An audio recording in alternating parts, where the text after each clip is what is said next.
Criminator, y'all. What's poppin', hyenas? What it do? They thought we was gonna do it. They thought we don't be on time, but we be on time and done. Life's what you make it. You ain't gonna be able to love it. You ain't gonna be able to hate it.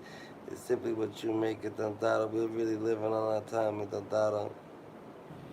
It is what it is. If you ain't manipulated,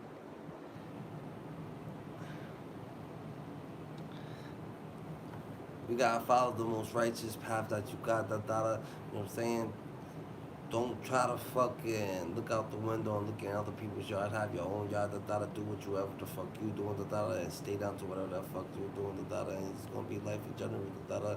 You heard it's 2024. Da da. This is life in the making. Da da. This is journal time, exercise time, mind elevated. Da da. We just gonna have to stay righteous so everybody can see. Da da. This is how we live it. Jeez. You heard. And it is what it is.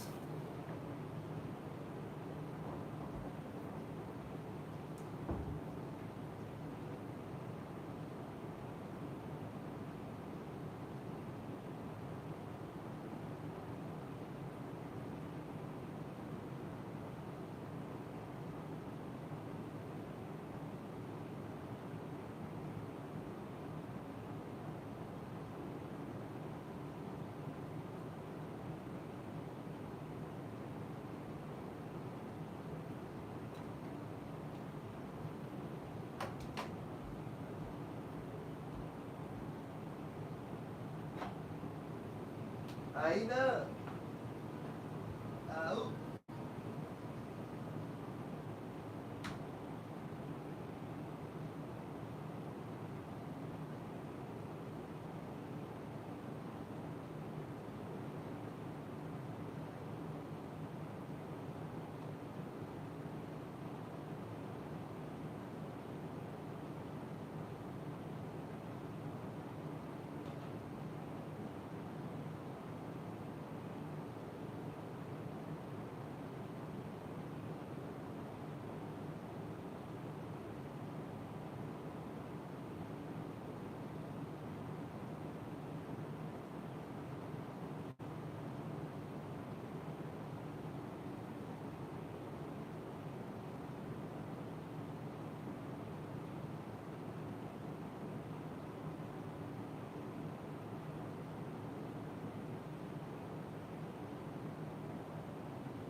Let's see if we can use this, Jandara. Hyenas. I'm using it for tomorrow, matter of fact. Do the other one with the lion, the rhino, and the sea turtles. If you want. That one's good.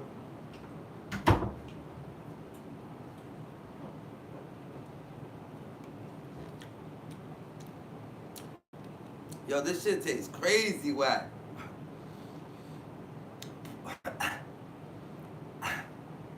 Something's up with these fucking grapes. Oh, hell no. Oh, hell no. Something's up with these grapes. What the fuck? Yeah, there is an alien attack, the Dada.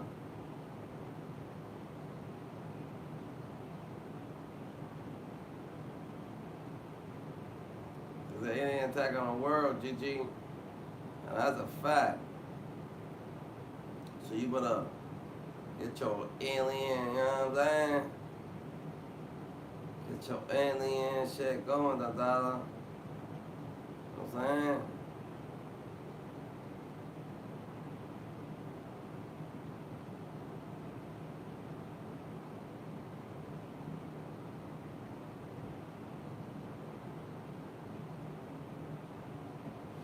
We ain't all that.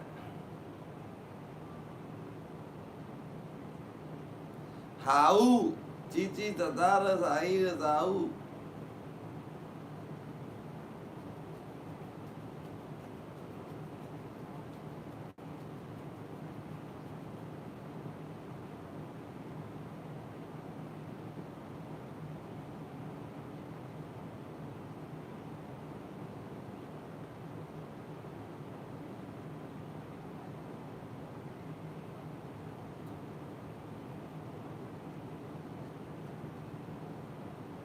Good at GG's. Life's what you make it. You can't love it, you can't hate it. It's gonna be simply what you make it, G's. It's gonna be simply what you make it, Dada. Don't have no fear. Just go ahead and leap, Dada. Go on and motherfucking leap, GG's. You never know what's out there, Dada.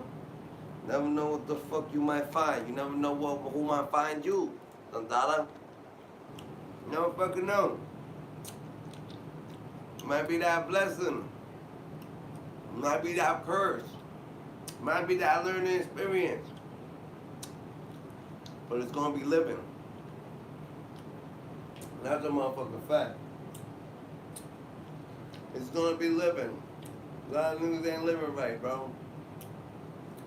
Yeah, we gonna roll up.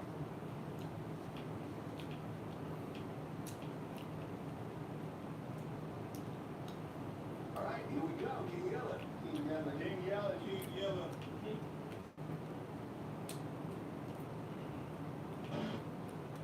What the hell is that?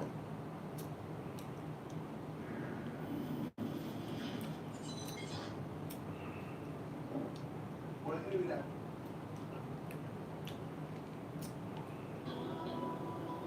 You know, nigga be having life and bullshit. Yeah, right. What he say? This nigga's tweaking. You wanna die? This nigga's tweaking. With airheads, you can't not play. What are you on?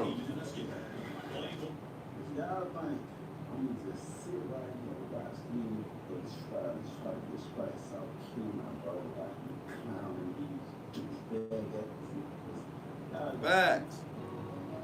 Shout out to Rollo. Is that Chris?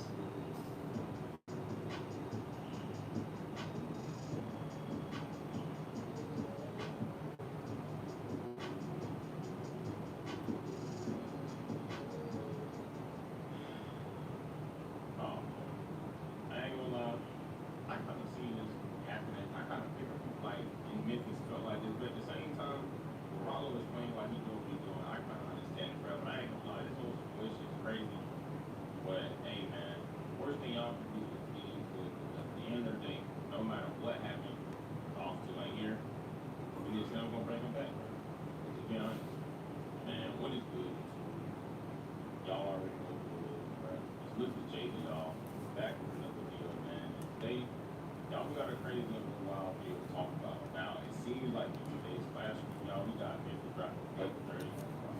Yes, y'all, we got 8:30 on the rock. It seems like we supposed to already do it. We feel like we just follow, whatever.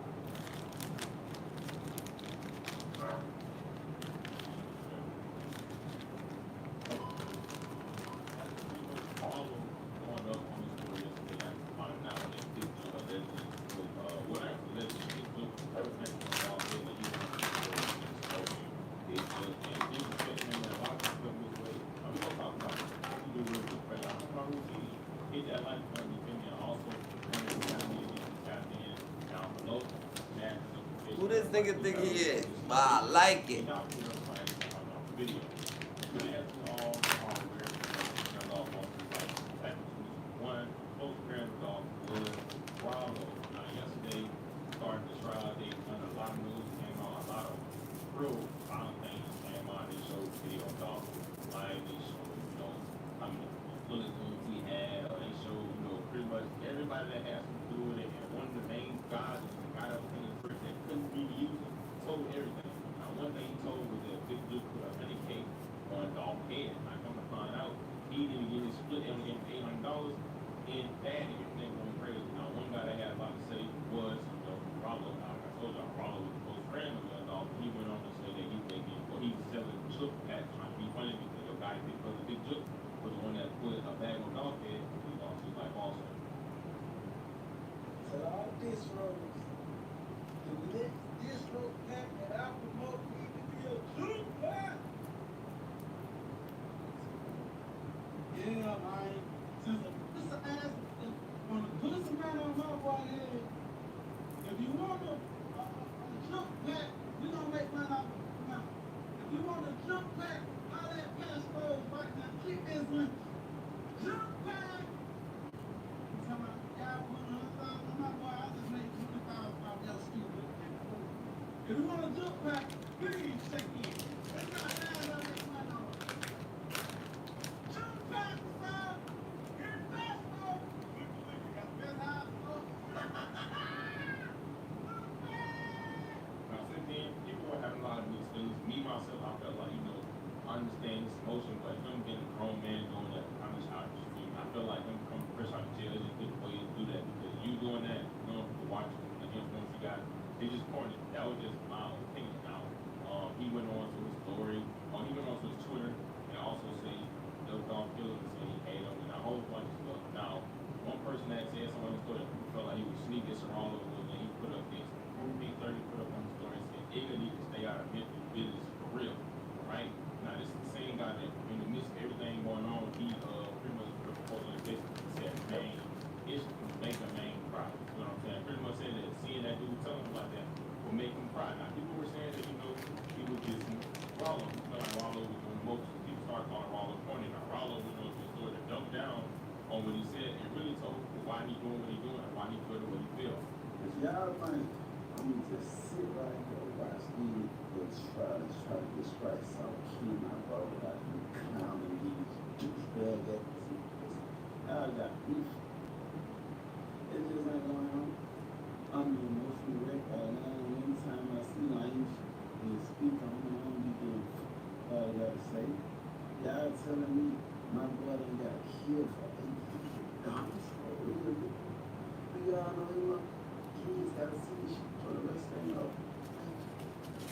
Now, I don't even listen to people. I don't be caring about what no one gotta say because at the end of the day, no ain't gonna pay your bills, nobody ain't gonna see you while you down and you need.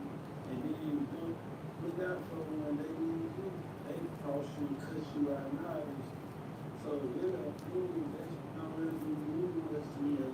It's just a real side that's trying to talk to you, and that's right. So, y'all gonna get your I hate Rollo tribe together and keep going on and on and on. None of that. I love dog.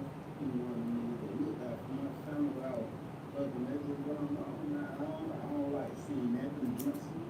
It's my soul. I just get mad. I get mad. I don't know how to control this shit. Y'all think I don't got no self-control when it comes to this. I I just don't know how to do it.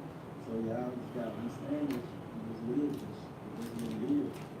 As y'all see, Rollo really did something good about it. He really felt like, they did it all dirty. And saying that, look at his family. This for dogs. You gotta watch all that. And I ain't really think about it. Like, his mama, not his mama, his baby mother, or the mother, his kids, everyone to do his girl, got a real deal look at, everything that's going on. They gotta see everything we seeing, they seeing the same thing, you feel me? So he's saying, like, this was sad for kids.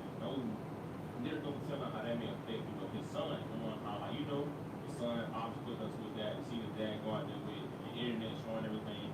It can mess him up mentally and make him end up doing something, he necessarily should do. But I do feel like that, at the end of the day, regardless, but that is good for business, but at the same time, this is a public case, it's a federal case, it's a big rapper, so you can't tell nobody to stay out of somebody's business, because their business is all over social media. It's a federal case, and everything is live. But the artist supposed to get looked at on this morning, what happened to look happened to him, everything that got done. Y'all know, even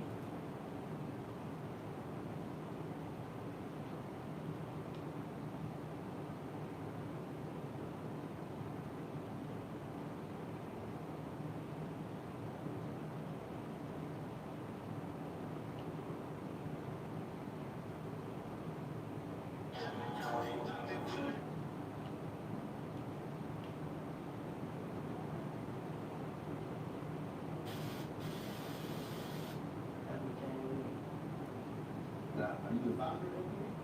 Right? Okay. And NPA stands for?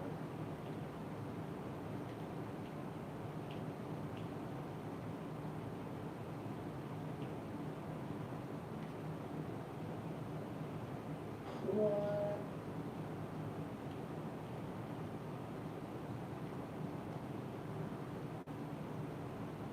Consider the Great Pyramids, one of the original 7 wonders of the world.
Damn, everybody's talking about this shit, huh?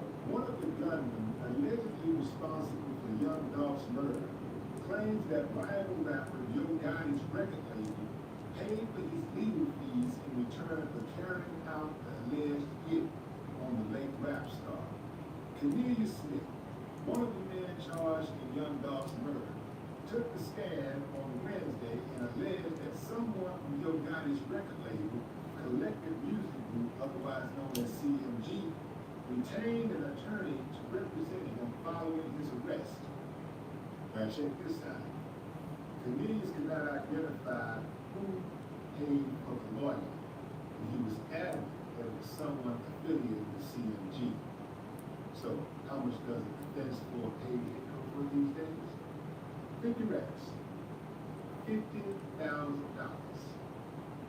Cornelius said that he was not sure who that person was who paid for the money because he didn't receive the money in his hand.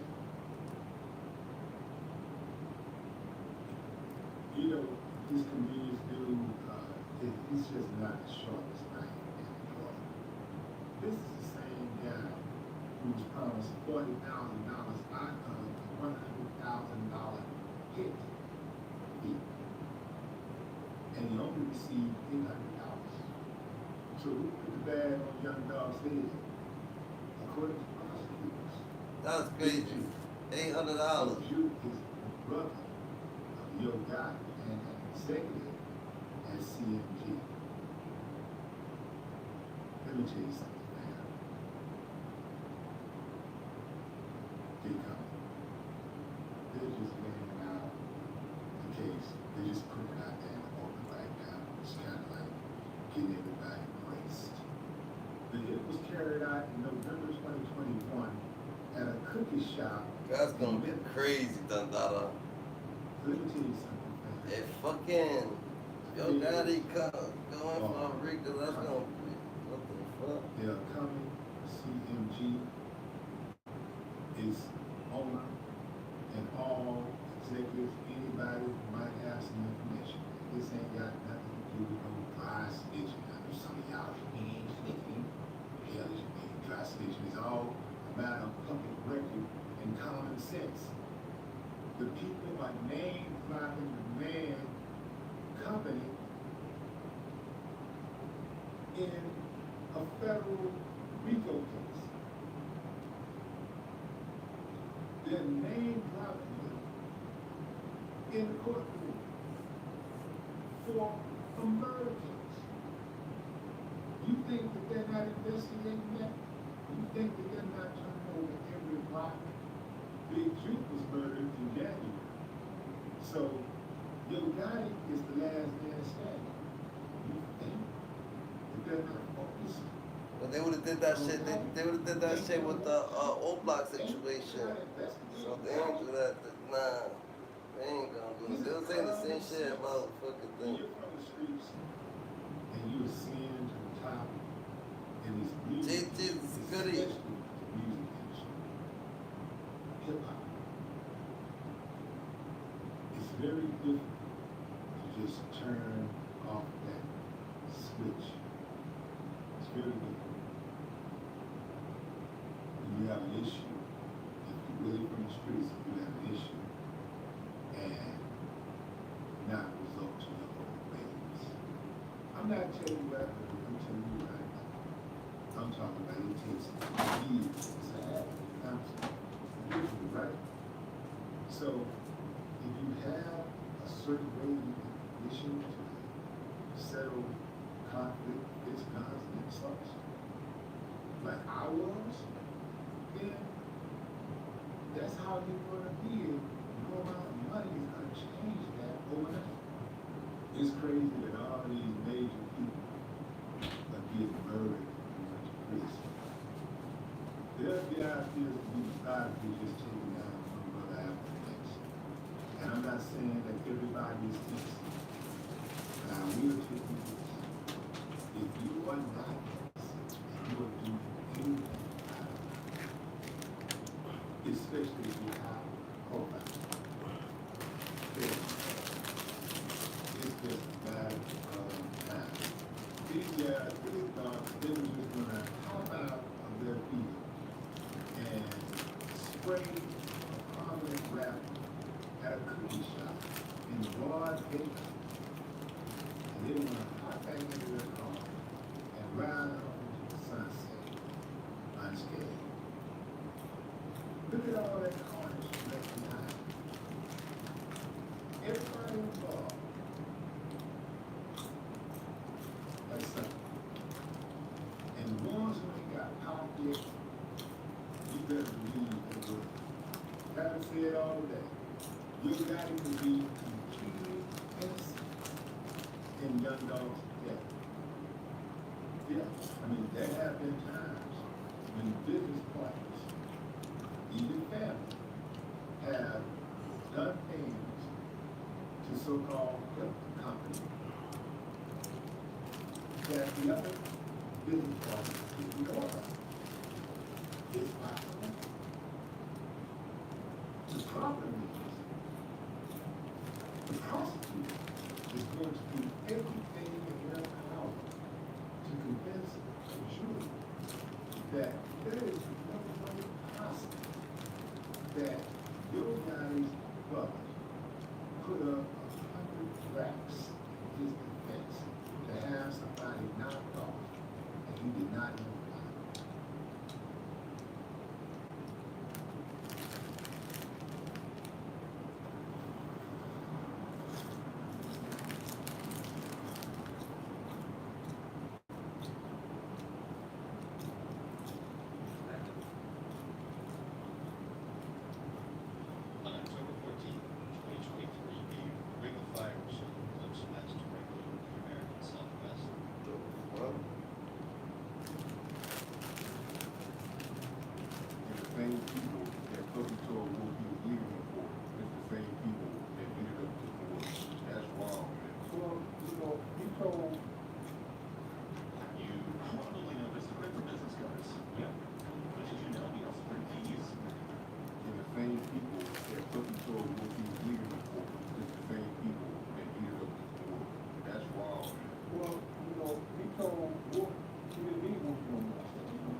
next thing I know, Wolf rest in peace. He let up a shot, man. Let up a couple shots, man. Shoot, man, got right there. If you're into hip-hop, especially from the 1990s, you've probably heard the name Anthony Wolf Jones. Most folks think of him as just a bodyguard for Bad Boy Records and Diddy, but he was way more than that. He was actually Diddy's childhood and best friend. I was his phone bodyguard. That was his friend. That was his childhood friend. You know what I'm saying? He definitely, you want to hire one of my friends. You put him on.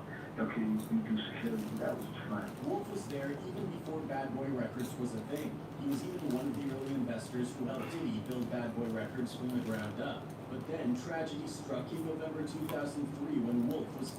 Now, the names that pop up when you talk about his death are Big Meech and the Black Mafia family, BMF, who were actually close friends with Wolf. But the real twist is that the person behind the fallout between BMF and Wolf, which eventually led to Wolf's death, was supposedly none other than Diddy himself, his own best friend. Apparently Wolf and Diddy had a falling out because Diddy wouldn't pay him the money he was owed, and Wolf wanted out of Bad Boy Records, which was not good news for Diddy because Wolf knew all his dirty secrets. So I think they had a chance to buy it, and Wolf wanted his money. And they was cool. But Wolf wanted to do other things, and then Trump said, I'm gonna give you money, I'll give you money. I do this Universal, and Universal deal or something like that, he said, I'm gonna give you money. And he said that, when I give you money, I'm gonna stop doing you. So is it that Diddy couldn't take Wolf out himself, so he supposedly stirred up beef between Wolf and Big Meech, leading to Wolf's demise? He said, beat told him, that he didn't need Wolf no more. And he told Wolf that. And Wolf is like putting a battery in his back. It's crazy to think about how many deaths Diddy seems to be indirectly or directly connected to. At the end of the day, it looks like he's the only one benefiting from all this chaos. So what exactly went down? Let's dive in. Anthony Wolf Jones was born on February 20th, 1965 in the Bronx, New York. Raised by his mother, Barbara Jones, since his father wasn't around, Wolf had a tough but loving upbringing. His mom, a teacher, did everything she could to give him and his two younger brothers a good start. They went to private school during the week, and on Saturdays, Barbara homeschooled them. They lived in a part of the Bronx known as the Valley, a rough neighborhood that shaped Wolf's reputation. While many thought he got his nickname Wolf from his street presence, it actually came from a much more innocent source. During his childhood, his best friend Troy and Troy's sister Tammy started calling him Wolf based on the character Eddie Munster from the 1960s TV show The Munsters. They poked fun at his prominent widow's peak and his resemblance to Eddie. His little brother Terrence, known as Little Wolf, was very close to him. As Wolf entered his teenage years, he formed a tight-knit group with friends from his neighborhood. They called themselves the Valley Mob and became known in the Bronx for being tough guys who could handle themselves in a fight. Despite dabbling in the streets, Wolf still graduated from Harry S. Truman High School in 1983 and went on to attend Bronx Community College. He tried to juggle different jobs while pursuing his degree, working at the United States Postal Service and later in construction. However, being a college student with a 9-to-5 job wasn't bringing in enough cash, so Wolf hit the streets with his Valley Mob crew to make money. Unfortunately, this decision led Wolf straight to prison after a beef with a rival crew resulted in him catching an attempted murder charge in the early 1990s. After spending only a few years in prison, he was released in early 93, a year of significant progress not just for Wolf, but also for a young music industry A&R trying to make his mark, Sean Puffy Combs. Wolf and Puffy were already acquainted before Wolf went to prison, and by the time he got out, Puffy was starting to make a name for himself in the music business. Puffy was working under Andre Harrell at the legendary Uptown Records, playing a major role in successful projects like Jodeci's Forever My Lady and Mary J. Blige's What's the 411. However, Puffy's success led to some clashes with Uptown CEO Andre Harrell. By early 1993, Puffy was fired from the label. Started working on Andre Harrell first. At the time I was working on Andre Harrell, I had a few parts on the side. Being dropped put Puffy in a deep depression and made him question his future in music. Luckily, friends from Harlem and around the way supported him financially as he tried to stay afloat and build his empire. But Puffy still needed more money to promote his two most prized assets, Craig Mack and the Notorious B.I.G. This is where his relationship with Wolf would come into play. After his release from prison, Wolf went into business with two of his close friends, Buck and L. They started a party company called Butt Naked, holding events all up and down the East Coast, including at Puffy's alma mater, Howard University in Washington, D.C. However, it was said that this was just a front for their real business, cocaine distribution. Wolf, along with Buck and L, decided they wanted to be early investors in Bad Boy Records, giving Puffy hundreds of thousands of dollars to cover the cost of jump-starting the label.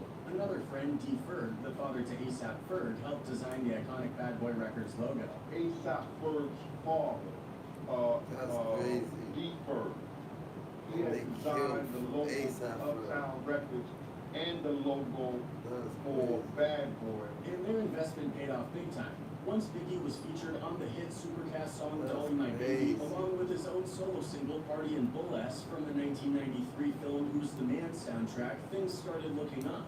Wolf began spending more time with Puff, and their bond grew stronger, almost like brothers. They killed Bad Boy A$AP Records was Ferg, gaining too. traction in the music industry, and in 1994, things took a major leap forward. Puff signed a lucrative 50-50 distribution deal with music mogul Clive Davis and Arista Records. This deal catapulted Bad Boy into one of the most popular labels in rap, especially after the release of Craig Mack's hit song Flava in Your Ear, followed by its star-studded remix and Biggie's legendary Ready to Die album. Bad Boy was officially a powerhouse in the music industry. Wolf became head of security at Bad Boy, but he was more than just a bodyguard. He was muscle, someone Puff respected for his street reputation. Wolf was very protective of Puff, always on point when it came to any type of threats. And soon Bad Boy would need a soldier like Wolf more than ever. On November 30th, 1994, the seeds of a major conflict were planted. Tupac was ambushed in the lobby of Quad City Studios by three armed men, leading to him being shot 5 times. The story goes that Tupac was in New York City doing guest appearances while awaiting trial on the case. Tupac started questioning why his co-defendants, accused of the same crime, were getting lesser charges and way less jail time. This was a dangerous move because one of the people he was speaking of was a well-known Brooklyn gangster named Haitian Jack. Jack called up another notorious New York gangster, Jimmy Henchman, and together they came up with a plan to set up Tupac at Quad City Studios. Tupac called out Jimmy Henchman and Haitian Jack for being behind the setup. From the outside, it looked like the situation had nothing to do with Biggie, Puffy, or Bad Boy Records. But according to Tupac, they knew exactly what was going to happen to him that night and didn't warn him, which he saw as a betrayal. He was cool with Puff and best friends with Biggie, so this felt like a massive stab in the back. It's been said that one of the reasons for the tension between Puff and Pac was because Pac was originally supposed to sign with Bad Boy but pulled out of the deal at the last minute. He later told Biggie not to sign with Puff because he didn't trust him. Just a few weeks after being shot, Tupac was sent to the Bellevue Hospital jail ward before ultimately being sentenced to 4.5 years in prison and sent to the Clinton Correctional Facility in upstate New York. While locked up, he did an interview with writer Kevin Powell for Vibe magazine, stating that once released, he vowed to get his revenge on Puffy, Biggie, and anyone associated with Bad Boy Records. But more trouble was brewing from another former friend, Marion Suge Knight, the CEO of the legendary Death Row Records. Despite the belief that they'd been mortal enemies from day one, Puff and Suge were actually cool at one point thanks to Anthony Wolf Jones. Wolf had a relationship with Suge, and they shared mutual respect. Wolf introduced Puff to Suge at the legendary Tunnel nightclub in New York City. Bless me. It got so cool that sometimes when Puff flew out to LA to conduct business, Suge would pick him up from the airport. But eventually competitiveness got in the way. The two rising moguls fell out over supremacy in the music industry, money, and women. Their growing feud was put on display for the world to see on August 3rd, 1995 at the Source Awards held at the Paramount Theater in New York City. Biggie dominated the night, winning 4 awards, and Wolf was in attendance as well. But the real story was the growing tension between the East Coast and West Coast. Things reached a boiling point when Suge Knight took over the stage and seemingly directly disrespected Puff. Suge's words caused tension between his Death Row entourage and the East Coast rappers they were surrounded by. I want to take a car. Don't want to worry about the big producer trying to do all of the videos, all on the record. Yeah. According to Puff, he later learned that Suge's infamous insults at the Source Awards were not actually directed at him. He claimed that after having a chat with Suge, he found out the comments were aimed at Atlanta producer for Jermaine Dupri. Puff even had a story about how Suge backed down when he pressed him, but that tale would soon be put to the test. Fast forward to September 24th, 1995. Jermaine Dupri was celebrating his birthday at the Botanical Gardens in Atlanta. Both Suge Knight and Puff were invited. The party would become infamous because Suge's bodyguard and best friend Jake Robles was murdered that night. According to Jermaine Dupri, the whole situation started over a simple disagreement. He said he saw Puff and Suge exchanging words, then stepping outside to continue their confrontation in the middle of the street. Puff, taking a sip of champagne, taunted Suge just before shots rang out. When the smoke cleared, Jake Robles was dead. Anyway, they had like their good words, right? And they went outside and they went to the middle of the street. They went the middle of the street, up the street. And then somebody must have said something else. And next thing I know, Wolf rest in peace. He let off a shot and let off a couple shots. And Suge man got kicked right there. But there were two guys there that night, Greg Taylor and Mark Curry, who said they saw the whole thing from start to finish, and their version of events added a lot more layers to the story. Greg and Mark were in charge of promoting Jermaine Dupri's birthday party, and had invited both Puff and Suge, hoping to make connections in the music industry. According to them, Suge Knight was on a mission when he arrived at the club with Big Jake. Suge first slapped Jermaine Dupri, causing him to run away. No one really knew what sparked that beef. He came right in and slapped the shit out of Jermaine Dupri. Jermaine ran out the goddamn club. Then Suge turned his attention to Diddy, who was enjoying himself drinking liquor straight from the bottle and hanging out with his top shooter Wolf. Suge walked up to Diddy and started pressing him about money for publishing points on Mary J. Blige's What's the 411 album and Udesi's Forever My Lady. According to Greg and Mark, Puff responded, "Yo, Suge, ain't about to keep being OB." This provoked Suge, who grabbed Puff, slapped him across the face, and lifted him off his feet. Wolf quickly intervened, grabbing Suge, and a scuffle ensued. Mark, Greg, and the Platinum House club owner, B. Johnson, broke up the fight. So Wolf reached over and grabbed him. Wolf, so gangster. He said, "Boom, Suge, ain't going down like this no more." And he brought Puff out the air and said he's not on his feet. But it wasn't over yet. V told Puff, Wolf, Suge, and Big Jake that if they really had a problem, they could go into a room in the club and handle it like men. Witnesses said that if you put your ear to the door, all you could hear was furniture being moved and bodies being slammed. Surprisingly, just minutes later, all four men emerged from the room, with Suge having his arm around Puff like they were old friends who had a disagreement, fought it out, and were cool again. We opened the door, and there was Suge and Puff down there like this. We like, oh, they work. That's not. It's like.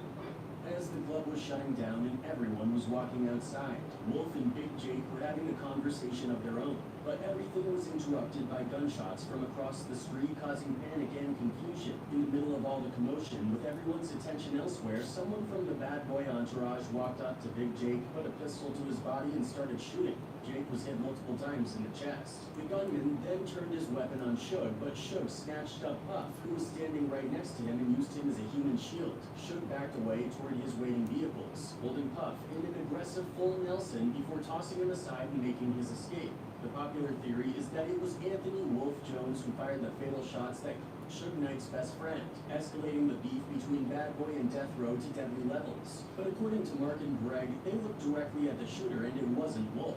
It was a member of his Valley Mob. Rapper Keith Murray recounted a very similar story.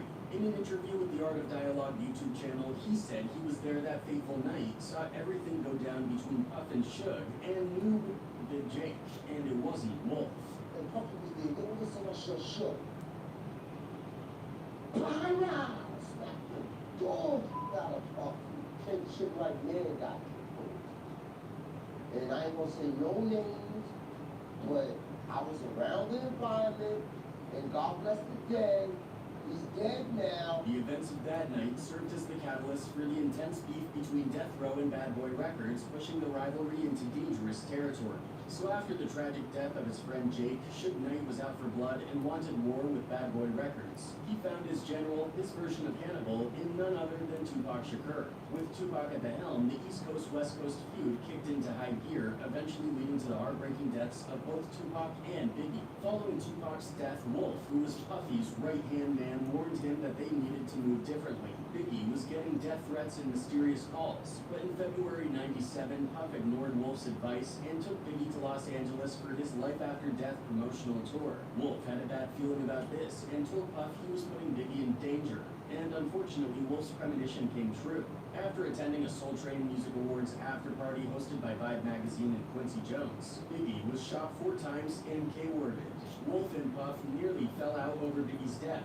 Wolf was not happy with how Puff handled the situation, but despite their issues, Wolf stayed loyal to Puff, watching Bad Boy Records rise to dominance in the late 90s. The label churned out hit singles, sold millions of albums, and became a powerhouse in the music industry. Meanwhile, Puff was expanding his empire beyond music, diving into various business ventures and spending more time in Atlanta, making new connections. It was during this period that Wolf introduced Puff to Big Meech and the Black Mafia family, BMF, one of the top drug organizations in the U.S. He the one who opened the door to Bad Boy and BMF down in Atlanta. That all came from Wolf. Puff was already well connected in the music industry, but thanks to Wolf, he now had serious street connections. Trying to juggle both worlds, however, would backfire on Puff. He had an ongoing beef with a Brooklyn shooter and gangster named Matthew Spar Allen, which led to shootouts at a party in New York while Puff was with his then-girlfriend Jennifer Lopez. Bystanders got shot and Wolf was facing life in prison due to attempted murder charges from the early 90s. Puff, being too valuable to the music industry, couldn't go down for these charges, so the blame fell on his new artist Jamal Shine Barrow. Leading up to the trial, Puff cut off all contact with Shine and refused to help him pay for his legal defense. When Shine shot the music video for his hit single Bad Boys, Puff was nowhere to be seen. But Wolf was front and center, showing his support. Wolf didn't agree with how Puff was handling Shine's situation, causing friction between them. After the trial, Wolf began to see Puff differently, feeling it was time to move on from Bad Boy and start his own venture. At a birthday party thrown by Jennifer Lopez for Puff in Miami's Club 312, Jeez. Wolf met Mike Sally, the brother of former NBA player John Sally. They talked about going into business together and buying the club, making Wolf feel ready to cash out his investment in Bad Boy. Now, he had aspirations to own the club. He was trying to get this.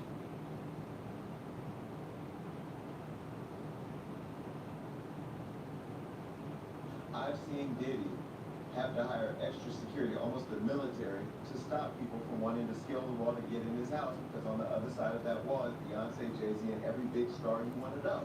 So it looks like Jason Lee might have just endangered his own life. After he revealed the names of the celebrities he personally saw freaking off with that Johnson & Johnson in the underground chambers of Diddy's house. Before I mention these names, I'm gonna need y'all to buck.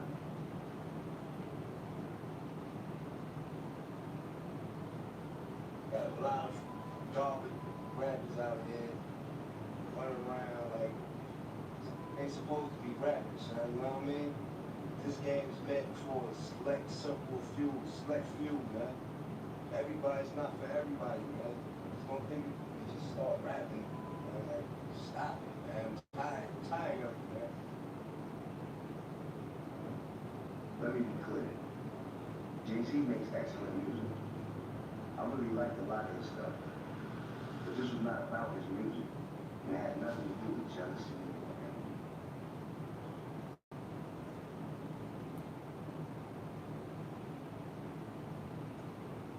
You came looking for a light beer, and you found gold, the double O, the gold standard of light beer.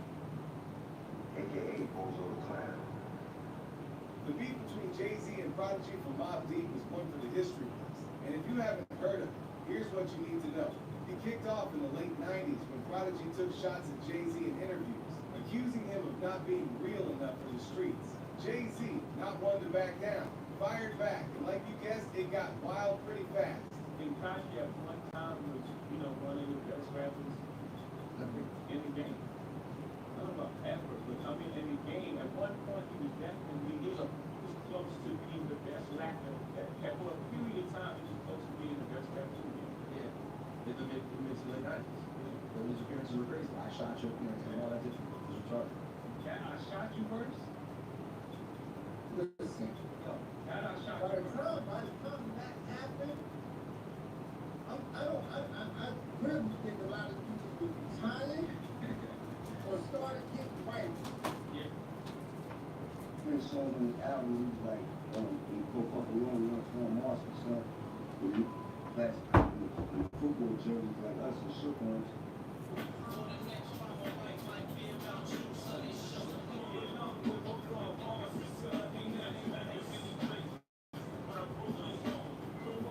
We had a line in there that said, I'm from the place with me and men coming out, University of Rhyme. That's time, midnight. You heard? So I just listen to that like, what you talking about, son? Because ain't nobody ever rhymed about boxing before except for me. You know what I'm saying? I said that in a song called, I think like something like that, the Infamous album. I said Gentry Moss, and Kadeem, and Daddy Me, you know what I'm saying? I was the only said that, so he was talking about me, you know what I'm saying? He was taking shots at us. He said, I'm from a place where you and your little men hung out and every verse in the ground, you know what I mean? Like, I'm like, okay, I see what you're trying to say, you know what I'm saying? I'm taking a little jab with it. Told Nas to do something. We can go at taking 20 shots, we biting, and you know what I'm saying? Like, just time.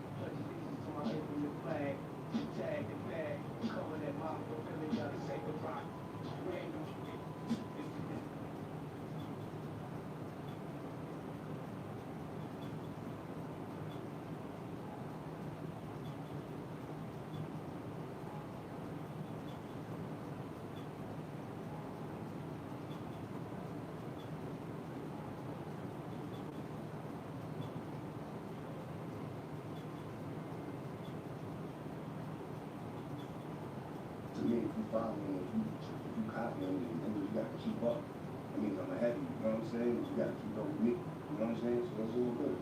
And you in the back, you know what I mean? So, Around the time when Queensbridge had the rap game on lock, and the QB Finds album just dropped.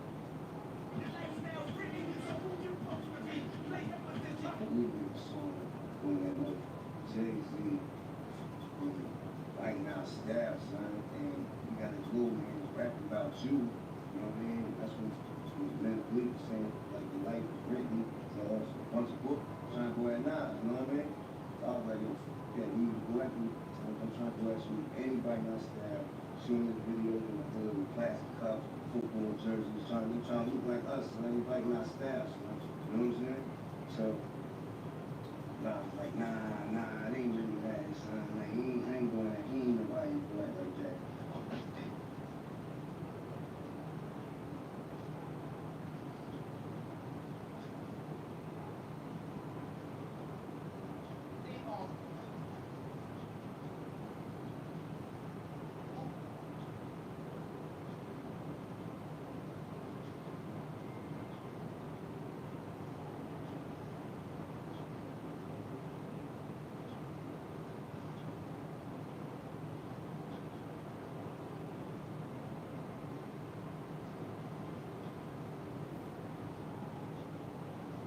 Right after that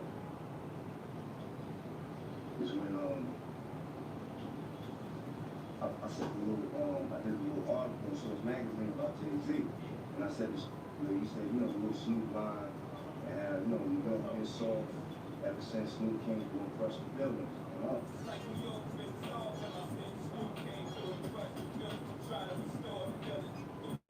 Hold up, I'll say that, saying that, because around speaking this shit 4 years later. You know what I mean? Like 3 years later after the fact, you ain't had nothing to say back then. So shut your mouth. You know what I mean? Mind your business. I ain't got nothing to do with you. You know what I'm saying? So basically, Jay took that comment and his little revenge was taking a picture of me from my friend on the dance school back in the day when I was like 9 years old.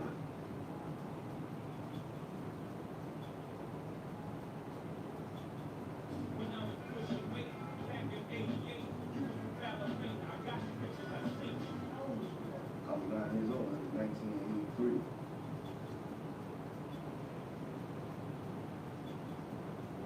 I love Prodigy. He's one of the few people that wrote me, sent me a book, everything when I was locked up. But he was on record. So it's this big argument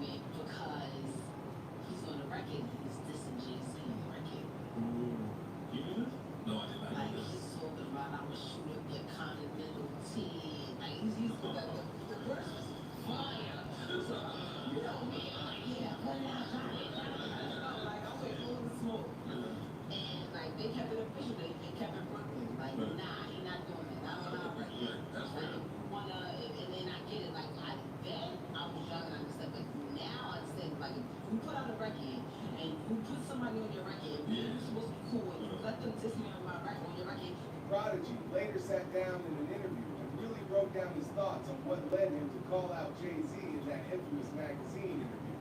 Why do you think Jay-Z is so popular?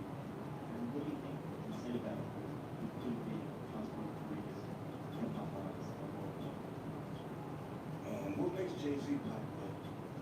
Number one, what made him who he is today is that Jay-Z is really no different from all people.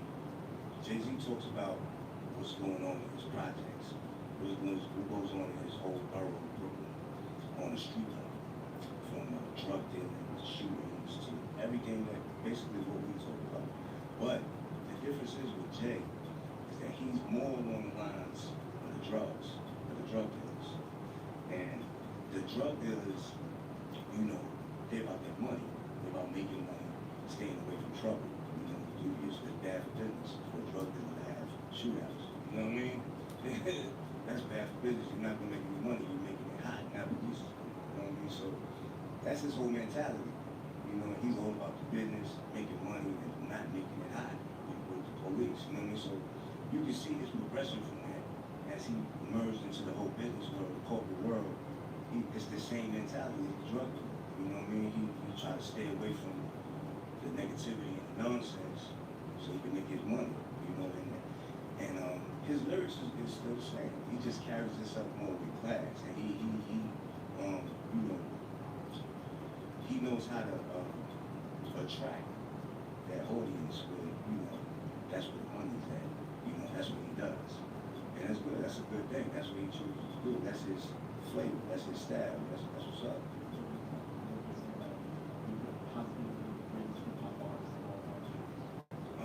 I think the possible part is a little jab, you know what I mean? But yeah, I took that as a compliment when you said that actually, you know what I mean?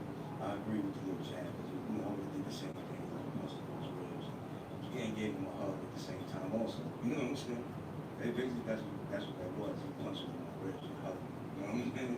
So, yeah, it's cool, man, I took it as a compliment. The thing me and Jay-Z went through, you know, it was a little, discrepancies and some things that This for Prodigy. About damn, the next segment's for Prodigy. Jay-Z had said some things about it, and I just felt I didn't agree with it because he really wasn't around at that time when it happened. We were the ones that had our lives on the line. We were risking our life. You know what I mean? We were still doing shows in California after people got killed. You know what I mean? And we were involved with that whole drama.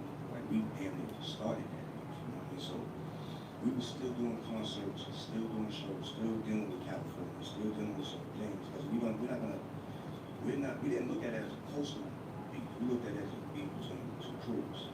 And we're not gonna ostracize or say forget California. You know what I mean?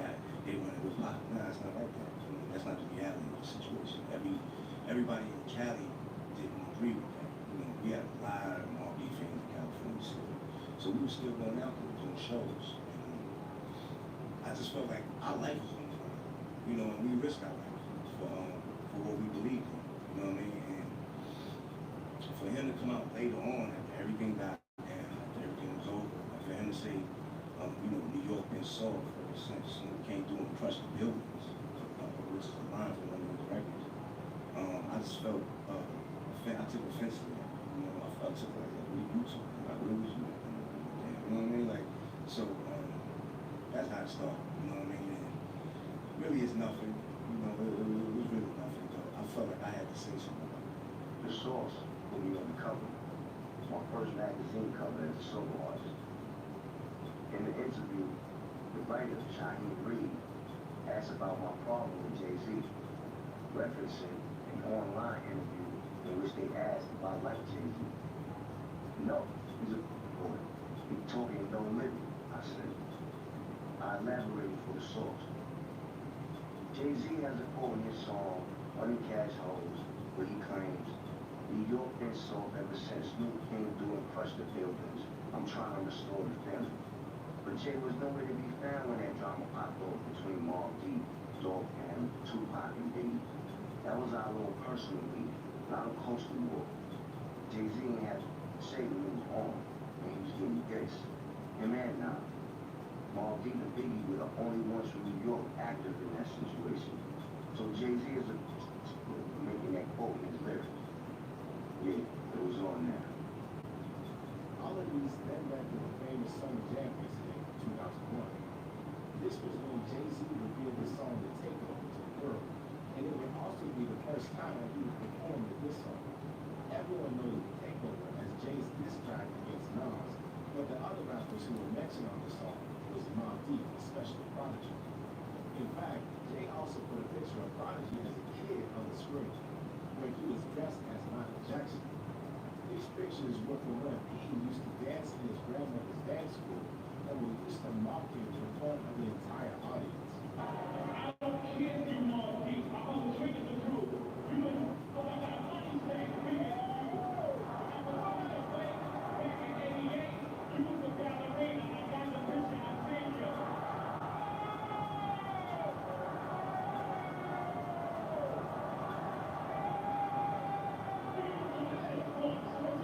The beef between Prodigy and Jay-Z had the entire hip-hop community talking, and numerous other celebrities chimed in with their thoughts on the drama.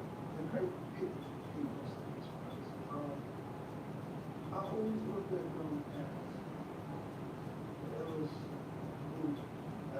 shout out to Adam, I always looked at them like, pure, hardcore, like everything about the way they were, the way they saw it, the way they looked, crooked, it was weird, just a lot of wildness and stuff. But he had a real cool demeanor. He was very intelligent, and his talent was just crazy. And I thought that in the beginning, it was always them putting them against us, against me. So in some ways, in the hip hop press back then, or they would write things about compare them to me a little bit. I don't think Prodigy liked it because he's his own voice. And at the time, his crew and my guys were from the same neighborhood, but they were just on the board. And that probably added to the future. They were in the streets while we were making it off to music. And they was going to war. So we never got around that much to squashing on the beach all the time. In the hood, they would go out. Out of town, we was all together. Out of we in the city, in the club, everybody got each other. Back in projects, it's back to doing what they do. We were, especially myself, I was just happy to get off the block and just at the right time. So we had that QB on our back, and Prodigy is a super general representing QB, but there was tensions along the way because regular rap tensions. I never wanted no issues with Mobb Deep. I never had issues with Mobb Deep. I was in kindergarten. Now, this is where things get really intriguing. The discovery of a letter that Prodigy wrote to Jay-Z adds another layer of complexity to their beef. Tuesday, 1 a.m. in my cell at Mid-State Corrections. My first role with clarity. The exact moment in time when I discovered that the entire planet was being lied to and was put under a spell to keep us unaware of it. It was back in 1996, around the time Biggie got locked up for the Tech 9 in his house. Biggie was in the newsroom that day with handcuffs to him, being led by 2 or 3 cops. He had on a sweater, a big letter B. It was that day I was reading about Dr. Malachi Z. York's books, became Rebel Drug. I believe it was titled 5666. Finished the book, started crying.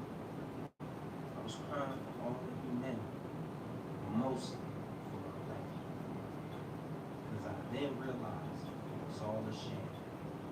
Government, religions, politics, Federal Reserve, IRS, and everything that we believe and live by is a joke. This one book didn't make me see it all.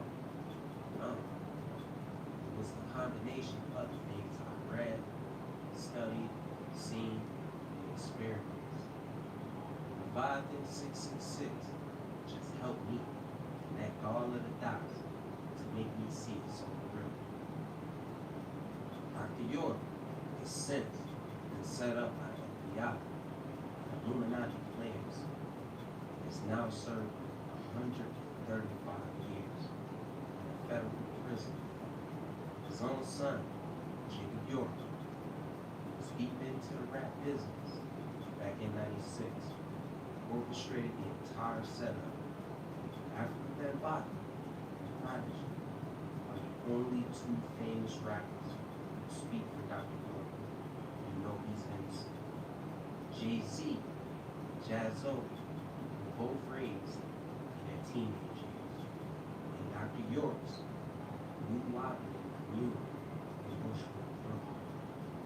Look at the Jaz-O originators video, and you'll see them holding up Dr. York's pictures wearing his bar, flashing his symbols. Jay-Z knows the truth, and he chose sides with people in order to be accepted in the corporate world. Jay-Z conceals the truth from the black community in the world and promotes the lifestyle of peace instead. Revealing some astonishing information people would just do a little research and see. Prodigy, York, Africa Bambaataa are the truth. Jay-Z is a goddamn lie. I have so much fire in my heart that I will relentlessly attack Jay-Z, Illuminati, every other evil that exists.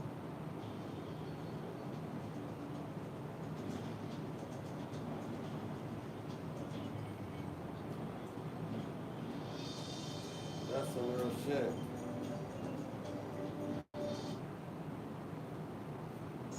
Until the lights come out, which is damn near impossible.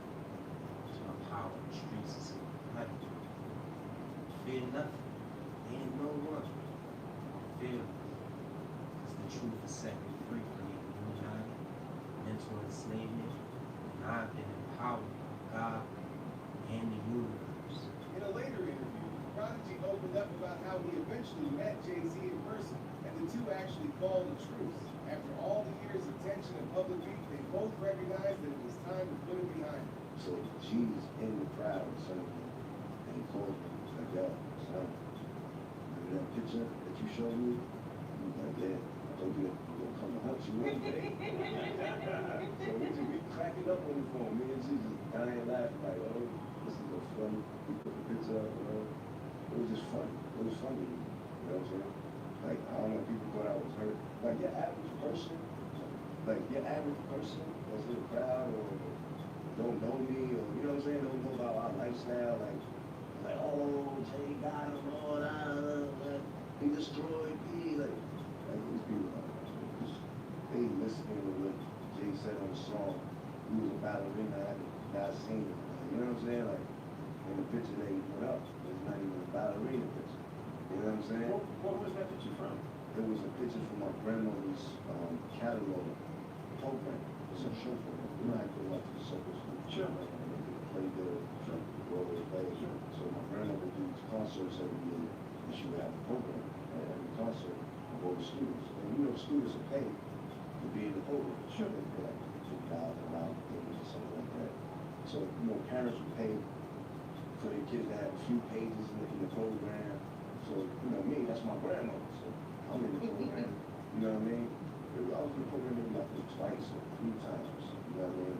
When I was younger, because I was in the dance school until the last year, you know what I'm saying? I took ballet, I took tap, I took jazz, African, all that shit.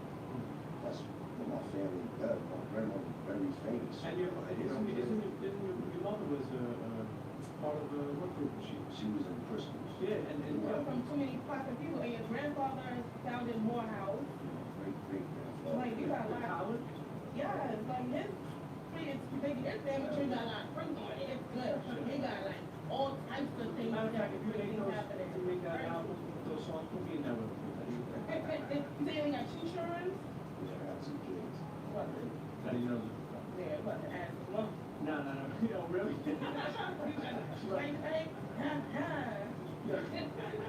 No, but, look though, like I was saying, you know, the average person, they run around, they don't really know what's going on with me. They don't really know, my personal life. So they think that, oh, this dude destroyed P's career. Not knowing that I'm finding it funny. It's hilarious to me. Like, it's really funny when you think I was doing it. Like, you know, man's getting right. and he's snapping crazy hard. And you gotta laugh at it because it's just funny, right? So that was just funny. You know what I'm saying? Now, that was good. did you get a chance to coach people ever since then? Yeah, we spoke about it. Like, Did he give you the last? back then, I had the mentality, like, it was funny. It was funny. But I was like, all right, I'm gonna see you though. You know what I'm saying? Like, all right, that was funny. So I'm running around with 300 guns, and we in every club, and we're gonna see you, and we're gonna hurt you, bro. Did you know what I'm saying? Like, did you go to a restaurant that he was at, son? yeah, it was like it was New Year's or something, that winter after summer camp, we had went to hang out with Justin one night. And we like, me and Tanny, fixing my boy, we just chilling, whatever. But, we had DJ say, yo, shout out to Jay-Z, Jermaine Dupri in the house. So we was in this club, Justin, so we was in there for like an hour. We ain't seen what was getting in there, like, we was looking at each other like, Where you at? you know what that song? You just said Jay with this. And we like, yes, I'm tightening my belt. I'm like, all right, I'm tying my shoes up super tight. The man got the gun on him. He like, yo, my pop is something like, chill. I'm like, do not shoot in this movie. I tell my man, chill. You know what I'm saying? I'm like, well, chill. Do not shoot in this movie. Like, chill. Beat this up. Chill. Like, no, pop just something like that. I'm like, chill. So, we waiting for him. We like, just surround the front door. So we surrounded the front door. So if you come in and out, you have to walk through it. You know what I'm saying? So we just stood there and wait. We ain't scared no one about it. We stood there and waited. Finally, they came out the back. And we see, Jermaine Dupri walks in. Jay walks in. Jermaine Dupri see me. He starts fast. He got out of here. Quick. He got that. You know what I'm saying? Jay see me from across the room. He put his hand out from across the room. He got his hand out already. Like he's all the way down there. And he got his hand out like this, walking up to me. Like a businessman. Right? Just to show me like White flag.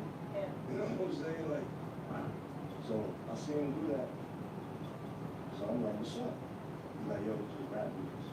Just hip hop. I no beef. I'm like, all right. You know, all right, cool. He's like, yeah, I just wish you would talk to me before you said what you said. I'm like, all right, it is what it is. But there's no beef. All right, cool. And he left.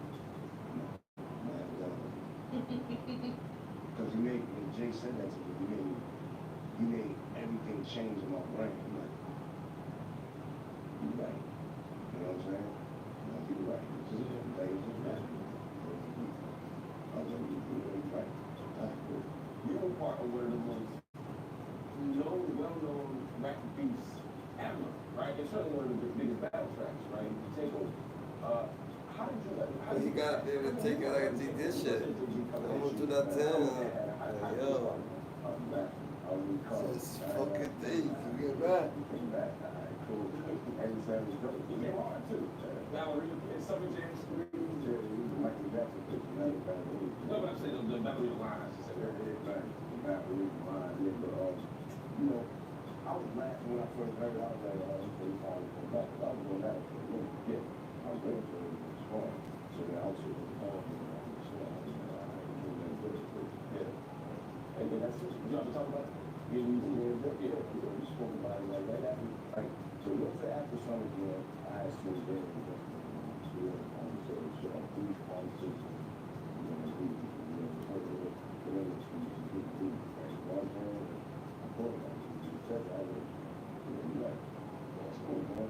Now, we're not seem like it was a little pressure. Yeah, I can't even everybody did what he did, like, you know, try to go out New York films, that was kind of weird. I remember that time, those against the line, like, We did not do episodes of Big Ones. By the time I got to school, man, I think, I was like, you know, it came hard. I think the certain people he was around because, like, you know, for certain people, like I said, you tell like to shadow shoes, so yeah, you around some people that don't like you, so that's not good. But I still love and respect God, no matter what, like, he's one of my favorite rappers. I know it's all right. I just recognize it. So, what do you think? Whose side were you on during this infamous beef? Let us know in the comments below. And if you like this video, hit that subscribe button so that you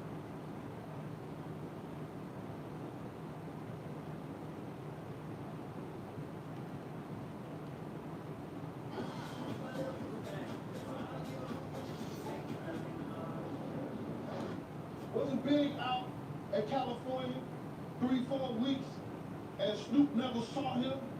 Snoop never came to smoke nothing with him, but it was a whole lot of love. Come on, man. Just don't add up. Not true, Snoop Dogg. Snoop Lion, such a sneaky today. Snoop Lion is always lying. You know what I mean? Pop was trying to disrespect Nas. It definitely wasn't the way Snoop said it. Once again, I don't know why you keep putting this spin on it. You know what I mean? It's you know, I wish somebody can ask him that. Snoop wasn't even next to me when that happened. You know what I'm saying? Well, he part of it. It was damn well it wasn't like that. So Snoop was nowhere around? No. Snoop Dogg has undeniably been a major force in the music industry, especially in gangster rap and hip-hop. His consistent success over the years has made him a household name as he's managed to stay relevant from the days of vinyl records to the modern age of streaming. Snoop's ability to evolve with the times and maintain his status in the game has proven him to be both adaptable and savvy. However, his iconic status is starting to show some cracks, mostly from other celebrities exposing him, particularly when it comes to his stories about his relationships with Tupac Shakur and Biggie Smalls. I mean, we can still remember Suge Knight laying into him, calling him a snitch, and if you think it's just Suge, wait until you hear Reggie Jr. call him out too. Not true, Snoop Dogg. Snoop Lion, such a sneaky today. Snoop Lion is always lying. For instance, Snoop has been called out for fabricating stories about his involvement in Tupac's life, like when Pac was in prison. Snoop once claimed that when Tupac was behind bars, he was in danger and facing serious issues. He went on to say that he was the one who urged Suge Knight to bail Tupac out of prison to keep him safe. Was Tupac having issues when he was in prison? I know Snoop, he always say that he was hearing bad things, so he told Suge Knight to get him off. However, Napoleon, a close friend and member of Tupac's Outlaws crew, refutes this story. Napoleon dismissed Snoop's tale, stating that Tupac was actually well-liked in prison, making friends and taking pictures with people. A false narrative that I think Snoop was pushing.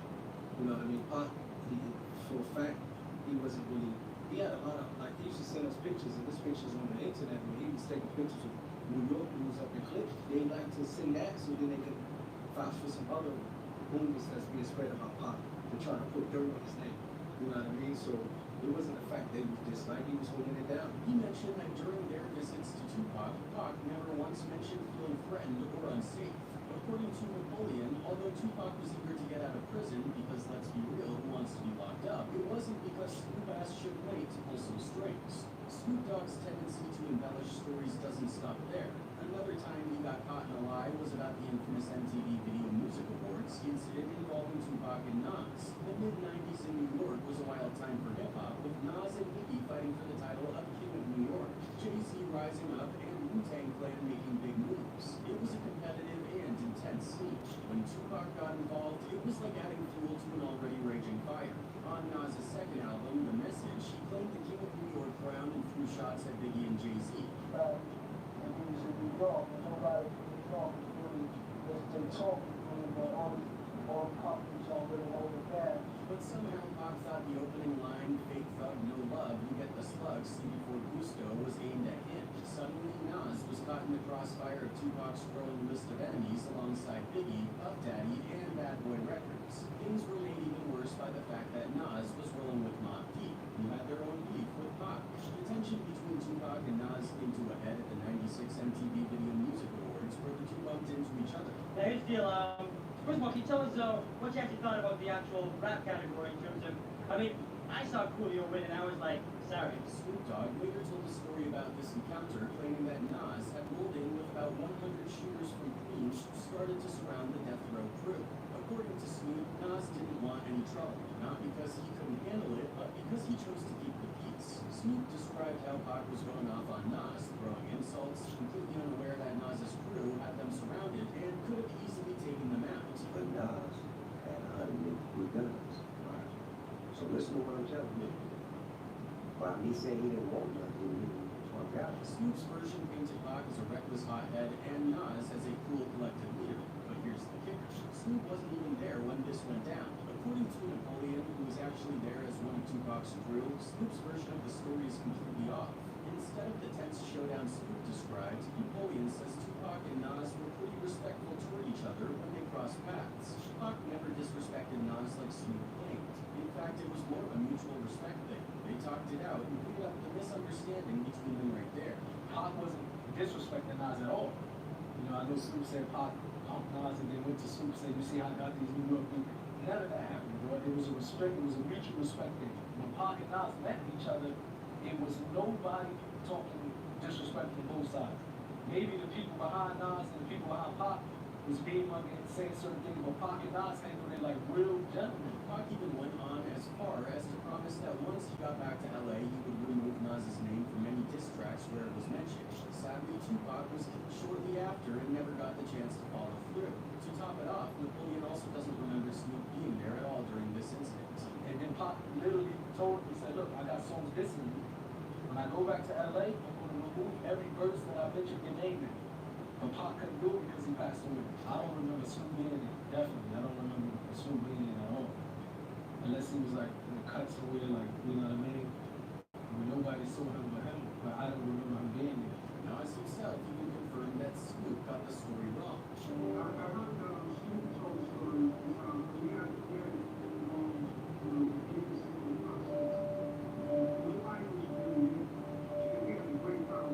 Why would Snoop make up a story about Tupac in the first place? Well, it turns out that Snoop and Tupac weren't on the best of terms before Pac's death. After Tupac released Hit 'Em Up, things between them got worse, mainly because Snoop chose to maintain ties with Bad Boy Records, who were Tupac's rivals at the time. Tension really hit its peak when they were all in New York for the '96 MTV Video Music Awards. Snoop skipped out on a rehearsal and recording for a planned appearance with Tupac on Saturday Night Live. Then, during a heated East Coast-West Coast rivalry, Snoop went on local radio stations in New York saying he had nothing but love for Biggie and Puffy. This was a huge slap in the face to Tupac because, as Napoleon mentioned in a recent interview, Tupac and Snoop had just been in the studio recording diss tracks aimed at Biggie and Puffy. After that, things got even more awkward. Snoop has talked about how uncomfortable he felt on the flight back to the West Coast, fearing for his life as tensions between him and Tupac grew. Sadly, Tupac was fatally shot just a few days later, and they never got the chance to patch things up. In a later interview, Snoop recounted his final moments with Tupac on that plane, describing how the vibe was cold and distant. I had a conversation with him about basically nothing. Why?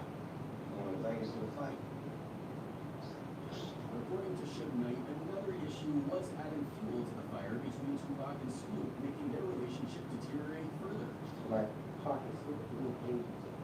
But you can tell that by the fact that when Snoop did Dog Pop, Pac was not only got one song.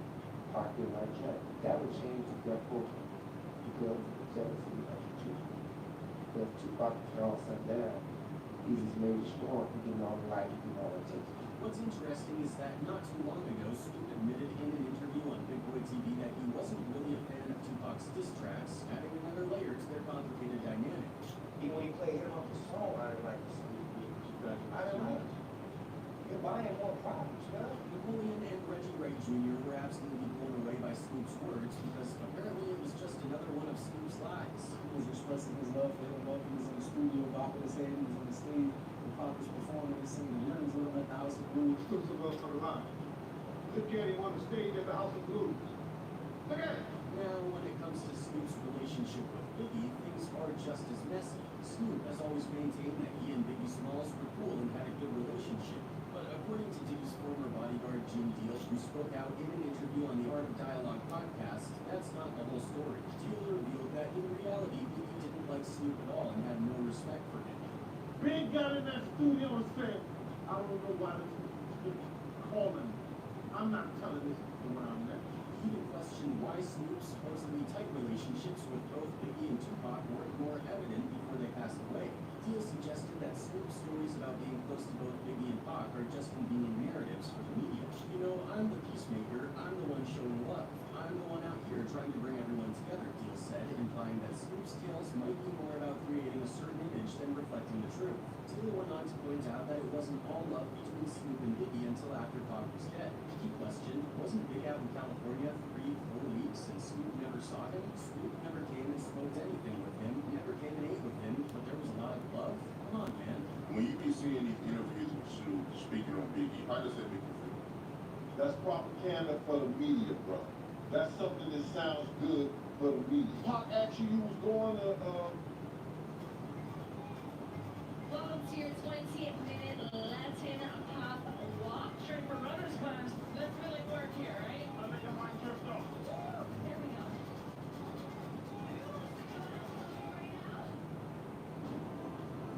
Producing honey is not just a craft, it's actually an art. My family's been in the bee business for almost 100 years. Being out here on the land and witnessing this natural wonder every day is just something beyond what I can describe. I love beekeeping, and I love the culture of beekeeping, but it's not easy to do. The bees can help us through, but we have to have the tools, and we have to have the patience, and we've got to do it right. When you finally succeed and you produce that fine crop, it's really rewarding. Vegas and all that, and he didn't say nothing to you, or he said some slick shit to you, or whatever, this, that, and that. It wasn't all that love until Pac was dead.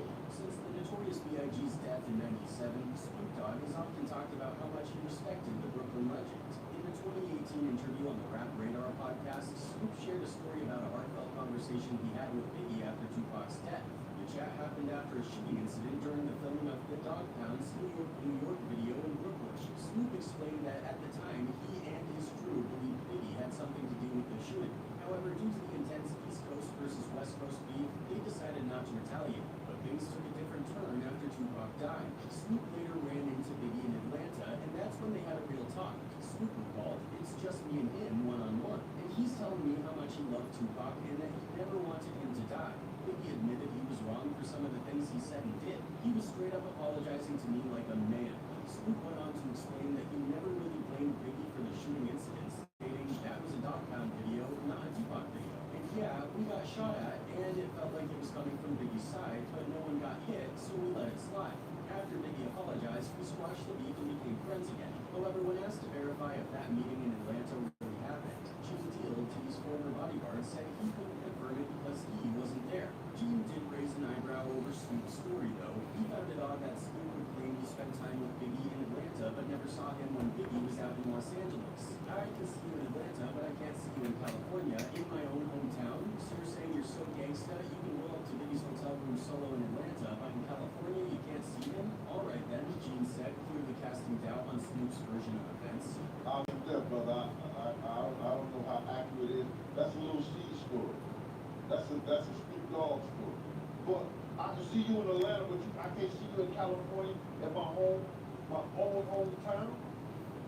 Huh? After Biggie was murdered and Suge Knight was locked up, Snoop decided he wanted out of Death Row Records. The main reason? Snoop was tired of all the drama and wanted to put an end to the beef between Bad Boy and Death Row, especially since Suge was pissed at Snoop for keeping in touch with Puff Daddy. When Snoop tried to discuss this with Suge, he got a hostile response. On top of that, Snoop was not cool with Suge's remarks at the Source Awards where he dissed Puffy for always appearing in his artist music videos, especially since Snoop ended up doing similar things himself later on. Their relationship got so bad that there were even rumors Suge wanted Snoop dead. It got to the point where Master P, the founder of No Limit Records, had to step in and pay a few $1 million to get Snoop out of his Death Row contract. After that, Suge hinted that Snoop was a snitch. According to rumors, in 1998, Snoop told the police he felt his life was in serious danger after leaving Death Row. A memo from the Los Angeles County Sheriff's Department even suggested that Snoop told a sheriff's lieutenant that Suge Knight was behind Tupac's murder. However, no charges were ever brought up based on that memo. He tried to accuse the sheriff that Suge Knight was the one that killed Tupac. It's in the police report. This whole snitch accusation came up again a few years ago when rapper 6ix9ine talked about those documents suggesting Snoop might have been working with the police. Snoop Dogg's paperwork right here. Snoop Dogg's paperwork for everyone to see. Everybody can see. Snoop Dogg's paperwork. Snoop fired back saying, people know I have nothing to do with Suge Knight getting time. We have the same lawyers. This rat's just reaching, calling me a snitch. And for the record, he probably drew up the papers himself. He works with the police. Suge and I are on great terms now. So if I had snitched on him, it wouldn't be cool, and that's a fact. Then there's the whole saga with Snoop Dogg and Eminem, which is pretty wild when you look back at it. Snoop's a rat. Snoop stirred the pot with some unexpected comments about Eminem during an interview where he was talking about his relationship with Dr. Dre. Naturally, Eminem came up in the conversation. Snoop didn't hold it back, calling Eminem the white hope of rap, but saying he doesn't even make it into his top 10 list of all-time greats. Put Eminem in a position where he could be labeled as one of the top 10 rappers ever? I don't think so. But the game feels like he's. But you're not. That's why Dr. Dre don't fuck with you. Dr. Dre don't fuck with you.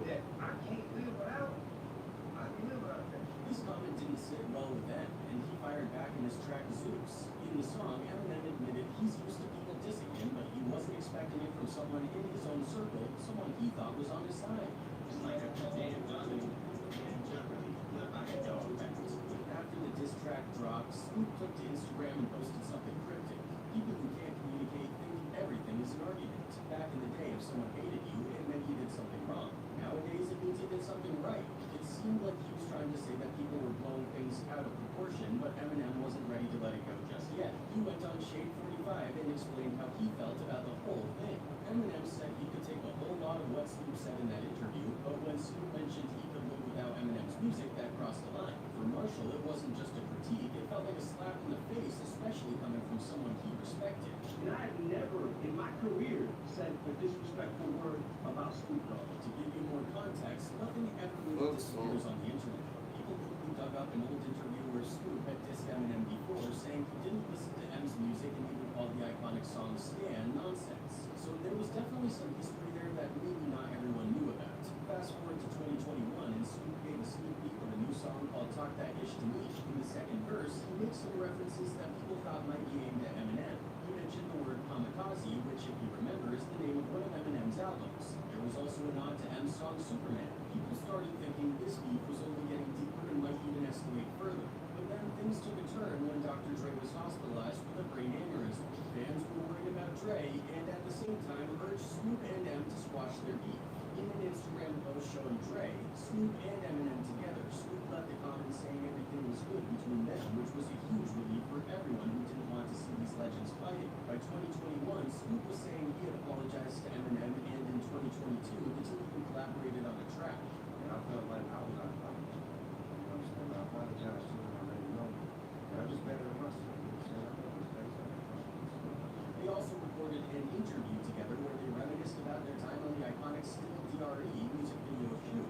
Despite all of this, Snoop has a reputation for stirring things up from time to time. Like that one incident where he got caught fabricating a story about helping the director of Training Day film in a Bloods-dominated neighborhood.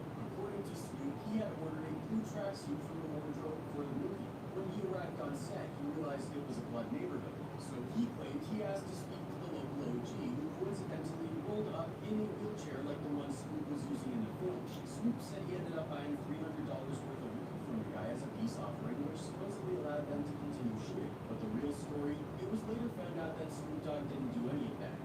In fact, the Bloods attacked him by throwing bottles at his trailer, and it was someone else who stepped in to calm things down while Snoop hid in the trailer, scared. Spice One, the gangster rap pioneer, recently shared this story during an interview with The Art of Dialogue. He recalled how a group of Bloods, who are rivals to the Crips, were harassing Snoop on the set of the 2001 movie. Spice One said he was alerted to the gang members throwing bottles at Snoop's movie trailer.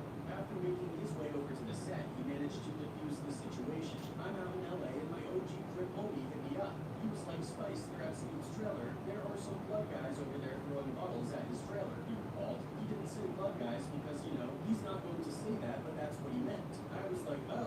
So in so many words, he told me to go over there and try to calm them down. They'll listen to you.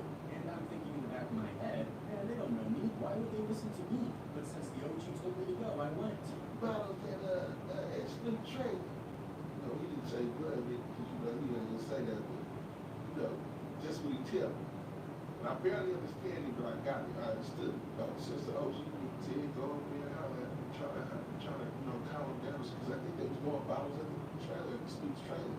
When Spice One arrived at the training day shoot, just his presence alone was enough to calm the Bloods and stop their attack on Snoop. So I go over there, they see me, and they're like, damn, Blood, that looks like Spice One, Blood. He continued, I'm like, it is me, y'all got any weed, what's happening? I told them, man, they're saying y'all were throwing bottles at Snoop's trailer and stuff. They're about to call the police. We need to get out of here before they come. And they were like, okay, cool, let's bounce. Nobody wants to deal with the police anyway. So we bounced, walked around the corner, and started smoking some weed while waiting for the cops to show up. They drove through, looked around, and left. I dapped up the guys, then went to Snoop's trailer and hung out with him for a bit, smoking some weed or whatever.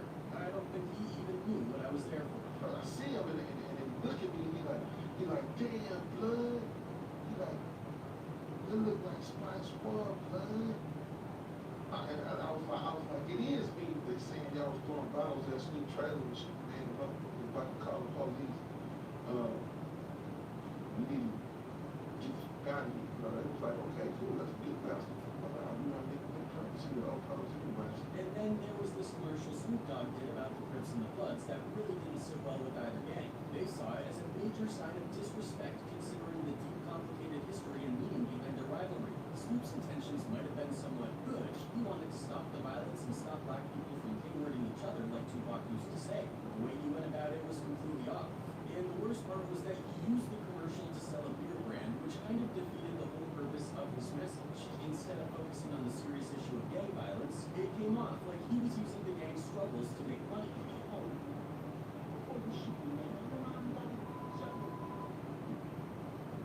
I know we both got education.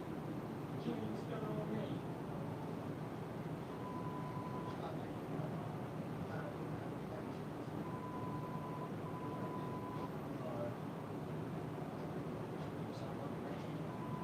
And they showed him physically that they didn't like the stunt people. An example happened when Snoop Dogg's Funko Pop store in Inglewood got vandalized by the Bloods. Last year, Snoop Dogg opened his store in January selling Funko Pop and gold figurines based on his life and career. The Doghouse was created after a partnership between Funko Pop and Snoop was announced. Before the grand opening, Snoop was really excited about the venture. He said, this new store stays true to who I am as an entrepreneur and rapper. He added, I can't wait for my fans to experience, touch, and feel it. Once you see it, it's like no other thing in the world. The Doghouse will blow your mind. Everything seemed great at first, but a few months after the store opened, it got vandalized. The store features a mural of Snoop outside wearing one of his signature all-blue outfits, which is a nod to his affiliation with the Crips. In photos shared on social media, you could see that vandals had spray painted over Snoop's blue outfit with red paint, which is the color of the Bloods, the Crips' rival gang. The vandals also tagged the wall next to Snoop's mural with anti-Crips messages, including CK, which stands for Crips Inc. Snoop Dogg is definitely still respected in the hip-hop community, but all these little missteps are starting to make people question that respect. The secret to getting ahead is getting started. Aristotle said, you are what you appear to do. Therefore, excellence ought to be a habit, not an act. What are you looking at? When you blend your education with your life experiences, believe me, you will change the world.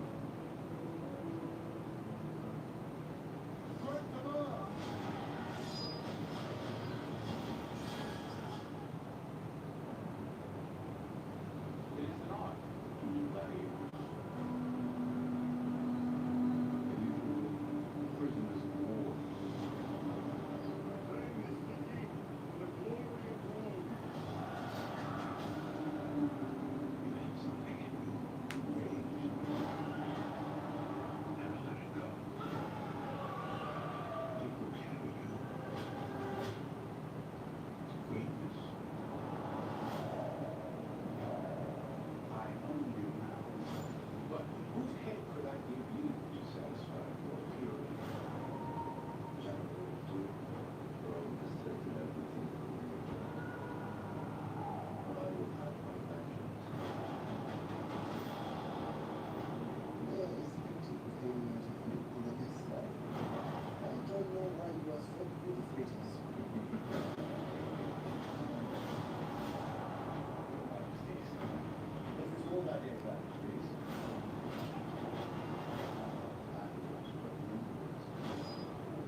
Fields are against you. Fields are always against you.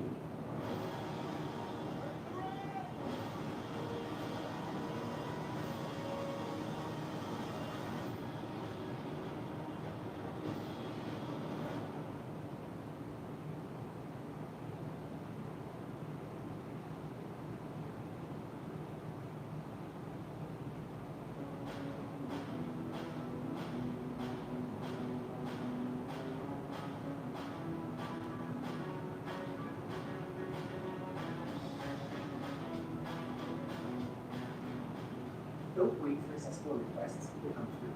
Foster community connection by making access into your offerings from the start. If you're designing a product or a process, or you're creating new content, thinking to yourself, I'll make it accessible later, you might want to think again. This approach creates accessibility debt. You can turn to advances in AI to make your online videos and broadcasts accessible. Accurate AI tools can make them more inclusive, the depth of our hearing communities, and many others.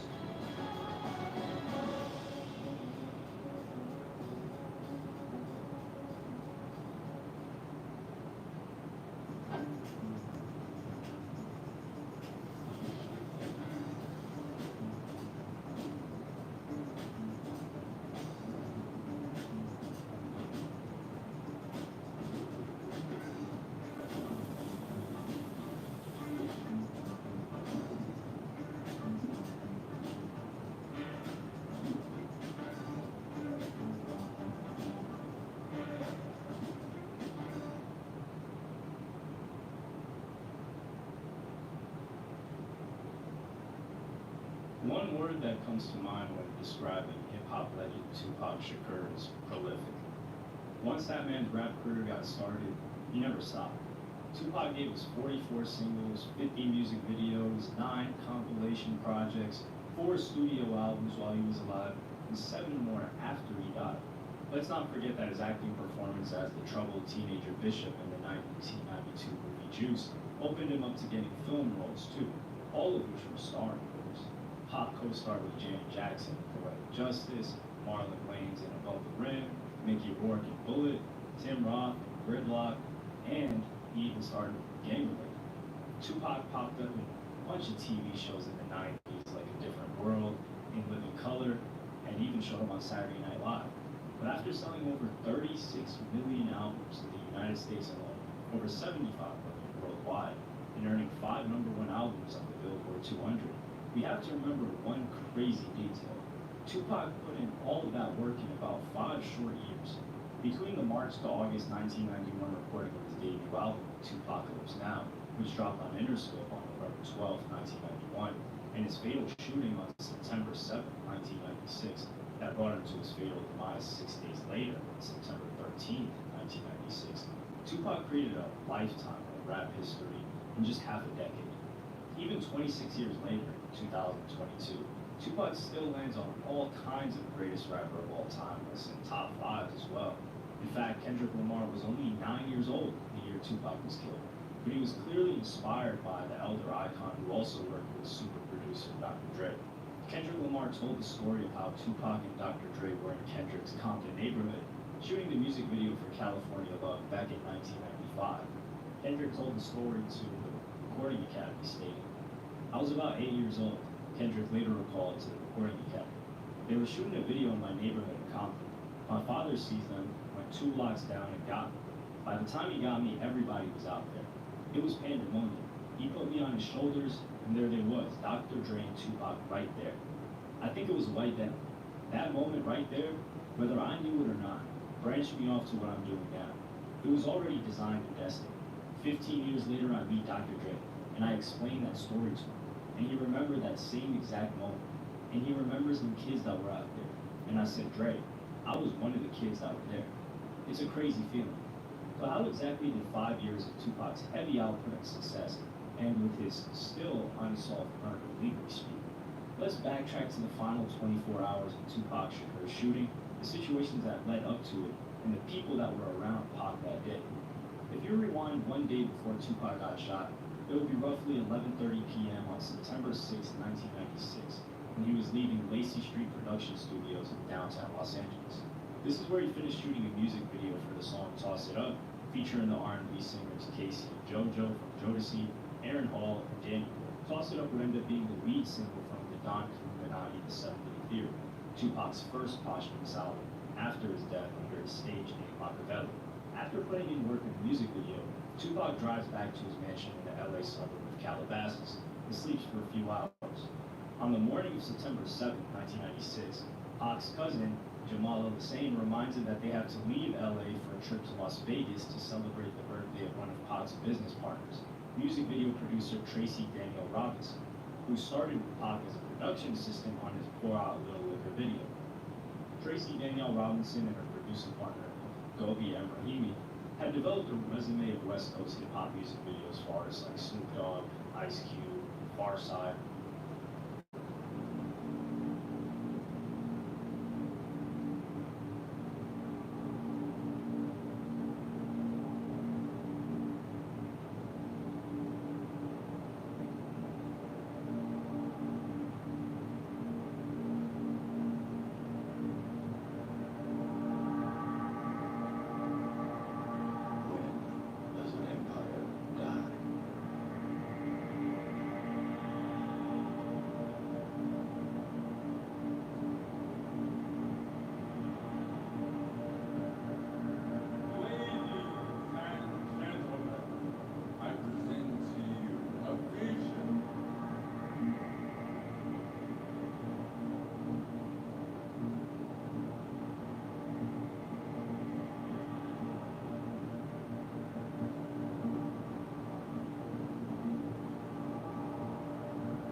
Many for Tupac Shakur as well. In fact, in the months leading up to Pac's death, Rahimi was Tupac's main music video director, getting behind the camera for I Ain't Mad at Ya, Hit 'Em Up, which he didn't get credit for, both versions of How Do You Want It, all three versions of Made Niggas, two of America's Most Wanted, and All About You. Rahimi has said that it was him who convinced Tracy Danielle Robinson, her husband, his sister, and several other production people to rent a 15-passenger van for Tracy's birthday celebration with Tupac in Las Vegas that was planned for later that night at Suge Knight's Club 662.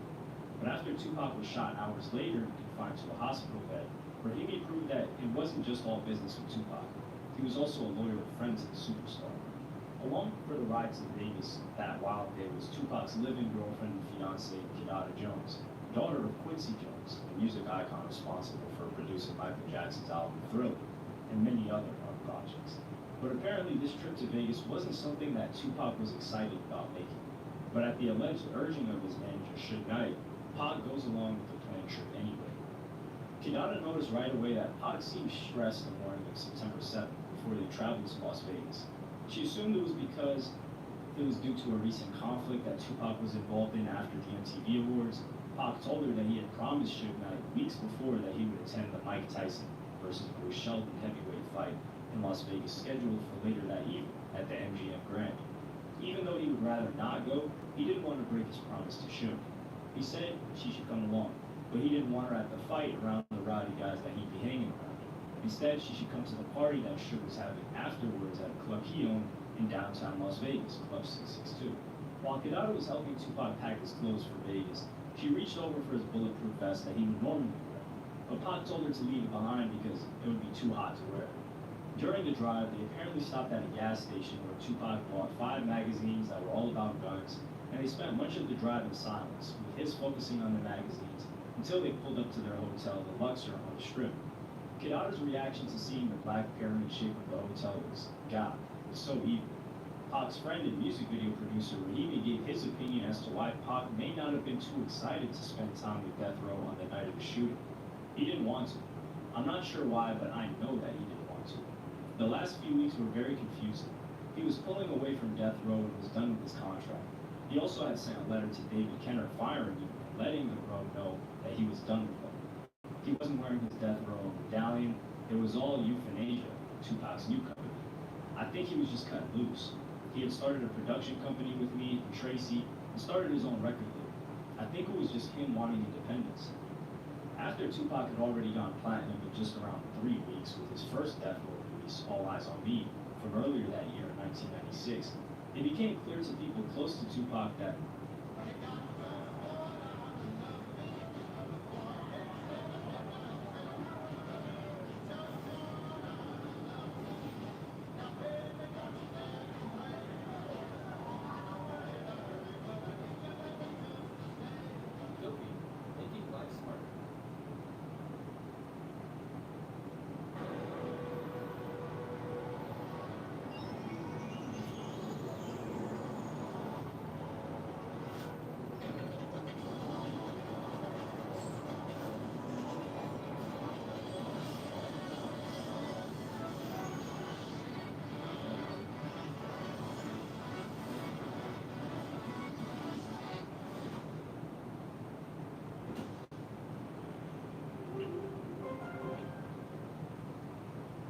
he was already ready to leave the label and wouldn't be renewing his contract, a point that was started by his bodyguard, Frank Alexander.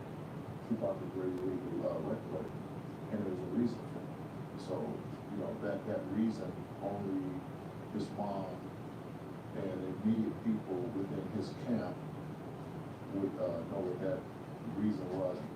It is worth noting that by the summer of 1996, Tupac was wondering what was up with his Death Row royalties. Even after reaching around $60 million in album sales, not very much money had gone into Pac's pockets. To make matters worse, at the time of Pac's death, Death Row calculated that Tupac Shakur, arguably the biggest rapper that year, owed the label $4.9 million, with the bail money that was previously paid to get Tupac out of prison among those expenses.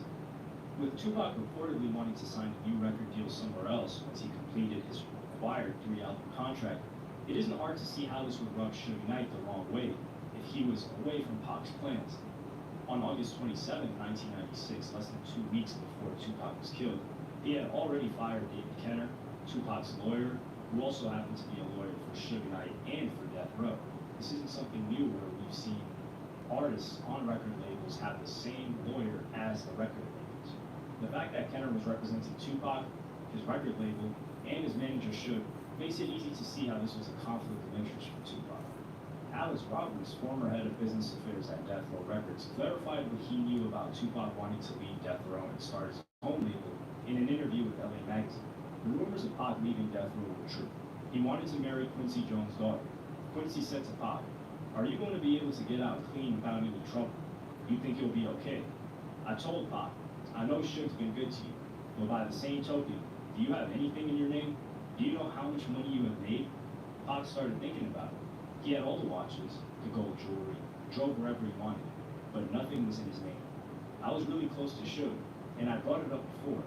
He'd go, "Alex, I'm doing it because they're going to take that money, whether it's $100 grand or $200 grand or $500 grand, get it on a Friday, and we wouldn't see them for a week. And then they'd be calling saying, 'Hey, I'm in Vegas and I'm broke. We owned a car dealership, West Coast Exotics, because everybody we were signing, we were giving cars to.'" Suge said never, ever registered the title in their names. Now let's bring it back to the day of Tupac Shakur. Around 3 p.m. on September 7, 1996, Tupac Shakur arrived in Las Vegas, where he was scheduled to watch a boxing match between his personal friend Mike Tyson and Bruce Seldon, who held the WBA heavyweight title for that year. Also, he was scheduled to perform at Suge Knight's Club 662 in Vegas afterwards, a performance that would never end up happening due to the shooting. Tupac insisted that his girlfriend Kidada, who he had considered having children with, and cousin Jamala stay behind in their hotel room for their safety, and he hit the casino table with his bodyguard Frank Alexander and Pac's crew, the Outlaws Immortals, where he was winning big at the crap table.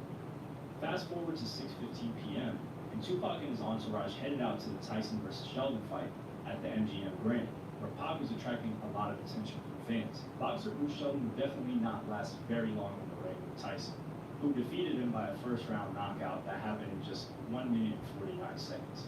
This became one of the shortest heavyweight championship fights in boxing history. Mike Tyson and Tupac had already become close friends years earlier. In fact, when Tyson met Tupac for the first time at an after-party at a nightclub called the Hollywood Palladium, the boxer had never even heard of the rapper. Mike Tyson invited him to come inside the club, with Tupac pulling in 50 other people as well. After entering the club, Pac grabbed the mic and started rapping, earning everyone's respect, including Tyson's, and they had stayed friends ever since. Tupac was so loyal to Mike Tyson that he even visited the heavyweight star when he was incarcerated in the Indiana prison between 19. So, what are we thinking? Buy the dip and rip. Let's dig a little first. Dig, it's Meat Food, a meat-based tofu company.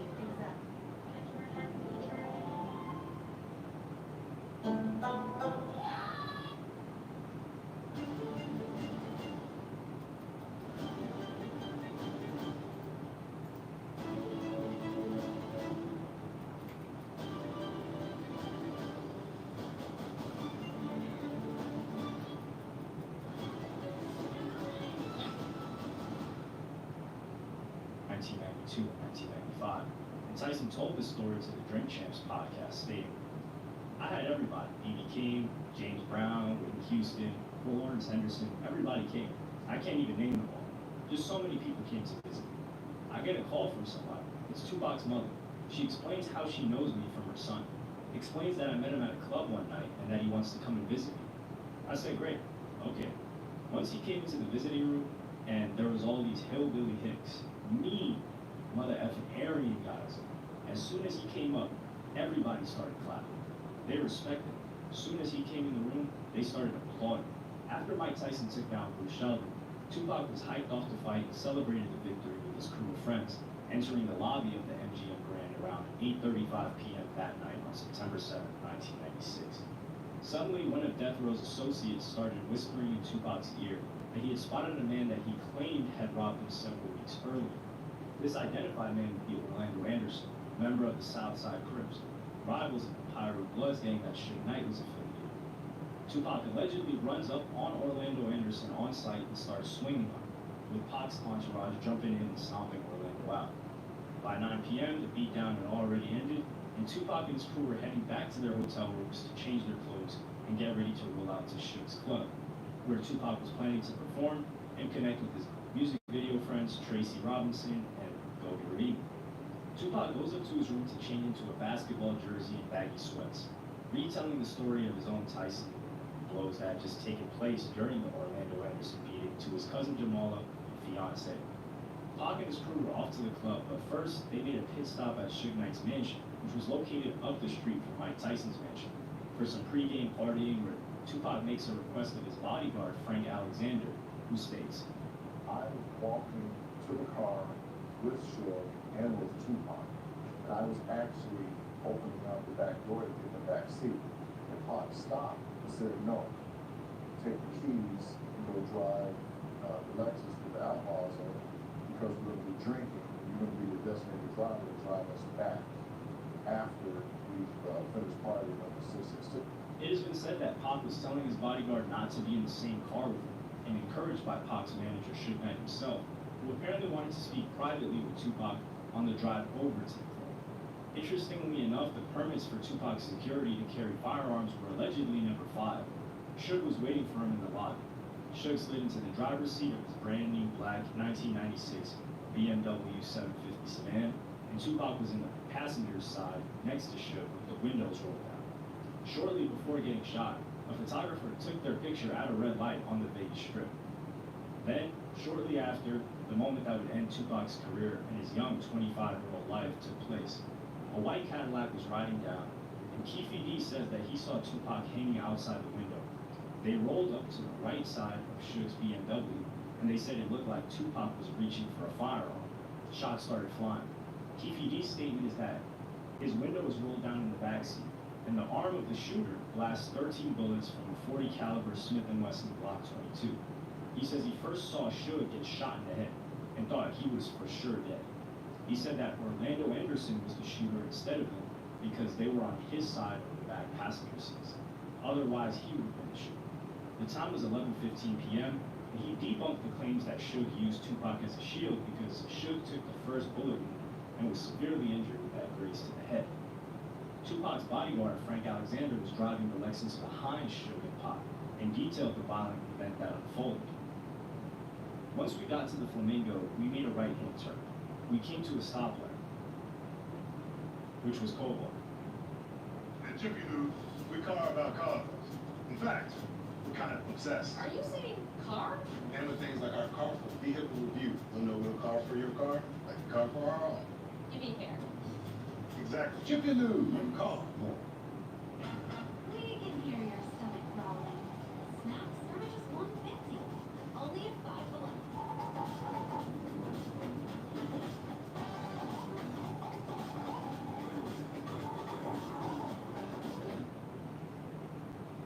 As it got closer to the BMW, the arm came out, and the gun just started firing. After the Cadillac shot into the car, I thought they were dead. My reaction was to run up to the car and stay until the car took off. I didn't know what to think. It was a fog. It was a haze. Were these real bullets? Did they really shoot these guys? Tupac was struck 4 times, with Suge only getting grazed by a bullet. Alton McDonald, also known as Boundtree, one of Suge Knight's very close associates, also had his black Toyota Supra shot at, according to Suge Knight's head of security, Reggie Wright Jr. He would not only return shots at the white Cadillac, but also chase him down. Pac was hit twice in the chest, once in the thigh, and once in the arm. One of the bullets punctured Tupac's right lung, and he was rushed to University Medical Center to undergo 2 emergency operations. His entire right lung had to be removed just to prevent internal bleeding. Pac was placed into a medically induced coma.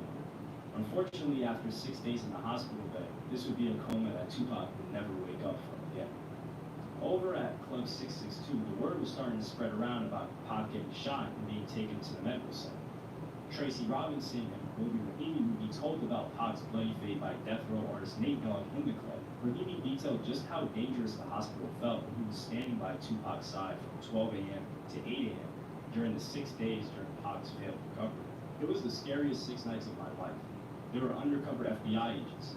The police weren't helping, and I got one of the death threats. The marketing director came up to me on the 3rd day and said, "They called the road. They're going to come to finish him off." Then he walked away. So I called Vegas PD and said, "Send the troops. They're going to come finish Tupac off." The lady came back on the phone and said, "Sir, we're a little understaffed right now. So if anything should happen, go get the foot patrol at the hospital." Immediately, I was like, something's a little off. I remember that earlier that day we had a press conference. So I called all the local news stations and said, every hour there will be a news conference. And I thought, at least there will be people here with cameras if stuff were to go down. It was just chaos and no support. We didn't trust Death Row. We didn't trust anyone. After all that happened, there was a Southern old security guard in the corner, and he started chuckling and was like, "Son, I've got to tell you, last year there was a white rodeo star who broke his leg, and the Vegas Police Department gave him 4 policemen and 6 wagons for his family and friends to be comfortable." I thought, isn't that a hoe that the #1 rapper in the world can be laid up in the hospital and can't get any sort of security? Part of that is indicative to all the racial divide in this country that's still going on today. During Pac's medically induced coma, his head was said to have been swollen to twice its normal size, eyes filled with mucus, gauze placed over his wounds, and a finger on one of his hands was missing. Kidada Jones lost her fiancé and wrote about this painful moment in her father Quincy Jones's book, Q, the autobiography of Quincy Jones. Tupac was the love of my life. He and I lived together for 4 months, and then he was murdered in Las Vegas in 1996. It was the most horrible thing that ever happened to me. I knew we should have never gone to Vegas that night. I had a horrible feeling about it. I've gone over it in my mind a million times. It wasn't supposed to happen. We weren't supposed to be there. It was the worst possible thing that could have happened. I still, to this day, don't know who shot him. I wasn't able to say goodbye. It's not something that should happen to anyone. Who killed Tupac remains anyone's guess. Over the years, the suspects have included East Coast rappers Notorious B.I.G. and P. Diddy, owner of Bad Boy Records, that Pac and Suge had been feuding with. Orlando Anderson and his Crip set, Suge's enemies, Suge's friends, and hell, some conspiracy theorists even say Suge himself. In fact, Suge Knight refused to cooperate with the investigation, stating at the time, "I don't get paid to solve homicides." Ultimately, it all ended with the cremation of Tupac Shakur's body and the ashes given to his mother, Afeni Shakur. Throughout Tupac's large catalog of music, You party with me for your birthday. You're the star of the show. This party is ready to go, and you're the star of the show. Party with me at Chuck E. Cheese. You're the star of the show at Chuck E. Cheese, where a kid can be a kid. music, the theme of getting killed, life and death, and dying young came up over and over again in his lyrics. Unfortunately, these visions of his future came true and happened far too soon. This is fake. She lied. If this is real, then she deserved it. Those were the words echoed throughout the internet when the news broke of Kim Kardashian's robbery. Just by saying aloud or reading that first and last name, you know that the story is going to be huge. Kim Kardashian was a well-known reality star, actress, producer, well-known around the globe. And the percentage of people who didn't know anything about her was relatively tiny. While she definitely is known for her looks, which might be extra for some, her lavish lifestyle is the subject of many articles, talks, and gossip all over the internet. Surely, the public likes and sometimes even provokes famous people to show off their gold and wealth. The crowd is immensely interested in how to live for those who don't need to count the money or spend. But some celebs take showing off to a different level, as Kim Kardashian does, when it's so lush and extra that a few might get the wrong vibe from it. Then it's rather an unfortunate coincidence that after triggering the public for so long with wealth, dates with A-list celebrities, flying in private jets, and buying the fanciest of the designer Balmain or Balenciaga, someone from the crowd had to put a stop to it. So what did it cost Kim Kardashian, and how did it exactly happen? Kim and Kourtney Kardashian, along with stylist Simone Baruch, were coming back from Paris Fashion Week to their hotel, Hotel du Total, which is also known as No Address Hotel. While Kim's sister wanted a night out, Kim had enough for one day and preferred to stay in her room and work for a bit on the laptop. Family bodyguard Pascal Bouvier escorted her sister and stylist to keep an eye out and felt that there was no necessity to stay with Kim at the hotel. While working on her computer, somewhere around 2:56 a.m., Kim heard a strange noise that came from the door that startled her. And as I was about to fall asleep, I heard guys running up the stairs. They wanted my ring and my jewelry, so I didn't fight back. I just gave them everything, and they tied me up. They wrapped duct tape over my eyes and my mouth.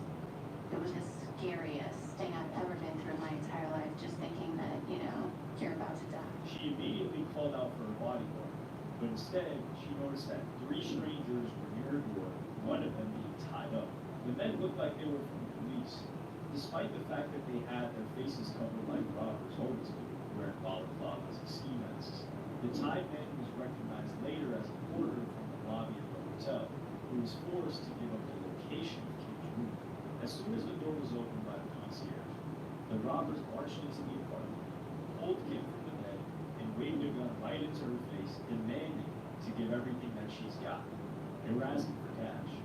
But they brought in the concierge from downstairs, handcuffed, with a gun up to him. So they were speaking, yelling at me in French. Kim felt like she was in grave danger, shouting, "Don't kill me, I have babies. Don't kill me, please. I have babies. I'm a mom.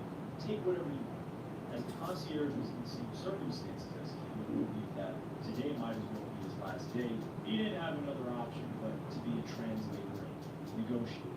So despite having the gun pointed at his neck at the time, he tried to calm Kim down, trying to assure her that they couldn't die that night. Then the robbers were shouting for some money, but Kim had about $1,000 in euros, which clearly wasn't enough. Kim had a strong belief that the thieves would.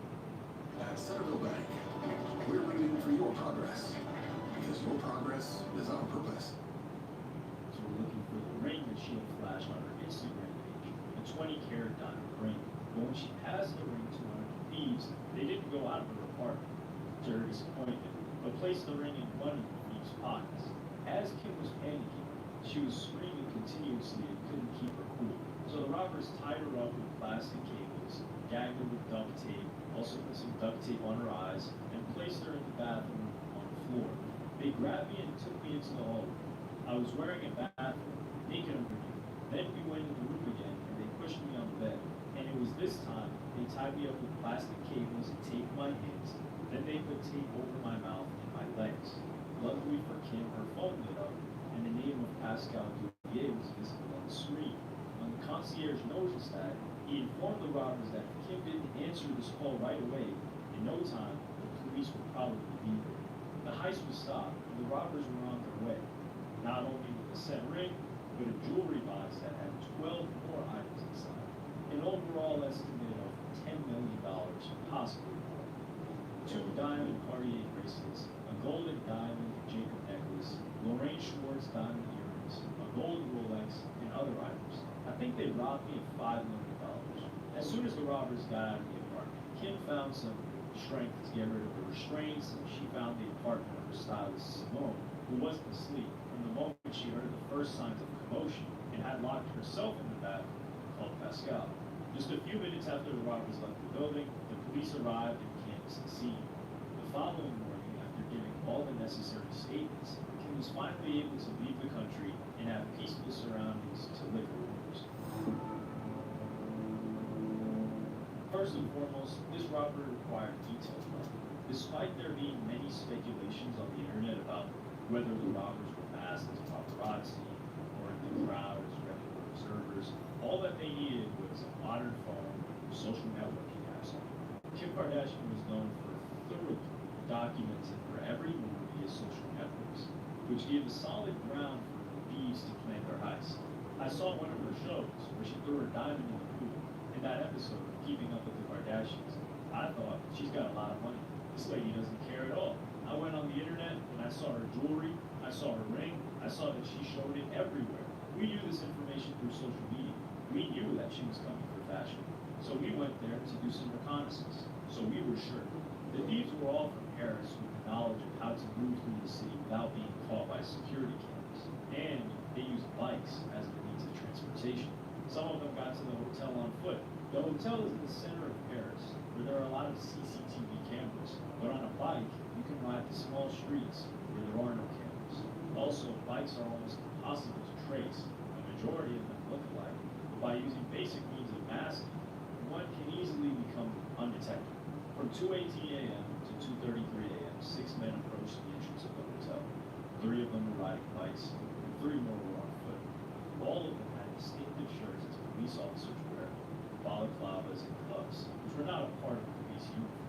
The concierge noticed men approaching the glass doors, and as they had police shirts, he let them in, thinking they were from the police. Then the situation quickly changed, and he had been handcuffed and felt the cold barrel of the gun to his neck and back. So how did you prepare for the crime? J'étais sur Internet, et c'est vrai, j'ai vu ses bijoux, j'ai vu sa bague, j'ai vu qu'elle a une soirée qu'elle a un peu partout, et qu'on a su cette information-là par la communauté. Ça a dit qu'on savait qu'elle venait pour l'attaché de nuit, donc au début, là, elle était repérée où était l'attaché de nuit. Donc on était certains, on était là depuis.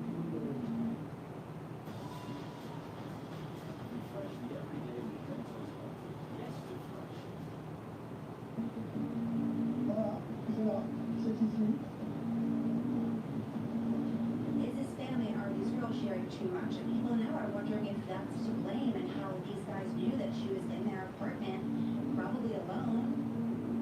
So what happened on the night? Alors ici on est rentré par une petite porte qui était ouverte à l'intérieur de la porte. C'est qu'on est rentré, on a pris le ceci de nuit. On l'a maîtrisé, on l'a attaché. Ensuite, on a cherché les clés de quelle chambre on occupait. Et moi je suis resté en bas, les collègues sont montés avec le concierge pour aller jusqu'à la chambre de Madame Kardashian. Ensuite ils ont récupéré le bijoux, ils sont allés. Et la secrétaire de Madame Kardashian a appelé le secours, mais elle a appelé le 911, ça s'écrit aux États-Unis. C'est ce qui nous a fait perdre, ce qui leur a fait perdre beaucoup de temps. Et quand on est sorti, c'était simplement une police qui n'était pas au courant. On ne savait pas qu'il y avait une braquage. Are these Kim Kardashian's robbers? It's the first video showing the alleged thieves on bikes and on foot, heading toward the boutique hotel in Paris where the heist took place.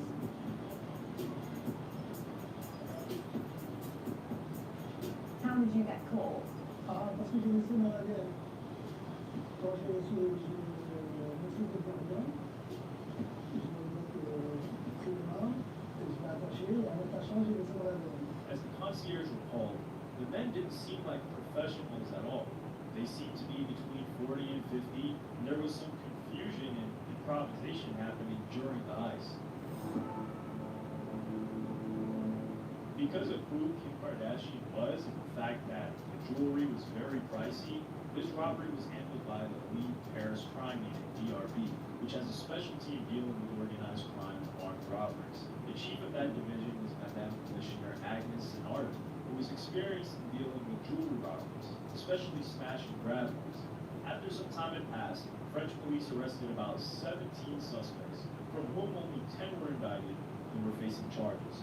Yunus Abbas, 63 years old, was charged with conspiracy, robbery, forcible confinement, and kidnapping. He was released from prison due to health issues, and he published a book, I Sequestered Kim Kardashian, in which he mocks Kim Kardashian and makes fun of her on account of not knowing the analog of 911 in France and several other things. Flores H.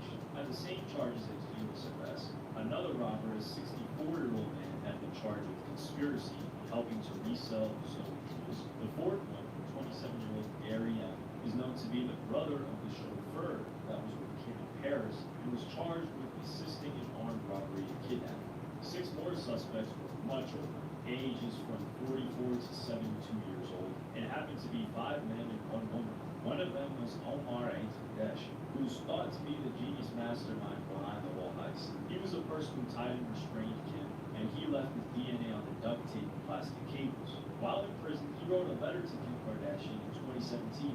After observing her emotion and realizing the psychological damages I inflicted, I decided to write to you. Not to obtain from you some sort of indulgence. Know that I fully sympathize with the pain you're enduring, your children, your husband, your close ones. I hope that this letter will allow you to forget little by little the trauma that you suffered by my fault. The question that a lot of people have in the forefront of their mind is whether there was a sign of remorse from the robbers. Not really. The majority of the robbers showed no remorse at all. What's more, they said that actually it was Kim's fault that the robbery happened because she needed to be more modest and not show off her jewels and lush lifestyles to those who can't afford them. They should be a little less showy toward people who can't afford it. For some people, it's provocative. The jewels were likely to be taken apart and sold separately on the black market. Diamonds like that change hands 5 times in 2 days in Antwerp's diamond district. Nobody will ever know. They'll be on the fingers of Americans within 6 months to a year. You have 3 choices. You could either hold on to it, you can sell it to a buyer who's fine with it being stolen, which is very hard to find. Or you can change the stones to make them unrecognizable. Anybody in the trade would be able to tell that these were Kim Kardashian's diamonds. As expected, the whole family was immensely worried about Kim's well-being, specifically her husband at the time, Kanye West, now known as Ye, who stated that he didn't care about lost jewelry at all, only that Kim was unharmed. And as soon as she landed in New York, she and her mother were escorted to their Manhattan apartment, followed by excessive security detail. As soon as Kim was safe in New York with her family, she tried to keep everything normal as much as she could, and kept herself away from any appearance on social media for 3 months. Also, her close friends such as Jonathan Sharon, Simon Huck, and Lala Anthony came to show her some support. The events that Kim had experienced had a traumatic effect on her, which is quite understandable. It resulted in her having anxiety attacks and sleep deprivation. As a matter of fact, what happened to her in Paris forced Kim to rethink the way that she behaves and when she posts on social media. She told her mom, "I think it's time that I have to see a therapist, because I don't want to have these feelings and flashbacks. I've always been really aware of my emotions and how I've been feeling, and I never really thought therapy was right for me. But I also want to be responsible to my husband and kids and do whatever I have to do to get through this and not be this crazy person that's always scared and anxious. I don't want to live my life like that." I know this sounds crazy, but I know that was meant to happen to me. I don't want to start crying, but I feel like that was so meant to happen to me. Like I'm such a different person. When she felt comfortable again to be around flashes of cameras and people staring at her, everyone could see the drastic changes in her appearance. There was no flashy, luxurious jewelry or extravagant outfits. On the contrary, minimalism, while still expensive, seemed to be a new credo for Kim. No expensive items ever come to my house. I have it all taken from security before I even enter my home. I can't sleep if I have jewelry in my safe, or money, or anything at my house. I just don't live my life like that. As far as jewelry, if I'm wearing something, it's borrowed, it's fake. Well, after such details are revealed about the theft, you may expect people to perhaps feel sorry, sympathize with them, or show some support. While some definitely did so, for example, Salma Hayek said, "It's horrific. I know it's terrible, but thank God she's okay. It's the only thing I can say because it could have been worse. And it is good news. Thank God that her little girl is not there. And many others showed Kim's support via Twitter. But there is another story of people who thought that the whole Paris situation was nothing more than a publicity stunt. There were a lot of really deep tweets, the general message of which was that Kim should find another way to attract attention to herself. Some even suggested that it was another conspiracy theory because it's close to being almost impossible to differentiate between publicity stunts and everything else that happens in the Kardashians' lives. Karl Lagerfeld, who was a creative director at Chanel and a designer, kind of accused Kim of having that plush lifestyle and being a living provocation. If you're that famous and you put all your jewelry on the net, you go to hotels where nobody can come near to the room, you cannot display your wealth and then be surprised that some people want to share it.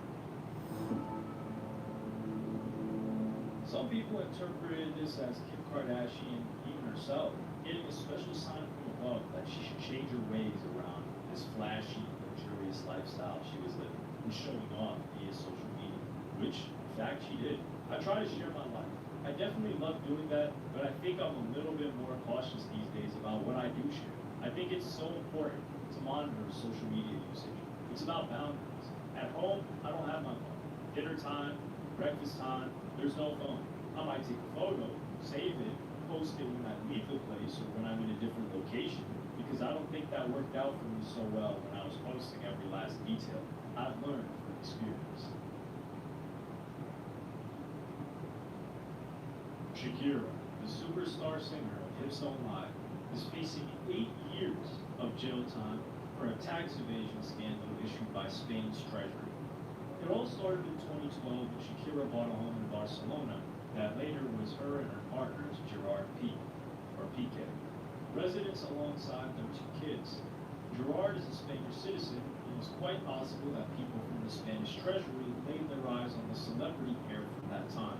While having a relationship with Gerard, Shakira did not reside in Spain more than 183 days of the year, and spent more than 7 months traveling and promoting her albums all around the world. Her residence at the time was in the Bahamas, and all income that she required from her tours was outside of Spain. Then, 3 years later, in 2015, it said that Shakira declared that her home in Barcelona was her place of residence, and she enrolled her son in the school there. Spanish domestic law has 3 criteria upon which it's decided whether a person is a resident and has to pay taxes or not. Physical presence in the country for more than 183 days, or sporadic presence, a center of economic interest, and having a spouse and or children in Spain. As a professor of tax law, Rodolfo Martin has stated, even if you are not present for that many days, a sporadic presence is regarded as presence. There's a tendency in Spain within the tax administration to consider if a person is not able to prove that they are a resident in another country, then there's a presumption that they're doing something strange.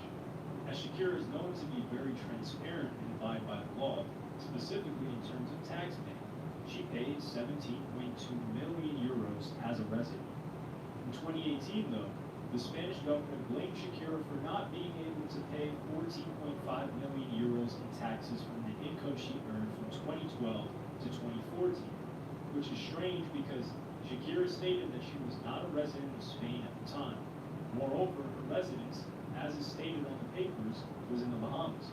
Spanish prosecutors stated in July of 2022 that there is an 8-year prison term and a 23 million euro fine waiting for Shakira.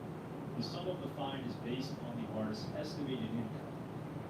The fact that Shakira is an owner of 3 offshore companies is open to the public eye thanks to the leak of secret financial records that were acquired by the German newspaper SZ. And that leak was the subject of an investigation in 2017 by Paradise Papers, which is owned by the International Consortium of Investigative Journalism and its media partners. By having offshore companies, Shakira, alongside other celebrities, considerably lowered their taxes. Shakira and her lawyers state that the reason why she uses these companies is that the bigger part of her income comes from outside Spain. Her 3rd offshore company is located in the British Virgin Islands and was created somewhere between the last months of 2018 and the beginning of 2019. Shakira herself is the director and sole beneficiary of said company, and the vice president and secretary of that company is her mother, Nidia Ripoll. who lives and resides in Barranquilla, Colombia. Moreover, the company was founded on $50,000, and the place of accounting records is the home in Barcelona. The main shareholder in this company is New World Holdings, another company that Shakira is connected to. What's more is that there's a mashup of when exactly this and other companies were created, because lawyers stated that offshore companies were created somewhere between 2001 and 2009, while on papers it stated between 2018 and 2019. Shakira is saying that she's innocent of all accusations that the Spanish government and Treasury accused her of. Also, she adds that one of the main reasons why she has these accusations is because she was dating a Spanish citizen. Shakira states that she'll continue to fight these false accusations. I didn't spend 183 days per year in Spain at that time at all. I was busy fulfilling my professional commitments around the world. Second, I paid everything they claimed I owed, even before they filed the lawsuit. So as of today, I owe zero to them. It's just their stop. But I'm confident that I have enough proof to support my case and that justice will prevail in my favor. In addition, Shakira states that while being under investigation, the Spanish Treasury used unorthodox methods such as gathering data from hospitals and other public places to make their case stronger and force her into a settlement. It's unacceptable that, in its accusation, the tax authorities are not respecting the legal certainty that must be guaranteed to any taxpayer, not my fundamental rights. As well as that, they're trying to damage a reputation earned over many years. In my case, they have violated my rights of privacy and the presumption of innocence, basic rights of any citizen. So Shakira stated that she would not make any deals whatsoever and would face a trial if it came to that. In May, she lost an appeal, and in June, she rejected the settlement. However, even without evidence to support these fictional claims, as they usually do, they've resorted to a salacious press campaign to try to sway me. They apply pressure in the media, along with the threat of reputational damage, in order to coerce settlement agreements. Spanish tax authorities do this often to both celebrities and unjustly to the regular taxpayer. A representative stated, Shakira has always cooperated and abided by the law, demonstrating impeccable conduct as an individual and a taxpayer, and faithfully following the counsel of PricewaterhouseCoopers, a prestigious and globally recognized tax firm. Unfortunately, the Spanish tax office, which loses 1 out of every 2 lawsuits with its taxpayers, continues to violate her rights and pursue yet another baseless case. Shakira is confident that her innocence will be proven by the end of the judicial process. In addition, Shakira made a few hints that she was not the only one who was subject to tax evasion cases taking advantage. Still, the Spanish government was known for making accusations against other celebrities, including famous footballers. Footballers are paid not only for their success on the field, but a more significant part of their income is from the usage of the players' images, which include their voice, names, and photographs in marketing campaigns all over the world. Under Spanish law, image rights income is taxed at 20% or so, while the income is taxed at about 43%. But the number can vary in accordance with different regions. Although footballers can play for Spanish clubs on Spanish soil, the fact that their image is used widely around the globe draws attention to the law. Also, when said images or image rights are being sold through offshore companies and passed over to the Spanish government or treasury, incidents start to emerge.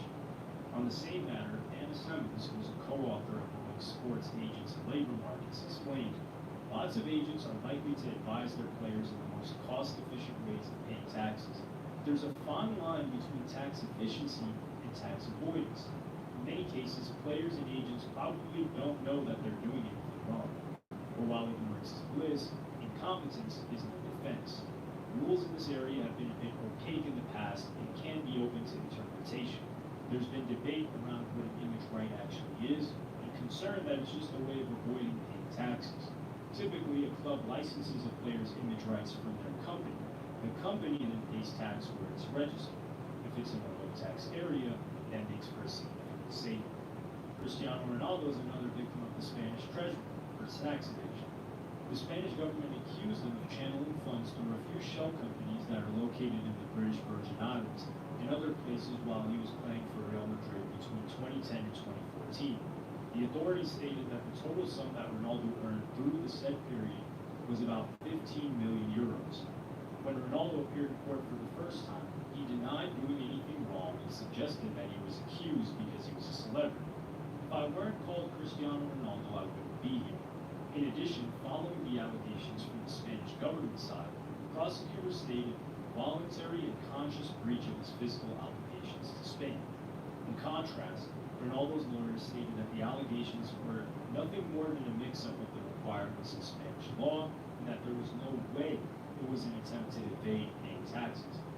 In a 4-year time, Ronaldo pleaded guilty to tax evasion and accepted a prison sentence of 2 years, alongside paying a 19 million euro fine, which includes 3.2 million euros for defrauding Spain and 5.7 million euros in taxes. Interestingly enough, under Spanish law, the person who's accused of tax evasion the first time doesn't have to serve in prison if their sentence is 2 years or less.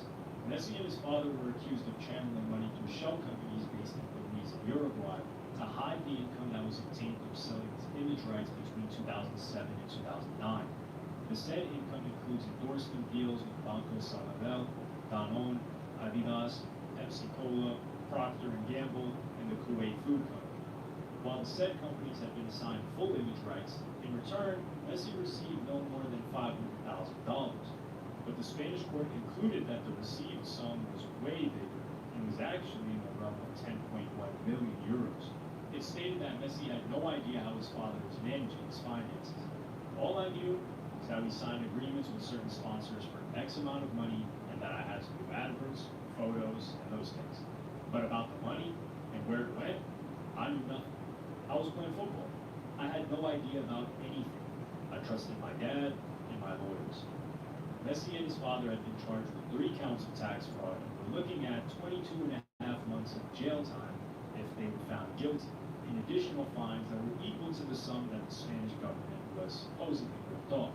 Both Messi and his father paid 5 million euros, which was the same amount as unpaid taxes and interest. Messi and his father were found guilty but got a reduced sentence since they paid a defrauded amount to Spain's tax authority. The court statement declared that Messi unequivocally understood his obligation to pay tax on income obtained from exploiting his image rights. Therefore, it is not logical that he should ignore his duty to pay tax on them.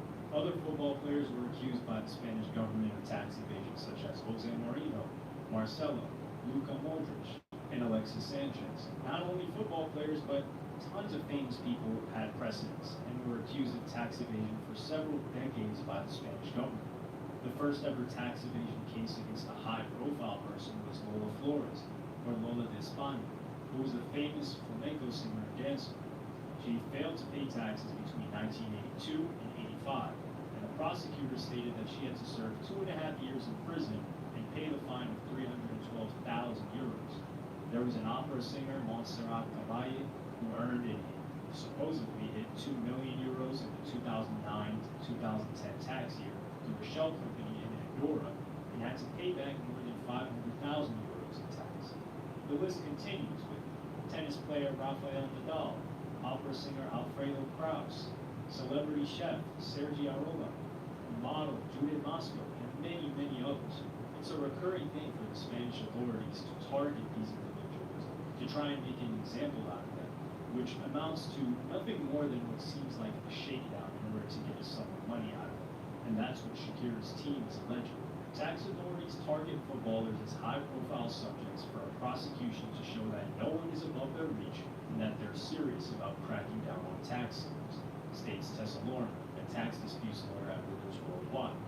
While the same can be said about famous singers and other media people, hopefully Shakira will be able to hold her ground and fight through these accusations and win, setting a new precedent for famous people and athletes that have been targeted by the Spanish government. In November 2000, the TV show America's Most Wanted made an urgent plea for the whereabouts of a man on the run for murder. 8 years earlier, the same person had appeared on MTV as one of New York's up-and-coming rappers.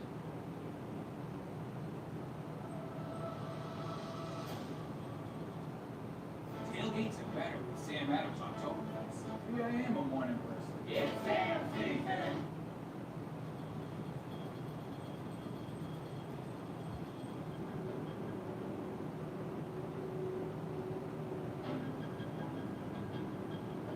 Shy Ali was perfectly placed to become a rapper. As a teenager in the late 80s, early hip-hop pioneers like Queen Latifah and EPMD would be in his neighborhood in Co-op City in the Bronx. At a young age, he also made friends with Chris Lighty, who alongside Mona Scott Young created Violator Records. Lighty became like an older brother to him, and would take him outside of Co-op City, let him see other parts of New York, and sometimes even let him in the studio. That was quite an important contact to have in hip-hop, to say the least. Chris was part of a loose collective known as Native Tongues. This group had members such as the Jungle Brothers, Tribe Called Quest, Black Sheep, and De La Soul, and genuinely focused on positive hip-hop. Lighty was the road manager for the Jungle Brothers, while one of them had their flight canceled from London to New York and wouldn't be able to make their upcoming show at the Apollo. So Shy Ali brazenly asked if he could freestyle and take his place. It was a bold move, and Shy Ali had to pretend that he wasn't scared to death of going up on stage. But he managed to pull this off, and Chris decided to sign him to Violator Records. Despite only being 12 years of age, Shy Ali appeared on Black Sheep's song Past the 40. At just 15 years old, he released his debut album, The Fabulous Shy Ali. The LP contained features that other rappers could really only dream about, such as De La Soul and Phife Dawg. The album did reasonably well, and he had accomplished more than most people at the age of just 15. Chris soon left the label, but Shy Ali was left on there. It was clear that bigger and brighter things were on the horizon. But Chris' departure had its downsides. The label mostly focused on alternative rock, and Chris was their hip-hop guy. Meanwhile, Shy Ali's father was his manager and tried to negotiate a better contract for his son. And these financial issues escalated into legal disputes. One thing led to another, where Shy Ali had a second album, but for contractual reasons, this album never got released. He was in limbo, where he simply wasn't able to release new music. The years passed and Shy Ali's rap career was starting to lose steam. The typical career progression, if you can call it that, is to go from drug dealing to rapping during this time. Shy Ali is one of the few rappers that went the other way. A lot of his friends were making good money hustling, and this was a way for him to make some extra money. Although a lot of the time he was simply hanging out with drug dealers during their work shifts. Shy Ali got no formal notification that he was dropped from the label, but he just assumed that he was no longer wanted. And given the lifestyle he now led, he felt that it was sensible to own a gun. If he had to visit a neighborhood he wasn't too familiar with, or was in any situations where he felt he might be in danger, he would bring it with him for protection. But this form of protection ironically got him into harm's way. He was stopped by the police, and when they found the gun, he was put on probation. Right towards the end of his probation, he started carrying a gun again, and he got pulled over again and was re-given probation.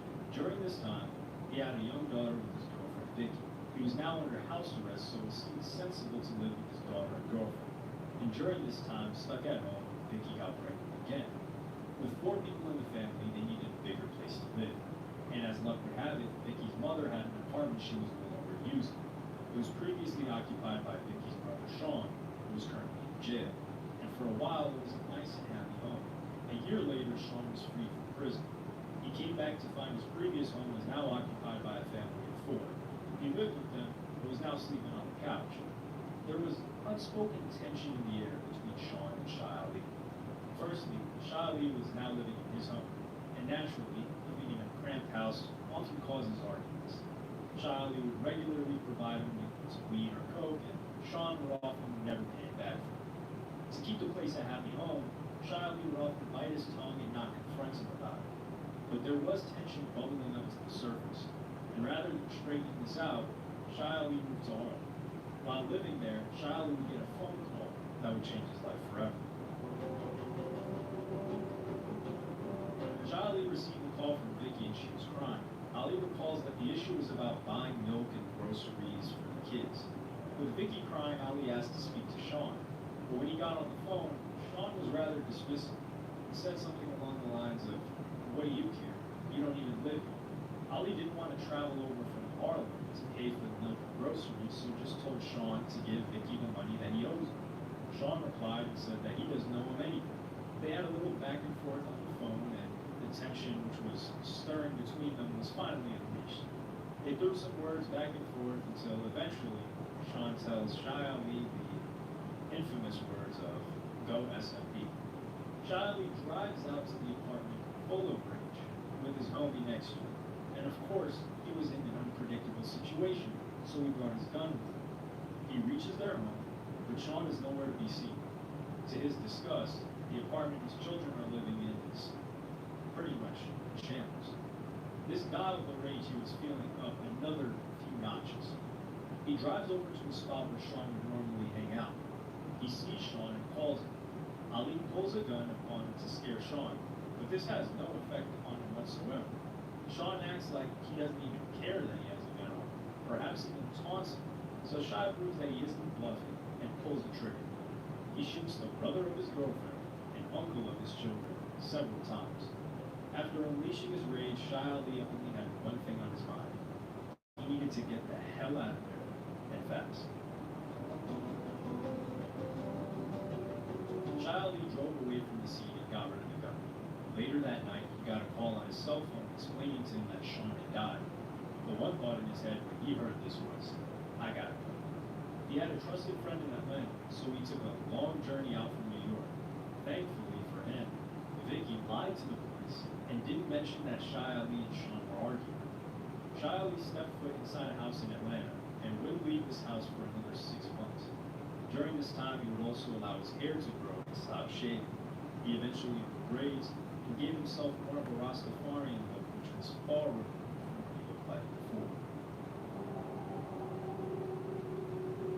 Ali was living out of his friend's pocket, so at some stage, he needed to start earning a living. But he couldn't exactly pop into a Walmart with a resume. There was no way that he could earn an honest living from here on out. And even hustling was still out of bounds. He wasn't in a position where he could hang around a street corner. And if the police caught him with even a small bit of weed, they might want to get some fingerprints. So he would sell drugs here and there, but a lot of his money came from robberies.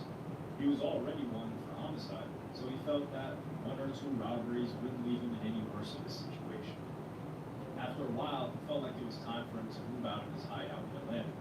So to get a new place of his own, he needed to fake an identity. He learned about a nurse at a nearby hospital who had access to birth certificates they filled out when babies were born. They were essentially blank birth certificates that were certified by the hospital. She would secretly sell them to people who, for whatever reason, wanted to create their own birth certificate. And one of Shai Ali's friends gave him one of his kids' social security numbers. With this information, he could rent an apartment. And he now had an address, so he could get a driver's license and credit cards. He even bought his own gun legally through using all of these forged documents. He was a wanted killer on the loose, but found himself at a gun store, being told that he could buy as many guns as he pleased. He had been a wanted man in New York since January, but in November that year, he appeared on America's Most Wanted. His face was all over national television. There was not a single state where he would be safe. He decided that he can't just stay in the same spot and continued moving around. But he started to get homesick from New York. Shai Ali began feeling fatigued from all of this hiding, considered going to Cuba, and perhaps a part of him even wanted to get caught. Whatever the reason, he kept coming back to New York. And in February 2001, America's Most Wanted aired him again. He was paranoid of every which way he went. Then one night he was staying in Parkchester. The moment he had anticipated for over a year was suddenly sprung. At 5 a.m., he heard loud banging on the door. This was in a high-rise apartment. He looked out the window and realized it was Forrest Ride's John. The jig was finally up.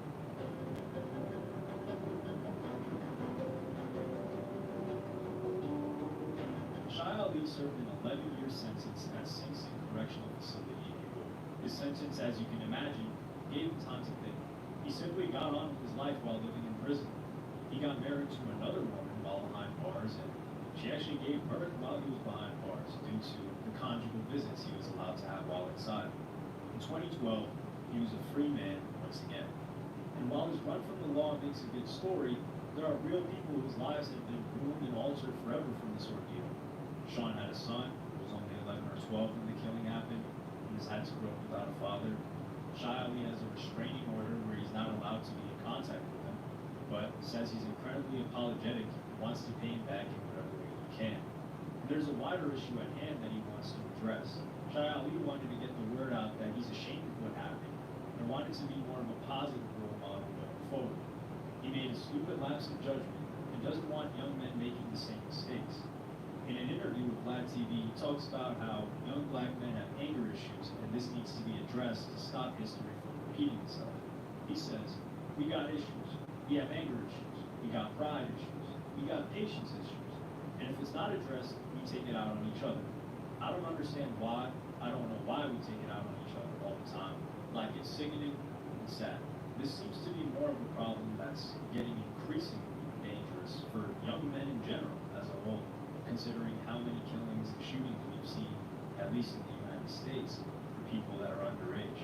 But it's definitely a conversation worth having, if anything is to ever change, which doesn't seem likely in the near future.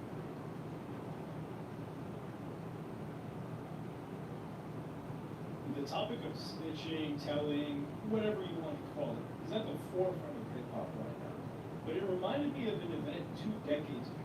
In 2001, Lil Kim found herself caught in a shootout in Manhattan, with 20 bullets flying from both sides. The shootout was brought to court, and Lil Kim was asked to testify under oath and could end up in prison if she failed to tell the truth. But while facing a federal grand jury, something crazy happened. One of the most legendary beefs in hip-hop was between Lil Kim and Foxy Brown, both of which even went to the same high school together. The tension primarily came from their membership of 2 rival groups. Lil Kim was with Junior Mafia, whereas Foxy Brown was with The Firm. In February of 2001, Lil Kim did an interview with Hot 97. She was leaving the building and was accompanied by her manager D-Rock and her bodyguard. The doors of Hot 97 regularly have famous rappers crossing paths, and Lil Kim found herself walking past Capone and Nori, both of which were affiliated with Foxy Brown. They had a song called Bang Bang, which featured Foxy taking shots at Lil Kim. A back and forth of words were exchanged, but it sadly escalated into a shootout. One man in Capone and Nori's entourage was wounded, but thankfully that was the height of it. The police arrived, Lil Kim's manager and her bodyguard were taken to court for weapons charges, and Kim was taken to the stand as a witness. She was, after all, on the radio just before this all happened.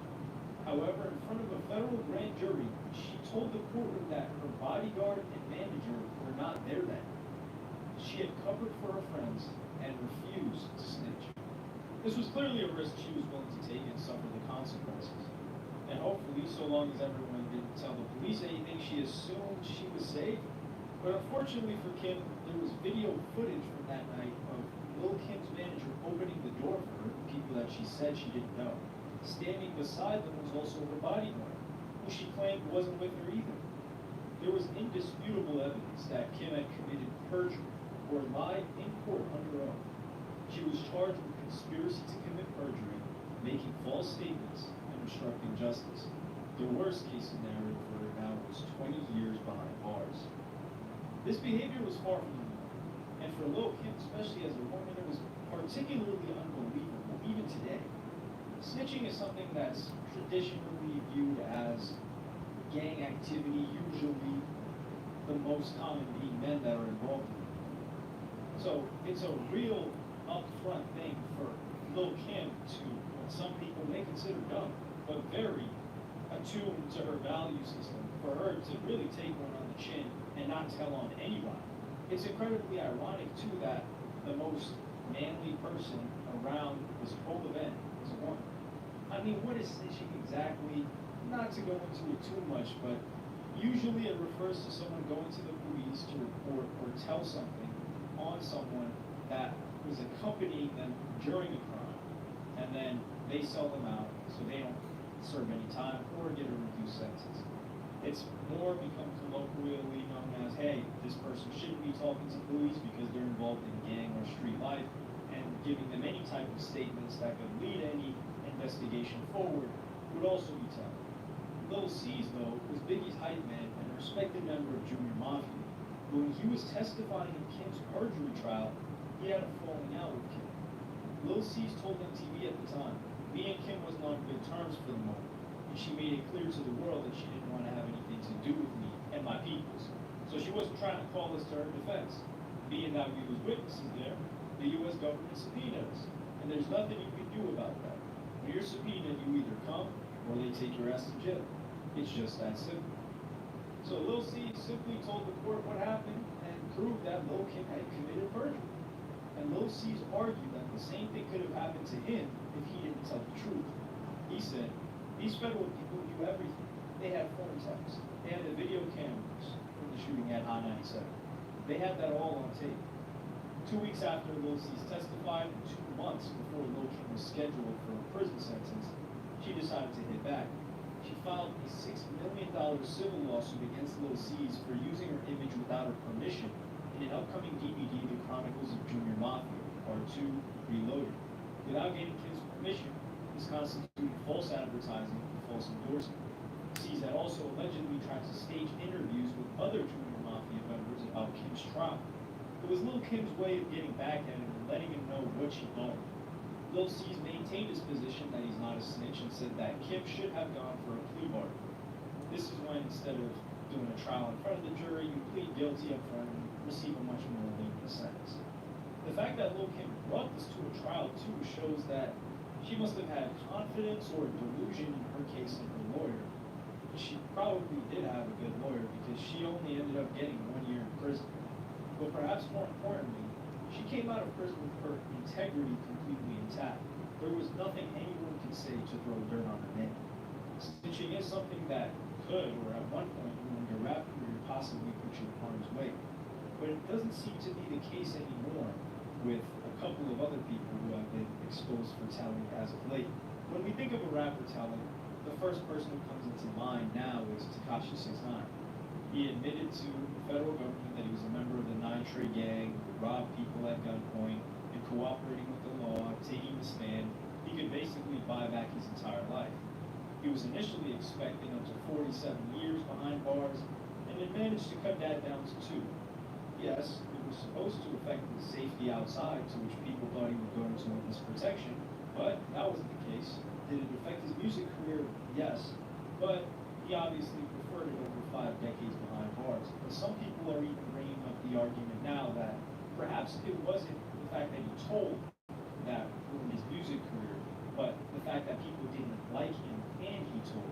Because that brings a connection to the next individual, which is Gunna.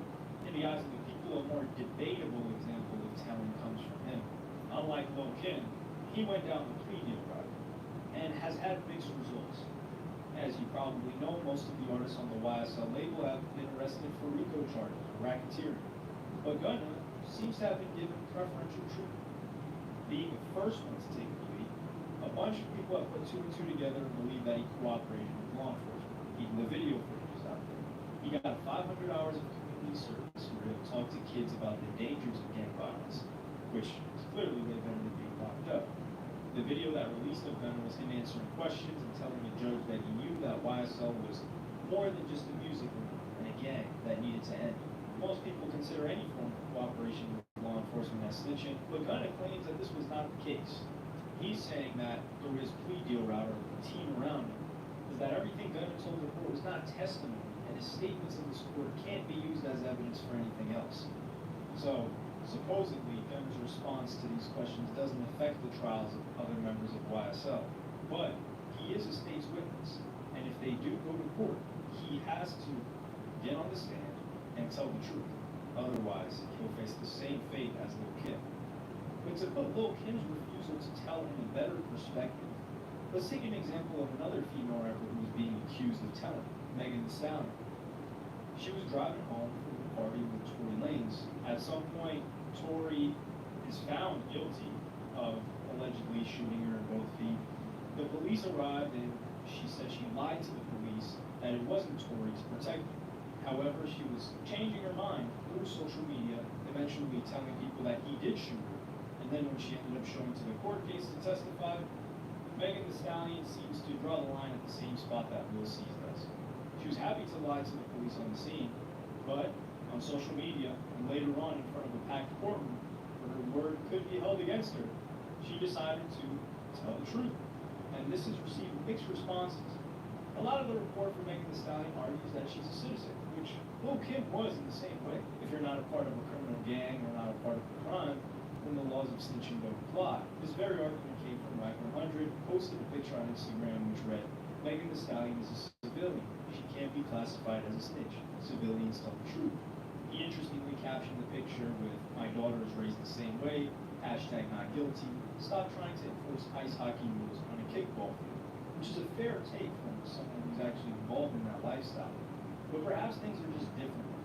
When Lil Kim was coming up, she wanted to be seen on the same level in the playing field as other men, both creatively, artistically, rapping ability, and being able to hold her own on things outside of the music. There were incredibly few female rappers around when she came up, so she fought long and hard to give female rappers the respect and credit that they get today. So Lil Kim perhaps didn't see herself as a citizen that was separate from what was happening, and she'd rather lie and potentially risk prison, so people didn't think any different. 16 years from those courtroom dramas, though, Lil Kim and Lil Cease met once again, and under better circumstances. They were both celebrating what would have been the 42nd birthday of their former close friend, Biggie Smalls. Lil Cease apologized to Lil Kim, and they buried the hatchet. Hip-hop is often defined by beefs and moments of conflict, but this was a beautiful moment of old friends reconnecting. Despite her having the right to not accept his apology, considering it helped land her in prison, Lil Kim's place has been firmly cemented in hip-hop history for her contribution to rap and fashion, but she should also go down as a female rapper who never snitched in the face of a lot of time, 20 years, when we have male rappers who claim to be gangsters that are telling.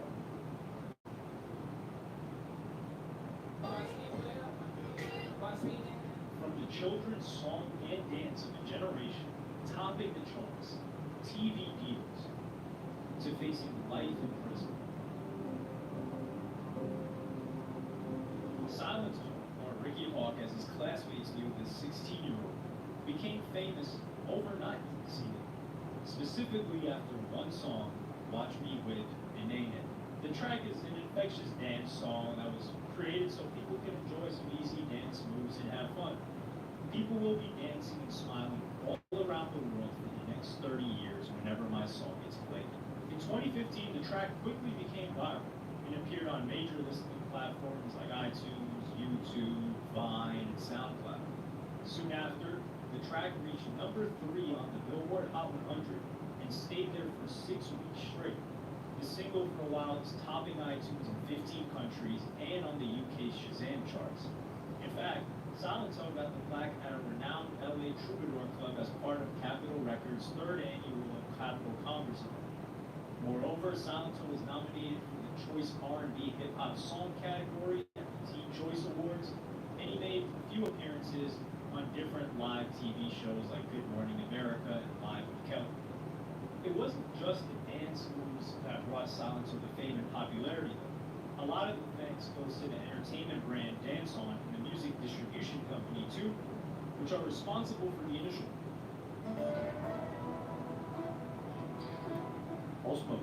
come on, little initial buzz around Watch Me. Before the song appeared on Dance On's radar, it reached success on Instagram and Vine. When Camille Mussar, who was head of video at TuneCore, spotted it and brought it to Dance On's attention. It was kind of like putting 2 ingredients together. One was the dance and the influencers of the dance network, and the other one was a song that everybody was eager to listen to, but they just didn't know about it. To create the hit, knowing the rules of the 21st century weren't enough, Silent Hill worked with Ola, the producer, reached out to him on Instagram, and he spent a couple of weeks making his case to him, as the latter had some reservations about creating the song, but in the end he agreed. For like 2 months, he kept trying to tell me, hey, I got this song. It's going to be a hit record. And I thought it was the craziest idea. For a hit record, it has to be the perfect song, perfect beat, perfect time, perfect everything. Plus, having the dance come from Atlanta, which is a very young, dance-oriented city, there were a lot of groups dancing to it online, and it spawned so many videos on these apps. Moreover, the song gave a push to other artists, such as Ayo and Teo, to release their songs with a similar vibe, although none of them had the same potential to be the next viral craze. Watch Me was said to have grown on people because of the power of online video platforms, specifically hashtags, Vine, and Instagram video. While still being in school and getting famous, Silent Hill said in an interview, after Watch Me blew up, the kids who were always disrespectful to me in school began to show respect and say, what up, to me when I would see them in the halls. Fame in high school was a blessing since the music kept me focused on working on my craft as an artist, which is what makes me happy. It was a distraction to any negative energy that would come my way. And they continued about important lessons he made while being that famous among his peers. I learned that if you put in the work, believe in yourself, and ignore the noise or pressure to stop doing what you're doing and putting in the work, respect, success, and happiness will come. I always kept that positive mindset and smiled at everyone at school in the hallways, still saying hi to those who doubted me because there's no reason for any hate out there. I want everyone to win and be happy. However, at the same time, fame at such a young age taught me how to trust it, follow through with my word, and live my life the best way I want to create for myself. Need to keep going through those hurdles and do what you want to do because at the end of the day, you're in control. While it seems that being successful at a young age can bring a lot of good, it didn't seem to be all roses and sunshine for Silento because he went through some struggles with mental health, even took a break from performing and composing to focus more on his mental well-being. In 2017, the chain of legal issues involving Silento started.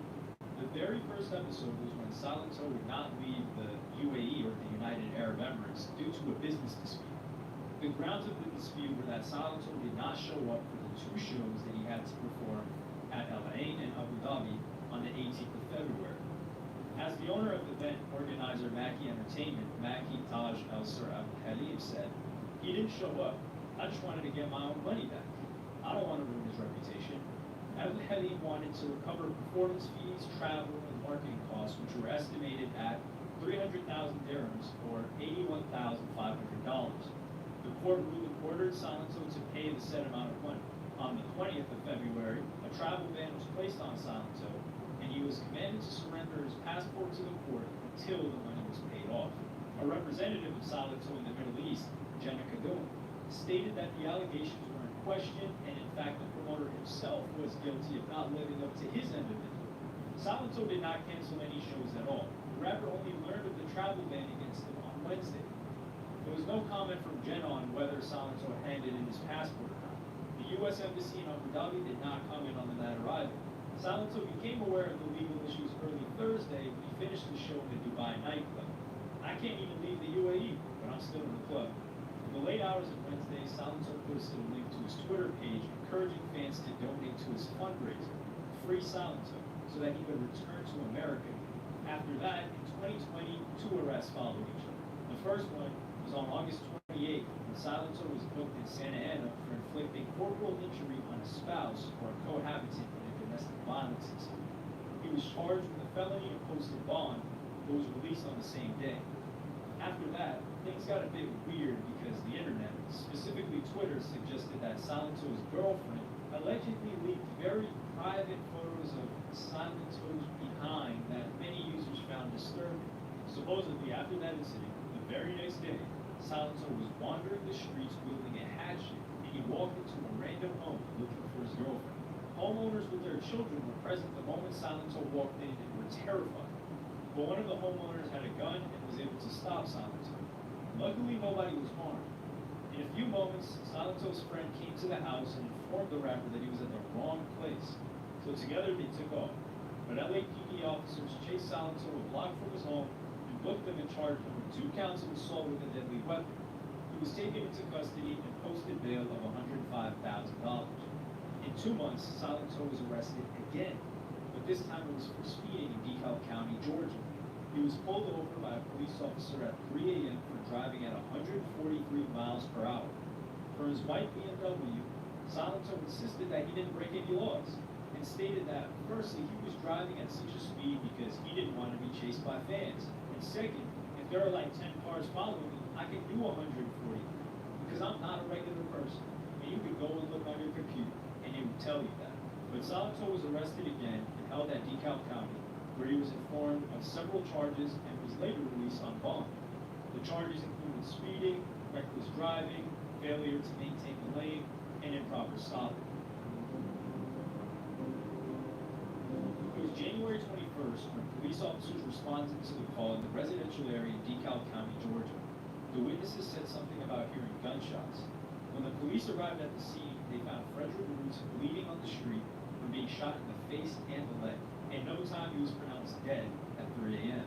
Detectives who arrived at the scene gathered security videos from the homes in the neighborhood, which showed several cars that were quickly driving away from the crime scene. Also, those videos captured at least one gunshot. Near the body, detectives found 8 bullet casings. At that moment, it wasn't clear who was the main suspect or what was the motive of the crime. But soon after, police determined that Silento was a suspect who probably committed the crime. It remained unclear how police found out that it was Silento. On the police department's Twitter page appeared an announcement. On January 21st, the DeKalb County Police Department investigated Brooks' death after he was found shot on Deep Shoal Circle. Hawk is in DeKalb County Jail charged with murder. After Silento was arrested, his publicist, Chanel Hudson, published the following statement on his Instagram page. Please send my client Silento some positive vibration. Over the past several years, Ricky has been suffering immensely from a series of mental health illnesses. We will continue in his efforts of treatment, but we ask in the meantime that the public uplift him and his family in immediate prayer and positive energy.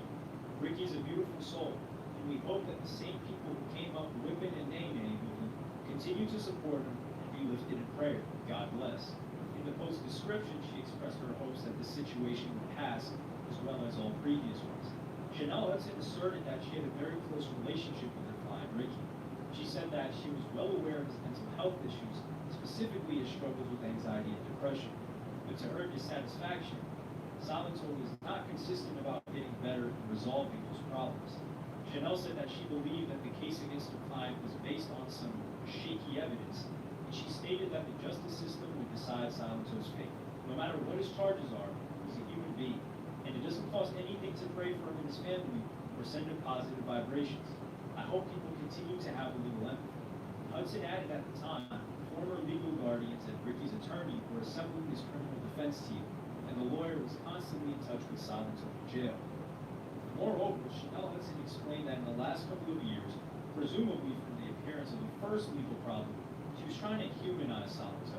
She said that in May of 2019, she booked him on the daytime talk show The Doctors, where Silento got the chance to talk extensively about having mental issues. That wasn't a situation where he just showed up and sat down for 30 minutes. He did a psychological evaluation ahead of time. It was a 4 or 5 day process. While being on the show, Silento explained that he was already born with marijuana, cocaine, and heroin in his system. He mentioned his struggles with anxiety and depression, and said that it was highly likely that he was prescribed ADHD medication by mistake. I don't know if these demons will ever go away. Chanel also pointed out the fact that Ricky was suffering from depression wasn't based on him being a failure. Quite the opposite. Silento was traveling around the globe, frequently performing, and making constant appearances on various children's television shows and programs. But when the pandemic took over, Silento broke to pieces and allegedly attempted suicide at the beginning of 2020. But unfortunately, nobody was really paying too much attention to what was happening to him.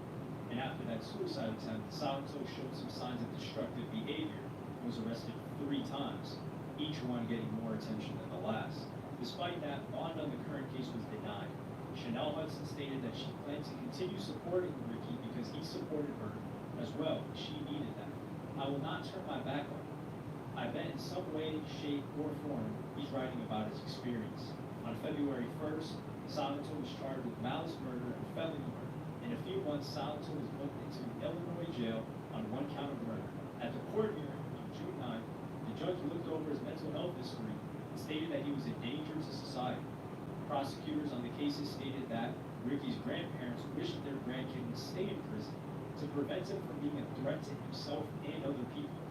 And on August 3rd, he was indicted on charges of malice murder, felony murder, aggravated assault, and possession of a firearm while committing a felony.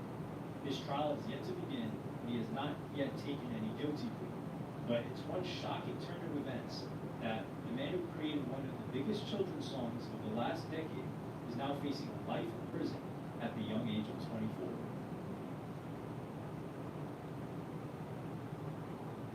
In 2014, a member of the famed hacker group Anonymous sent out a series of tweets threatening one of the biggest record labels in the music industry, Atlantic Records.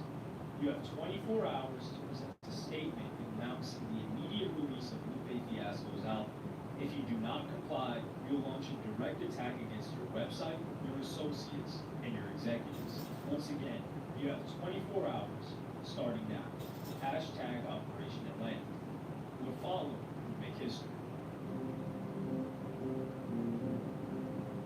Lupe Fiasco was well known and respected within the hip-hop community and outside of it, not just for his elite lyricism and great music, but willingness to spread a positive message and speak out against injustices such as poverty, racism, police brutality, and America's foreign affairs and different wars, even if it may harm his career.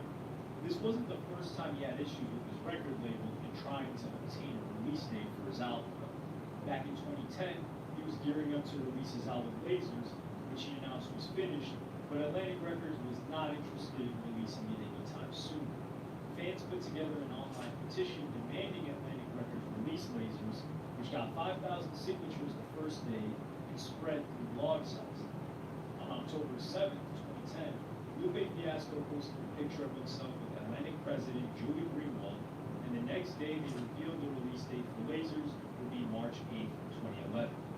Despite the release date, fans still showed up and protested outside of the Atlantic Records office in New York City a week later, where executive Leonard Cohen would come out with a large boombox playing some music for the fans. But this was just one of the many issues he had with Atlantic Records since he first signed. The only reason he even went to Atlantic was because of Jay-Z, who they both at the time believed was going to become president of Atlantic Records. But that ended up falling through because Jay-Z would instead become president of Island Def Jam Records, leaving Lupe Fiasco on Atlantic alone. For Lupe's original album, Food and Liquor, his label didn't even like it, and his business partner Chili had to refinance his own house to get the money needed to get that song on the radio themselves. When this became a breakout hit, Lupe left that Craig Cowman, who was the CEO at the time of Atlantic, was calling radio stations and telling them to stop playing Kick Push, a hit song by an artist on his record label. Why? Because Atlantic had nothing to benefit from it. The song was put on radio by Chili and Lupe. It had been recorded and created before their deal with Atlantic. And the producer behind it was Soundtrack, who's a part of Lupe's team.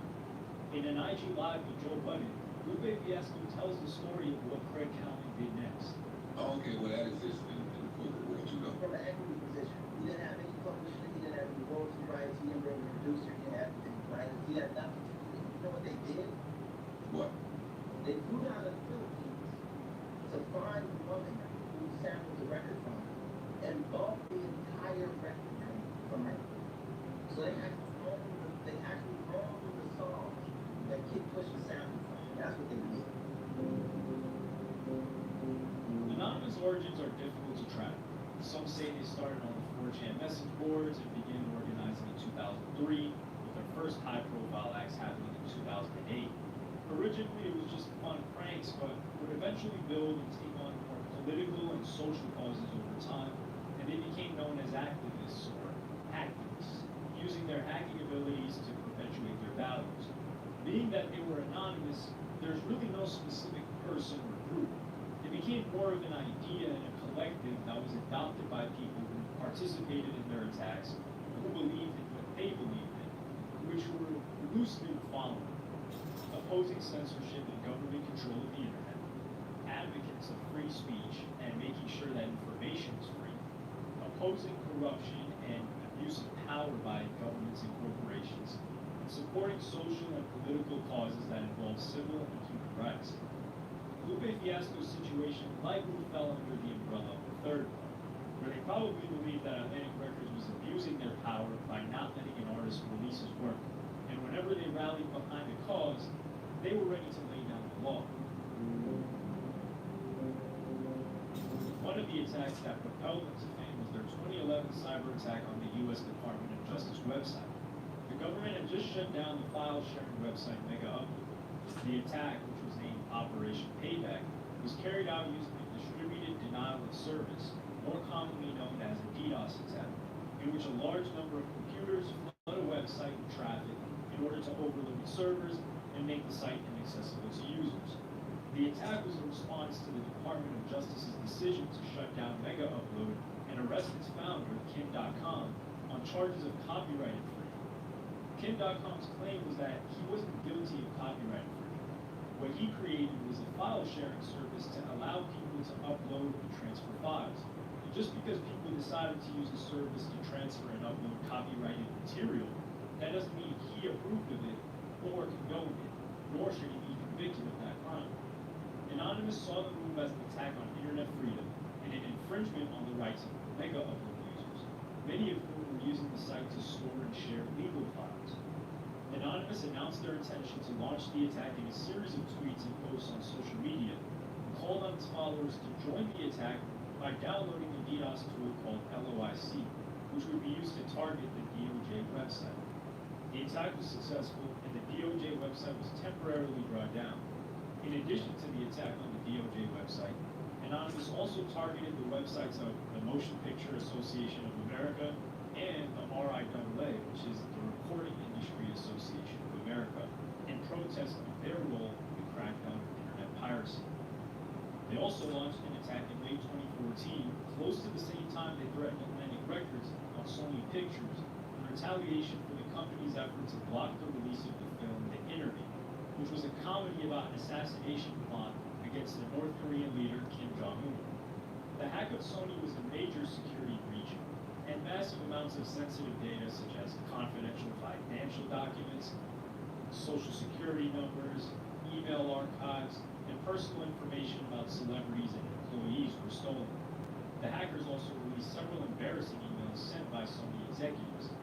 The attack was first announced by a Twitter account claiming to represent Anonymous, which stated that the group had launched the attack in response to Sony's effort to block the release of the interview and to protest the company's treatment of its employees.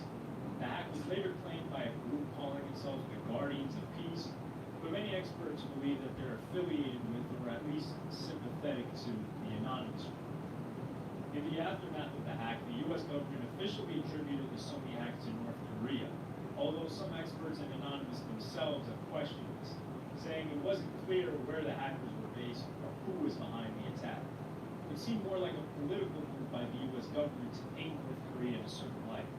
But these are just examples of why it made perfect sense that Atlantic Records complied with the request, or threat, made by Anonymous to announce a release date to Lupe Fiasco's album Tetsuo Youth, because the next day they sent out a tweet saying, Lupe Fiasco's Tetsuo Youth, January 20th, 2015.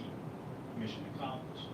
Lupe Fiasco offered his thanks by sending a tweet with just the letter V, symbolizing the character from the movie V for Vendetta, that has the same mask that Anonymous represents.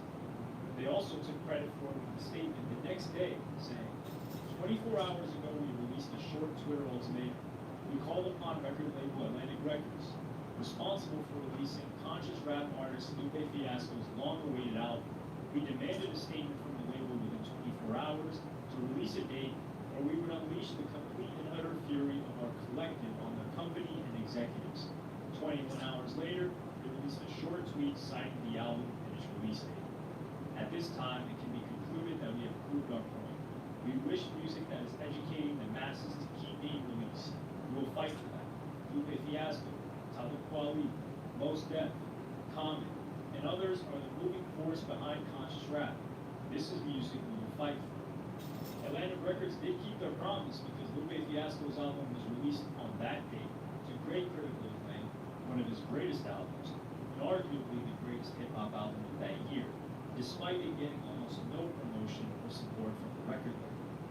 It's a mystery why they decided to pick Lupe Fiasco as an artist to rally behind, but it just goes to show that despite the fact that a rapper or artist isn't consistently putting out hit songs that are reaching the masses, if their artwork has meaning, the ability to touch people, and serves a purpose greater than themselves, it's more than enough to get outside parties willing to bat for you, whether that is creating online petitions to get your music released, showing up and organizing in person to protest your music not being released, and even threatening your record label with consequences that could range from having their information leaked publicly, or perhaps things even worse than that, they may be involved in behind the scenes.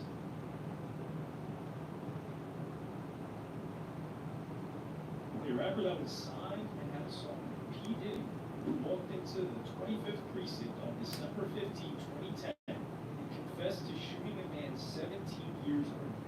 He was convicted of second-degree murder and sent to prison for 15 years to life. Travell Coleman was born on November 19, 1974, a grew up with his grandmother in the James Weldon Johnson housing projects. He grew up in the real ghetto, amongst a lot of criminal activity and the availability of drugs. He was known by the name G-Dep, short for Ghetto Dependent.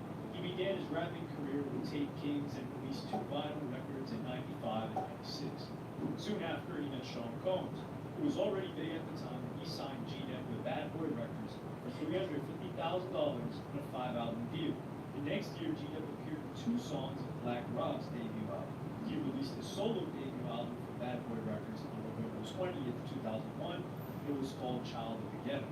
The album did not too great. It was 106th on the Billboard 200.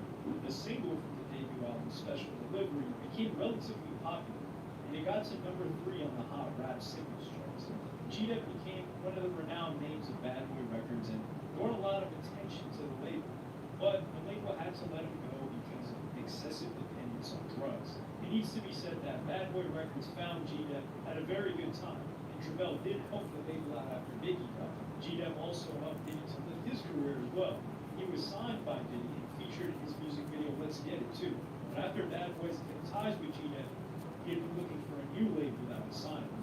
G-Dep was building up a rap sheet for criminal activities. He had 25 criminal offenses, including grand larceny, drug offenses, and burglary since 2003. Also, he had been convicted and imprisoned at Rikers Island for robbery. G-Dep was mostly under the influence during this time and was dealing with personal issues. After the release of Child of the Ghetto, he began struggling with PCP addiction for a long time and grew dependent on it. The gangster life he glorified in the songs with raps like Keep It Gangsta, which include lyrics like Keeping America High and Why Wouldn't I, Gangsters Don't Talk, We Beat the Case of War. It's the same lifestyle that tormented and disturbed him. He regretted everything good in his life, thinking that the success he had wasn't actually deserved. He was a married man with children, but he had been wrestling with his conscience for some time. His life spiraled into disarray with a slate of arrests on drugs, trespassing, and other charges. G-Dep's Bad Boy days were long gone. Almost a decade gone by since his first album release. In 2010, he signed up with Famous Records to release his second album, Ghetto Legends. Everyone was talking about the Harlem-based rapper that knew him from his time at Bad Boy. The release was supposed to be a return back to the scene and an elevation to Main Street. I'm thrilled that I finally chose Famous Records as my new label, and I'm quietly confident that with Mr. Collins' vast experience in the music industry, that Famous will be my home for some time to come. Only good things will come from this move. But that grand return was short-lived. The Harlem rapper had a deep and dark secret that ate away at him for years and made him confess to a criminal act that he somehow got away with. Travell Coleman reopened a cold case that was forgotten about by everyone. On December 15, 2010, G-Dep walked into the New York precinct and told the officers that he was the gunman in the murder of a Queens man in 1993. He even told the police that he actually tried confessing twice before, but he was sent back because the police thought he was too drunk and too high and was incapable of giving a confession. Travell had dropped out of school at the age of 18 in search of music. He funded recording sessions by selling coke on the streets of Harlem. He dabbled in drugs himself. For $500, he bought a gun. In the fall of '93, a month before his 19th birthday, Coleman used that gun to mug a stranger. G-Dep was riding his bicycle when he encountered John Hinckley near a subway.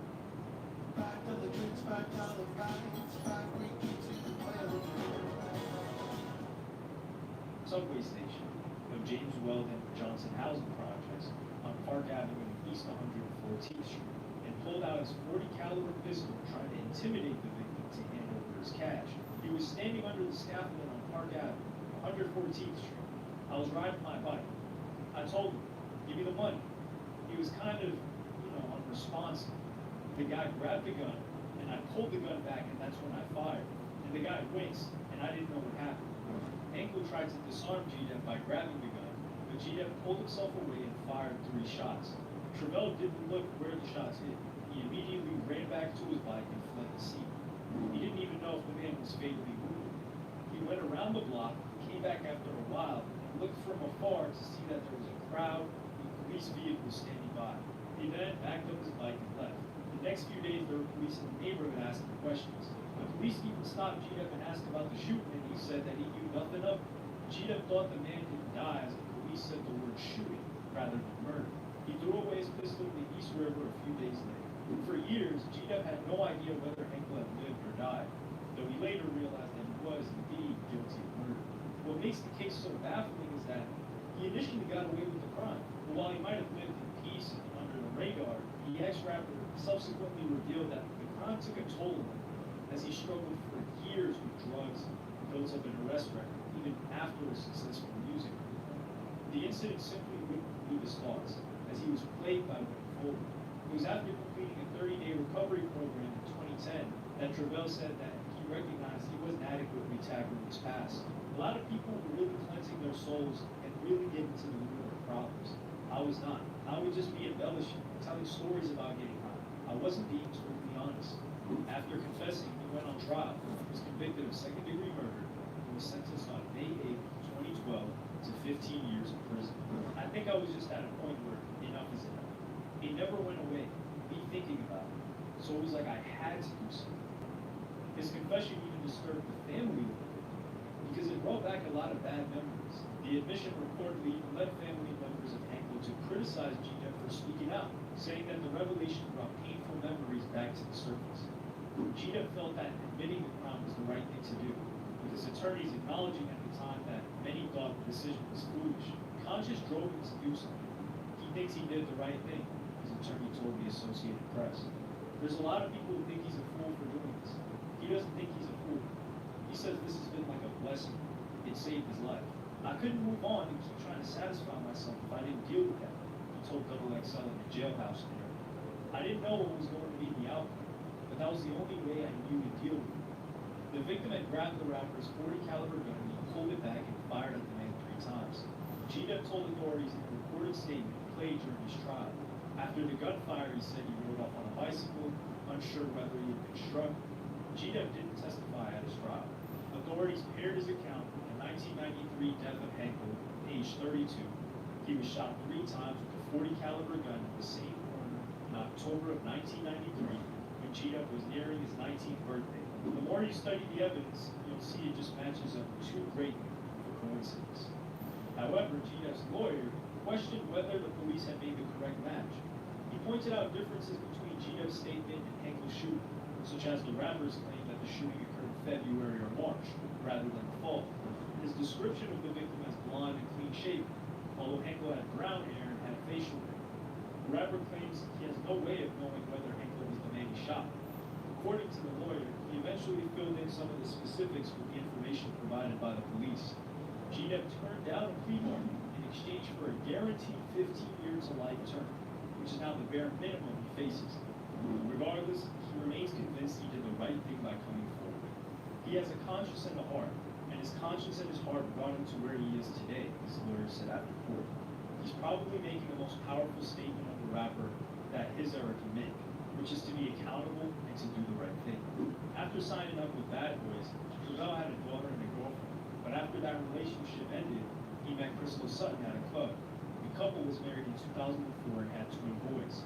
He had experienced fame, fortune, and a family, but his guilt was eating away at him. It seemed like it just wasn't fair for me to be happy, he said. I used to curb my happiness, like just, wait a minute, I'm smiling too much, I'm laughing too much.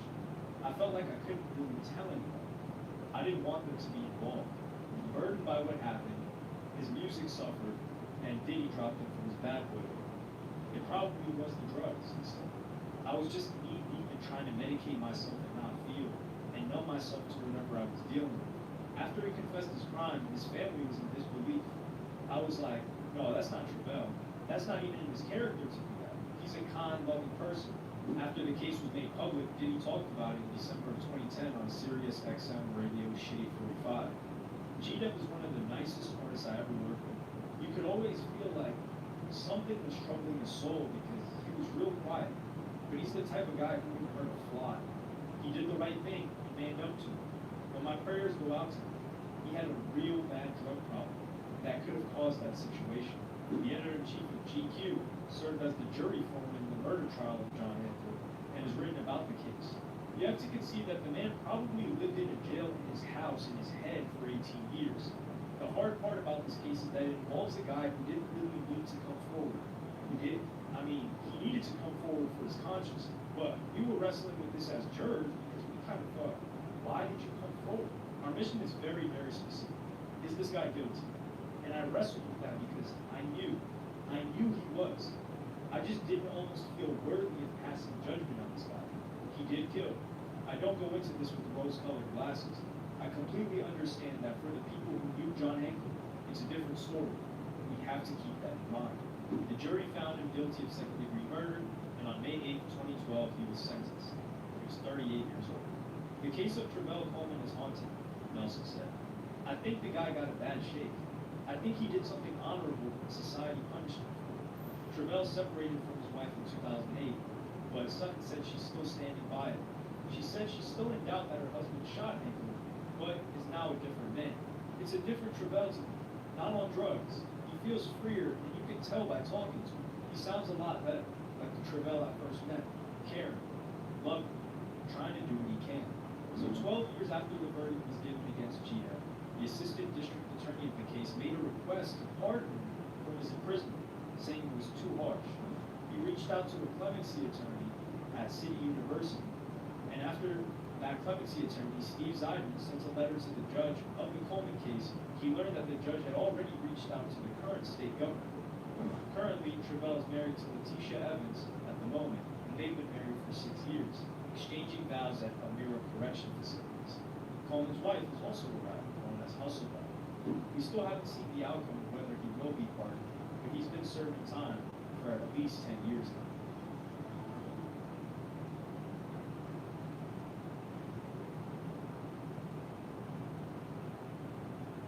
It's 2015 and an FBI agent named Daniela Green has decided to turn her back on the U.S. Her mission was to seduce the IS fighter and former rapper Dennis Cusper and lure him out of Syria. But in a strange twist of fate, she had been seduced by Cusper and was fleeing to Syria to become his bride. Dennis Cusper was born in Berlin, Germany. He was the son of a German mother and a Ghanaian father who would be deported before he was born. Over time, his mother found a new man who happened to be a U.S. Army officer. Cusper and his new stepfather would not be the best of friends. In an interview with ex-Berliner, he revealed that his stepfather would brutally beat him. He described these beatings as really hard, with a belt and stuff, with grits and rice-a-roni. I had a tough time. During these difficult times, hip-hop was his saving grace. In the same interview, he described his first experience of hip-hop. It was like boom, in my head, biggest for life, things with attitude. During his teenage years, he became a member of the gang 36 Boys and got involved with drugs. He also decided to start a rapping career and released 3 albums between the years of 2006 and 2009. He was no longer Dennis Cusper. He was known as Dezo Dog. He didn't reach nationwide success, but was relatively well known in the Berlin area. It became immediately apparent that Tupac was a huge influence, with song titles like translations of All Eyes on Me in German and Mein Ambition as Rider, which pretty much My Ambition as a Rider. His second favorite rapper was DMX, an artist he even got to perform alongside. His career in entertainment started to grow, until a moment in 2009, he vanished. Dezo Dog was almost killed in a car crash, an event which would change him forever. He saw more meaning in his life and would convert to Islam. Dezo Dog started attending a mosque in Neukölln. In what seemed like a very short span of time, he had achieved a new spiritual awakening. He incorporated this into his music. While being a Muslim rapper isn't anything out of the ordinary, even in the States, his lyrics started to become a lot more dark and violent. Then came the penultimate moment. In a tearful YouTube video, he announced that he now viewed music as haram, or forbidden, and was giving it up. He was no longer Dezo Dog anymore. He was Abu Mehdi. But this is where the first warning signs began to emerge. His local imam, Abdul Adib Kamus, had warned him that converting to Islam on his own had its dangers. In an interview with DW, Kamus said, I told him that someone who is new to Islam has to be careful what direction they go. With young people who come to me, I'm often afraid that they can become radicalized on the internet. Kamus soon realized that after a month, Dennis was no longer attending his lessons. He got word that he was involved in the Salafi scene in Islam, which was a lot more fundamental. He heard him singing jihadist songs on YouTube and decided to give him a call. On the phone, he said, "What are you doing? This is the wrong way." And he said, "Oh, don't worry, I'm not like that." Then after that, he changed his numbers, and since then, I have not had any contact with him. Camus' best way of explaining this radicalization was as a code of Islam. I think what Cuthbert had was a past, and he just put on a code of Islam. He might have that code on, but certain parts of his character stayed firmly in his roots. So radicalism was like a gang, but with more of a religious and righteous veneer to it.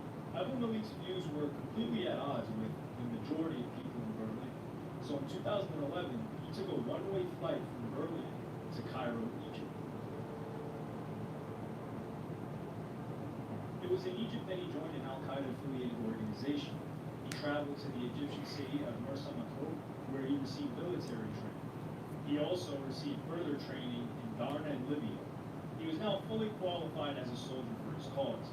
And if this wasn't confusing enough, he was no longer called Abu Malik. He was now Abu Talha al-Almani, meaning Abu Talha the German. In 2012, he realized that Egypt was not where the true revolution was happening. The place where he could live under his vision of an Islamic caliphate was further east in Syria. He fought for Jabul Hashem, who alongside other groups were trying to overthrow the Syrian government and take advantage of the uprising that was happening.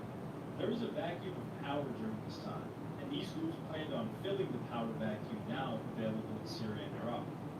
During a formative battle against the Syrian Air Force, he was entrapped in a home, and shelling from the other side caused a brutal head injury.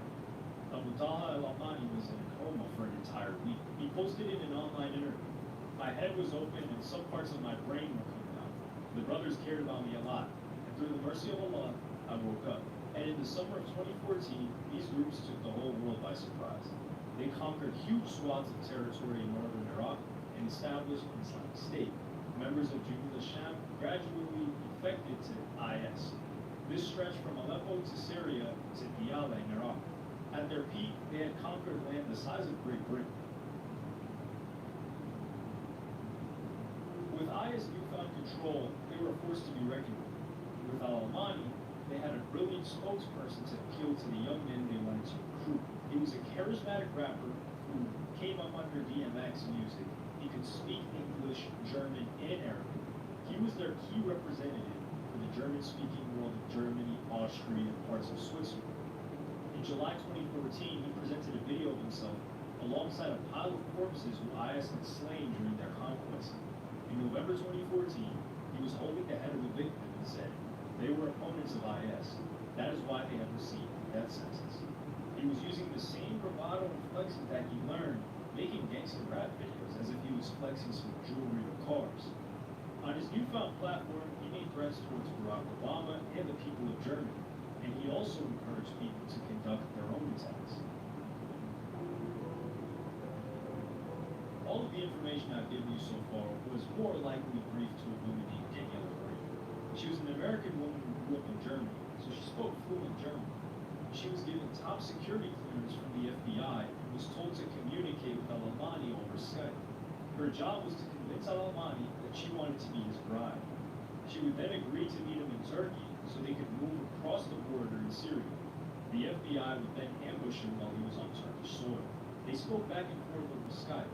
Green had initially pretended to be smitten by al-Almani and gave the impression that she was interested in joining his cause. Over time, though, she had to put less work on this act. Eventually, it was no longer an act. She was genuinely head over heels for al-Almani. Then one day, al-Almani received a Skype message from a different account. It was Daniela. She came clean and told him that she really loved him and wanted to be his bride. Green told her employers that she was going on vacation to Germany to see some relatives. In reality, she was getting a one-way ticket to Turkey and was going to meet al-Almani to take her over to Syria on her own. The fact that al-Almani had the ability to seduce Green and make a non-Muslim top security FBI agent turn against them was the ultimate humiliation for the country. Not only that, but it gave him more credentials than anyone else on YouTube to be teaching people how to spit some game. Green met with al-Almani and they traveled to Syria. She had been sold a dream of the revolution that was coming. The reality from her perspective was much different. She had made a huge mistake. "I really made a mess of things this time," she told a friend in July 2014. Green immediately returned as it dawned upon her how horrifying this part of the world had become. How she managed to escape is difficult to tell, but I'd imagine leaving IS after you had just betrayed the FBI is a lot more difficult than joining. She returned to the U.S., cooperated with the authorities, and took a 2-year prison sentence as a slap on the wrist. Not many people come back from Syria alive, and not many people get a 2-year sentence for something this grave. While al-Awlani getting the upper hand on the FBI, the backlash against IS in the latter half of 2015 was quite severe. In October 2015, IS were badly hit by NATO forces, and al-Awlani was reportedly killed. Lisa Smith, a Defense Department spokeswoman, said in an email, "I can confirm that an October 16th airstrike in Raqqa killed Dennis Kussler."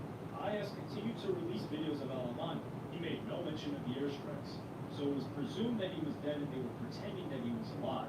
But rumors began to spread that, in fact, he was still alive.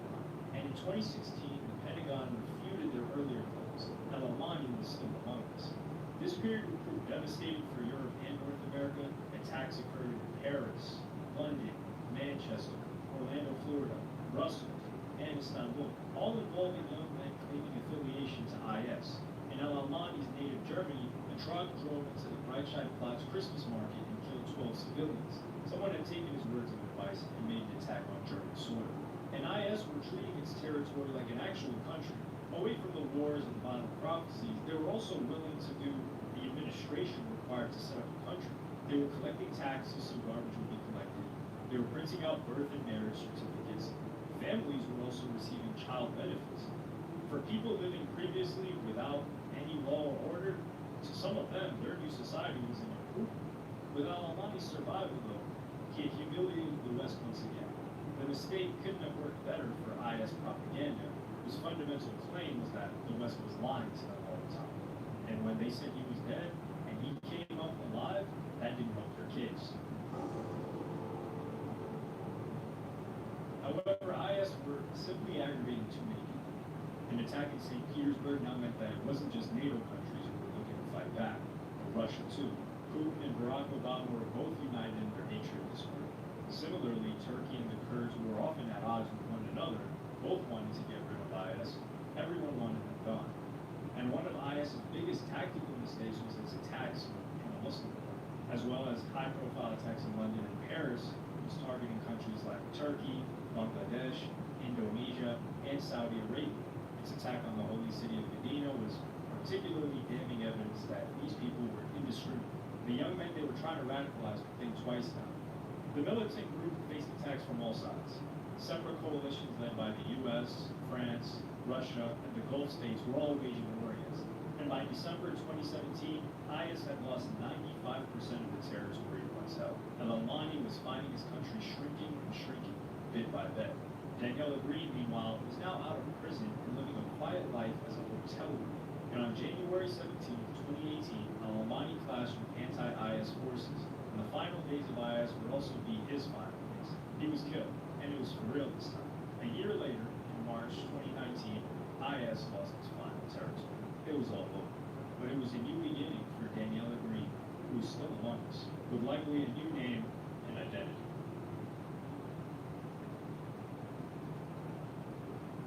The man who was known as the Chief of Chicago, who ruled the streets for some time, gained popularity, signed a multi-million-dollar deal, but greed couldn't be stopped, and he decided to commit a bank robbery.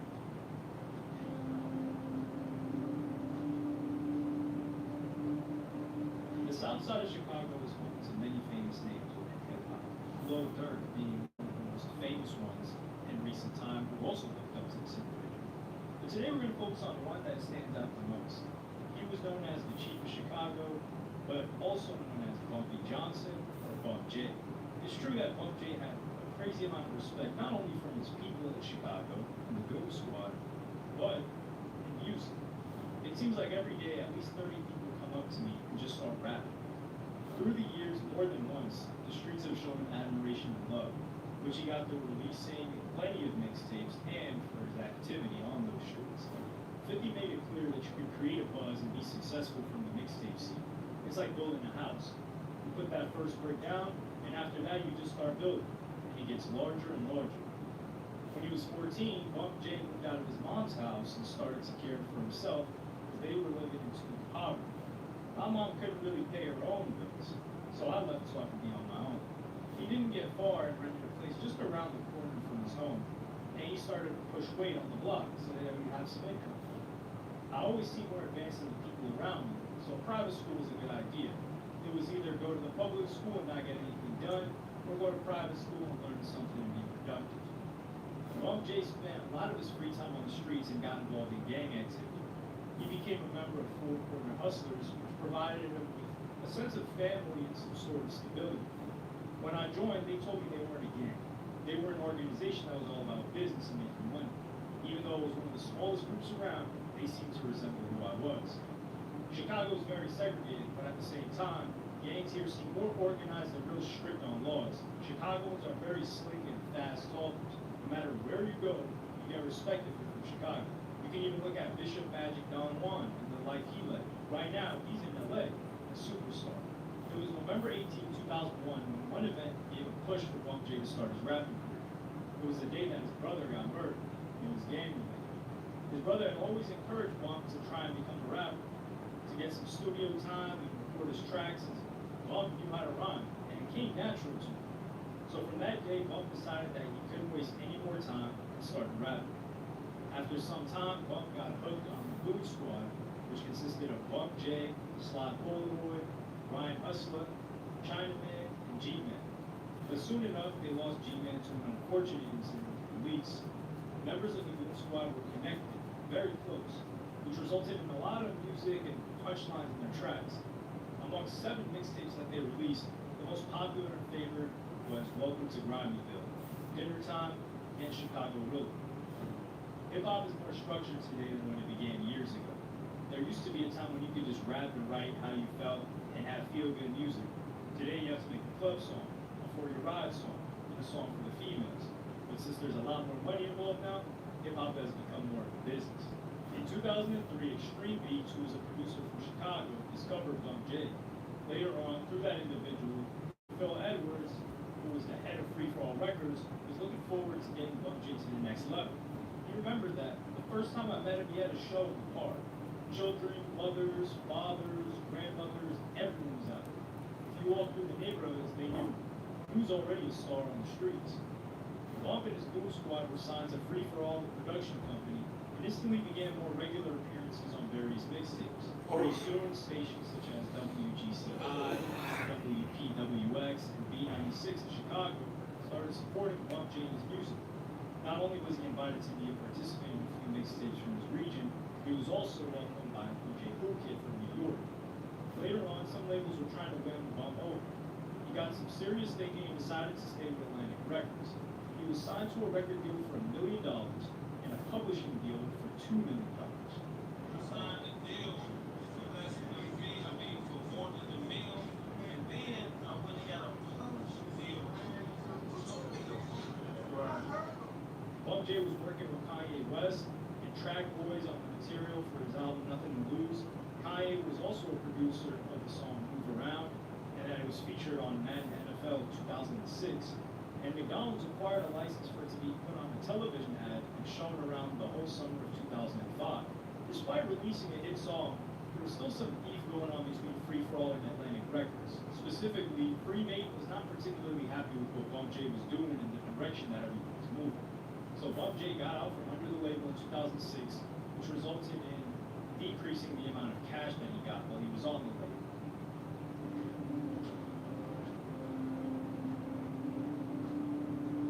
Bump J was always surrounded by a lot of acquaintances and friends with whom he used to hang out on the streets. And despite his popularity rising and getting serious money so that he could afford to have a few cars, he was still greedy and always wanted more. So he noticed that one guy from the circle was coming with pockets full of cash, several cases in a row. Bump was curious how it was possible, and that friend told Bump that he was repeatedly robbing a bank that didn't have security. Curiosity got the best of him, and he decided to try doing that as well. He got together with one of his friends, and they entered the bank in Chase Branch in Oak Park on the 4th of January 2007. The surveillance camera caught 2 men, one of who supposedly was Bump, who were waving handguns and announcing that a robbery was in place. When they forced bank employees to give them cash from the teller drawers in a vault as well, leaving the bank with $108,135. All the people from the bank were safe and sound. The bumps cut from the robbery was about $54,000. So the robbery was successful. The next months after the robbery, Bump J behaved very cautiously, so that under any circumstances, he wouldn't have to have a face-to-face interaction with the police. In a year and a half's time, the same acquaintance with whom Bump J robbed the bank was said to be talking to the police and pointed them out in the direction of Bump J. So in the fall of 2008, Bump was driving a car and he had a firearm on himself. Police officers stopped him on a matter of a traffic violation, took him into the custody of Carbondale Police Department. It was said that not only were the police looking for him, but the FBI as well. And they preferred to keep looking for him without publicly naming him as a person of interest. Bump J was charged with 1 count of violating federal firearm statutes and 1 count of bank robbery. With those charges in place, Bump was looking at 20 years in prison. But in August 2009, he took a plea deal with that. As a result, that got him a minimum of 7 years in a federal correctional institute. On September 29th, despite signing off the plea deal, Bump J was sentenced to serve 10 years in federal prison for armed bank robbery and a weapons charge. While in prison, Bump J tried to fill his days full of various chores so that time would fly by very quickly. He was writing some lyrics just to continue keeping his pen sharp, and he knew for sure what he wanted to achieve when he got out.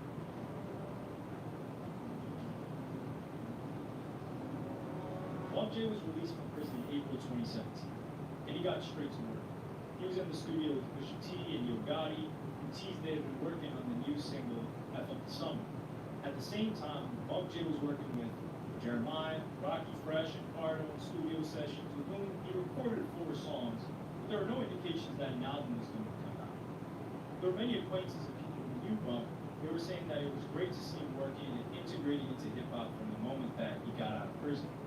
In June of 2017, Bump J released a new video for the song Good to Be Home. That was the first time that fans got to see him doing some rapping after being gone for so long.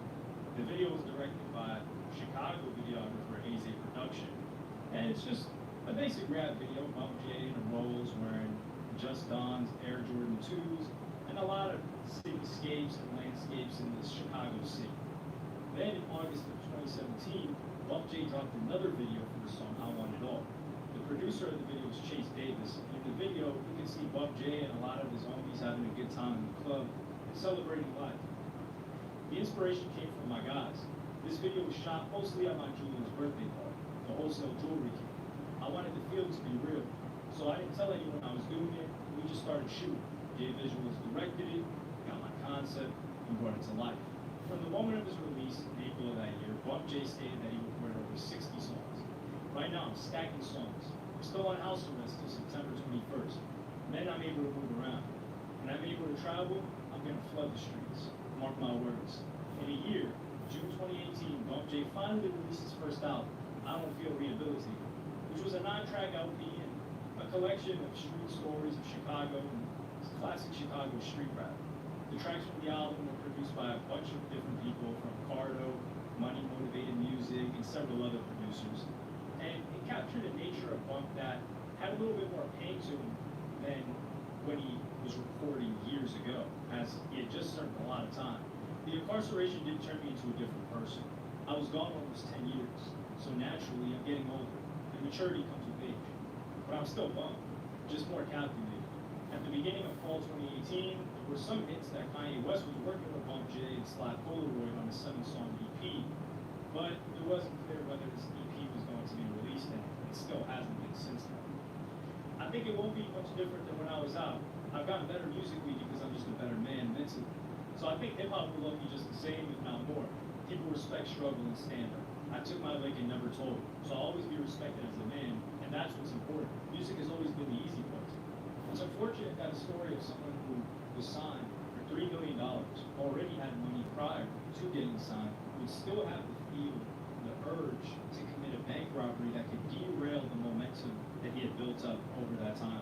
And derail the momentum it did, because since it's been free, nobody's really talked about him from the generation of people that had no idea who he was when he first got locked up. The people that did know about him were people from Chicago who were young and had heard about him, or older people who knew what he was getting into prior to him being locked up. But when you do 10 years, coming out, and still being successful is something very unlikely. Bobby Shmurda was much, much, much bigger than Bump J in terms of having a massive hit song, and he hadn't been able to capitalize on his release, and he did less time than Bump, but you can tell he was definitely committed to the lifestyle. Yo Boosie, who's next? Were the words tattooed under his chest with a depiction of an AK-47. He received this tattoo 2 weeks after the murder of Terry Boyd, alluding to the idea that it was Boosie who gave the call to kill Terry. But then again, Boosie was good friends with Terry, even had a child with his mother. So was he involved or not? Boosie, as we know, is the iconic Southern hip-hop actor. He started his career with the stage name Lil Boosie and then would later change it to Boosie Badass, commonly known just now as just Boosie. But this video is not really about it. No, this video is about Lil Boosie's hitman, Marlo Mike, and the things he allegedly did on Boosie's command. Just a couple of lyrics that Boosie rapped mentioning this young man were as follows. Ain't no love in my body, Marlo Mike in the backseat begging for a body. Yo Marlo, he driving Monte Carlo. Now Gray, I want him dead today, here go the kid. To give you a little pretext, by the age of 15, Marlo had already taken the lives of allegedly 9 people. That's right, this man wasn't to be taken lightly. Born in the hood of Baton Rouge, Marlo pretty much spent his childhood living around crime. Before a teenager, he had witnessed a murder happen right in front of him. Charleston White had recently said that at the age of 5 years old, Marlo witnessed his own mother being killed. An incident that was definitely had a long-term effect on his psyche. Because of where he grew up, and the things he saw in his childhood, Marlo would become a menace to society. He got expelled from middle school for carrying a gun while walking around campus, and although he had anger issues as a kid, he wasn't too violent, at least not in the traditional sense. His mother, however, was always concerned about her son because he often mentioned that he could hear voices in his head, possible schizophrenia, which is a bit odd and conflicting on the accounts that Charleston White made that he had witnessed his mother die, but this could have been a guardian. We're not entirely sure in that capacity. But I think your adolescent son say that he could hear voices in his head isn't really anything to sleep over. Maybe he's finally become conscious of his thoughts. No idea. But it might have just been the mother's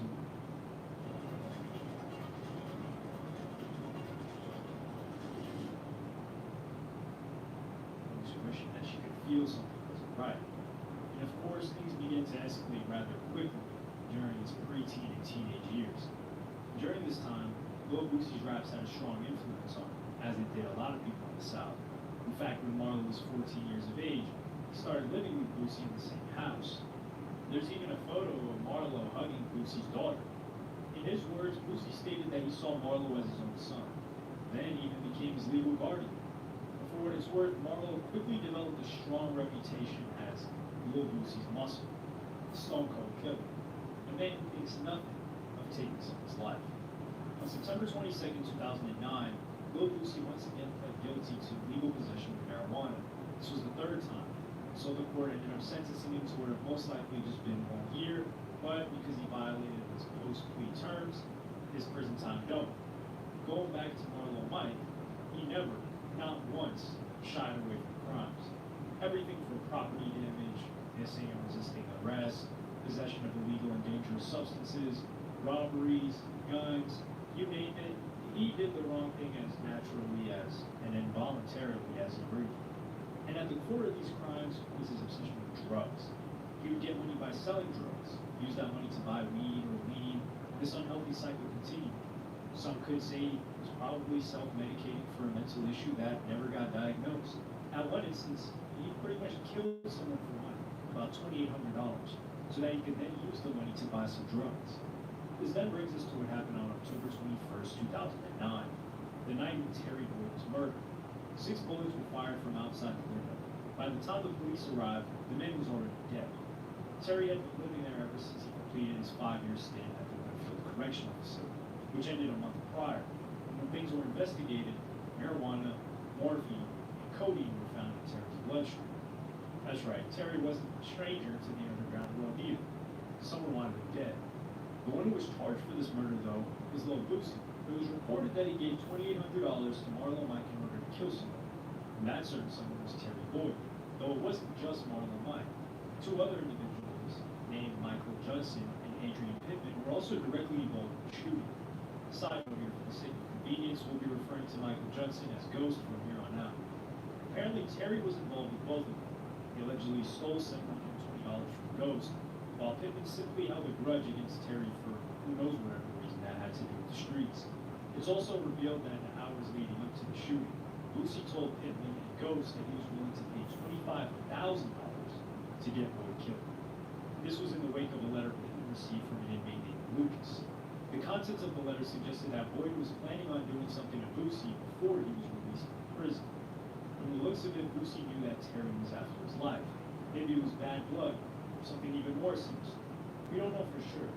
All we have is that one statement from Marlowe which states that Terry publicly disrespected Boosie while he was interacting with the fan.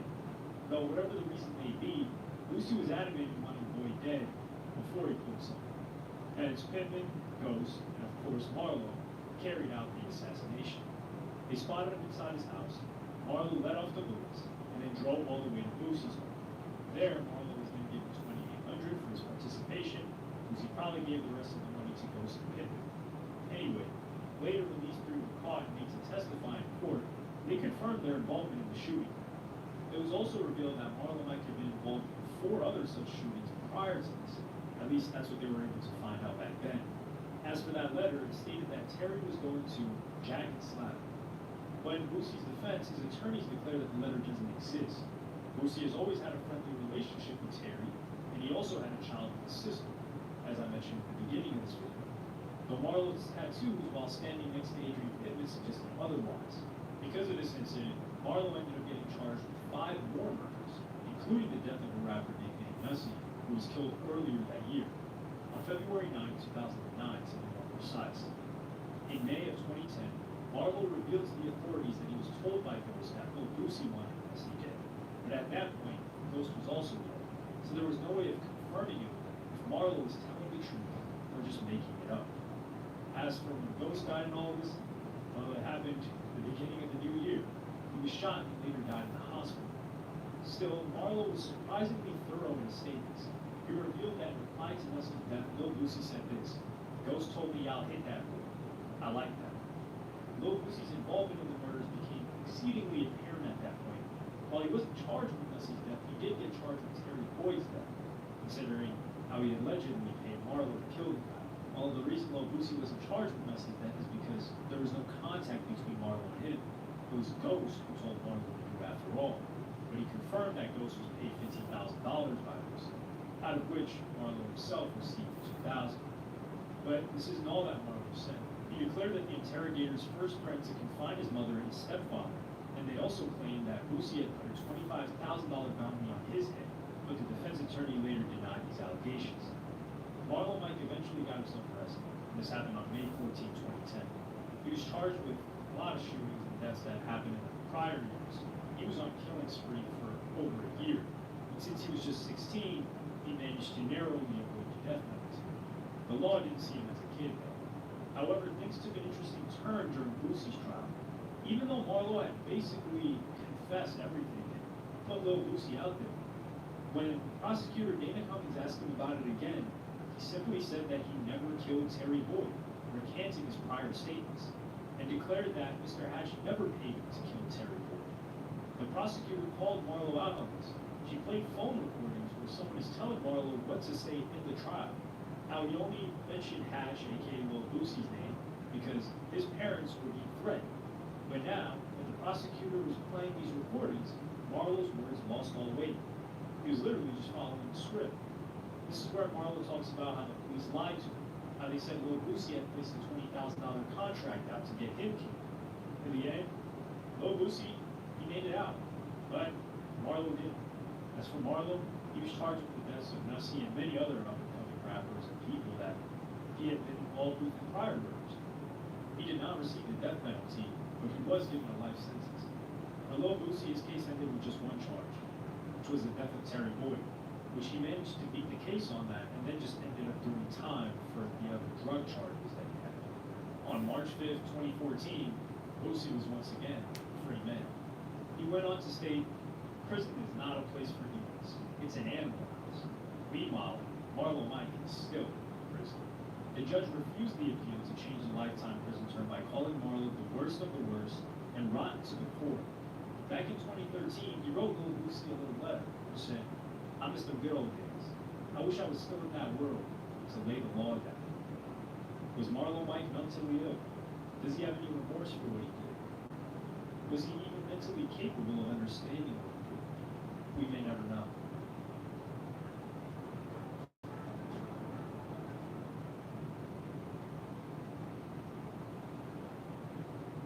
Before YNW Melly was facing the death penalty, there was another man that was one of the original faces of rap in the 80s, who had a shot at a bright and luxurious future, but instead, he ended up on actual death row in his sentence.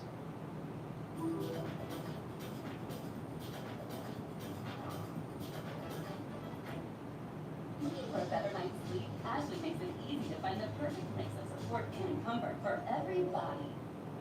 Another rapper that's currently facing death row is YNW Melly, who started out as a star rapper and ended up with a murder charge. When YNW Melly was 18 years old, he released his EP Collect Call in late 2017. In December of 2018, he released his first mixtape, INU, which included his hit song Murder on My Mind. That song instantly became a hit and slowly got more and more popular, reaching 4 times platinum. He even did a song with Kanye West, Mixed Personalities, that was platinum, and was on the album We All Shine, which was released while YNW Melly was incarcerated. The song peaked at number 42 on the Hot 100 in 2019. Before popularity, YNW Melly had a lot of problems with the law since he was a teenager. Also, he was a suspect in the shooting and death of the Indian River County Sheriff's deputy, Gary Chambliss, and said that he might be one of the people who fired a gun and killed the deputy. But the reason why YNW Melly is currently on death row is that allegedly he, with YNW, reportedly killed 2 of their friends, YNW Juvie and YNW Savages. Northern was arrested in Texas while Melly turned himself into officials in Broward County. Both were charged with first-degree murder, and they said that the plot was to murder their friends for some time, and they agreed to stage it as a drive-by shooting. But like I said, even if YNW Melly is sentenced to the death penalty, he wouldn't be the first rapper. Cool C was the first. It was the early 80s when hip-hop was only at the beginning of a long way to being a commercial art form. And already Cool C and Tony Steady B were blowing up. They performed a lot at Fairmount Park in East Philadelphia. They had their album being distributed through the city, waiting for potential buyers in famous places like Funko Mart, which was on Market Street. Cool C was acquainted with Steady B while both of them were studying at Overbrook High School, where they would both end up signing to Pop Art record label. These guys were the quintessential Philly rappers. They had that Philly aggression and cockiness that just made them completely ours. Steady B came out with the song dissing LL Cool J, I'll Take Your Radio, and Cool C made a track talking about the Juice Crews. Pop Art record label was located in West Philly on City Lane Avenue and was owned by Lawrence Goodman. At the time, the label was a real deal in the hip-hop world in Philly, as a lot of popular artists were releasing through it.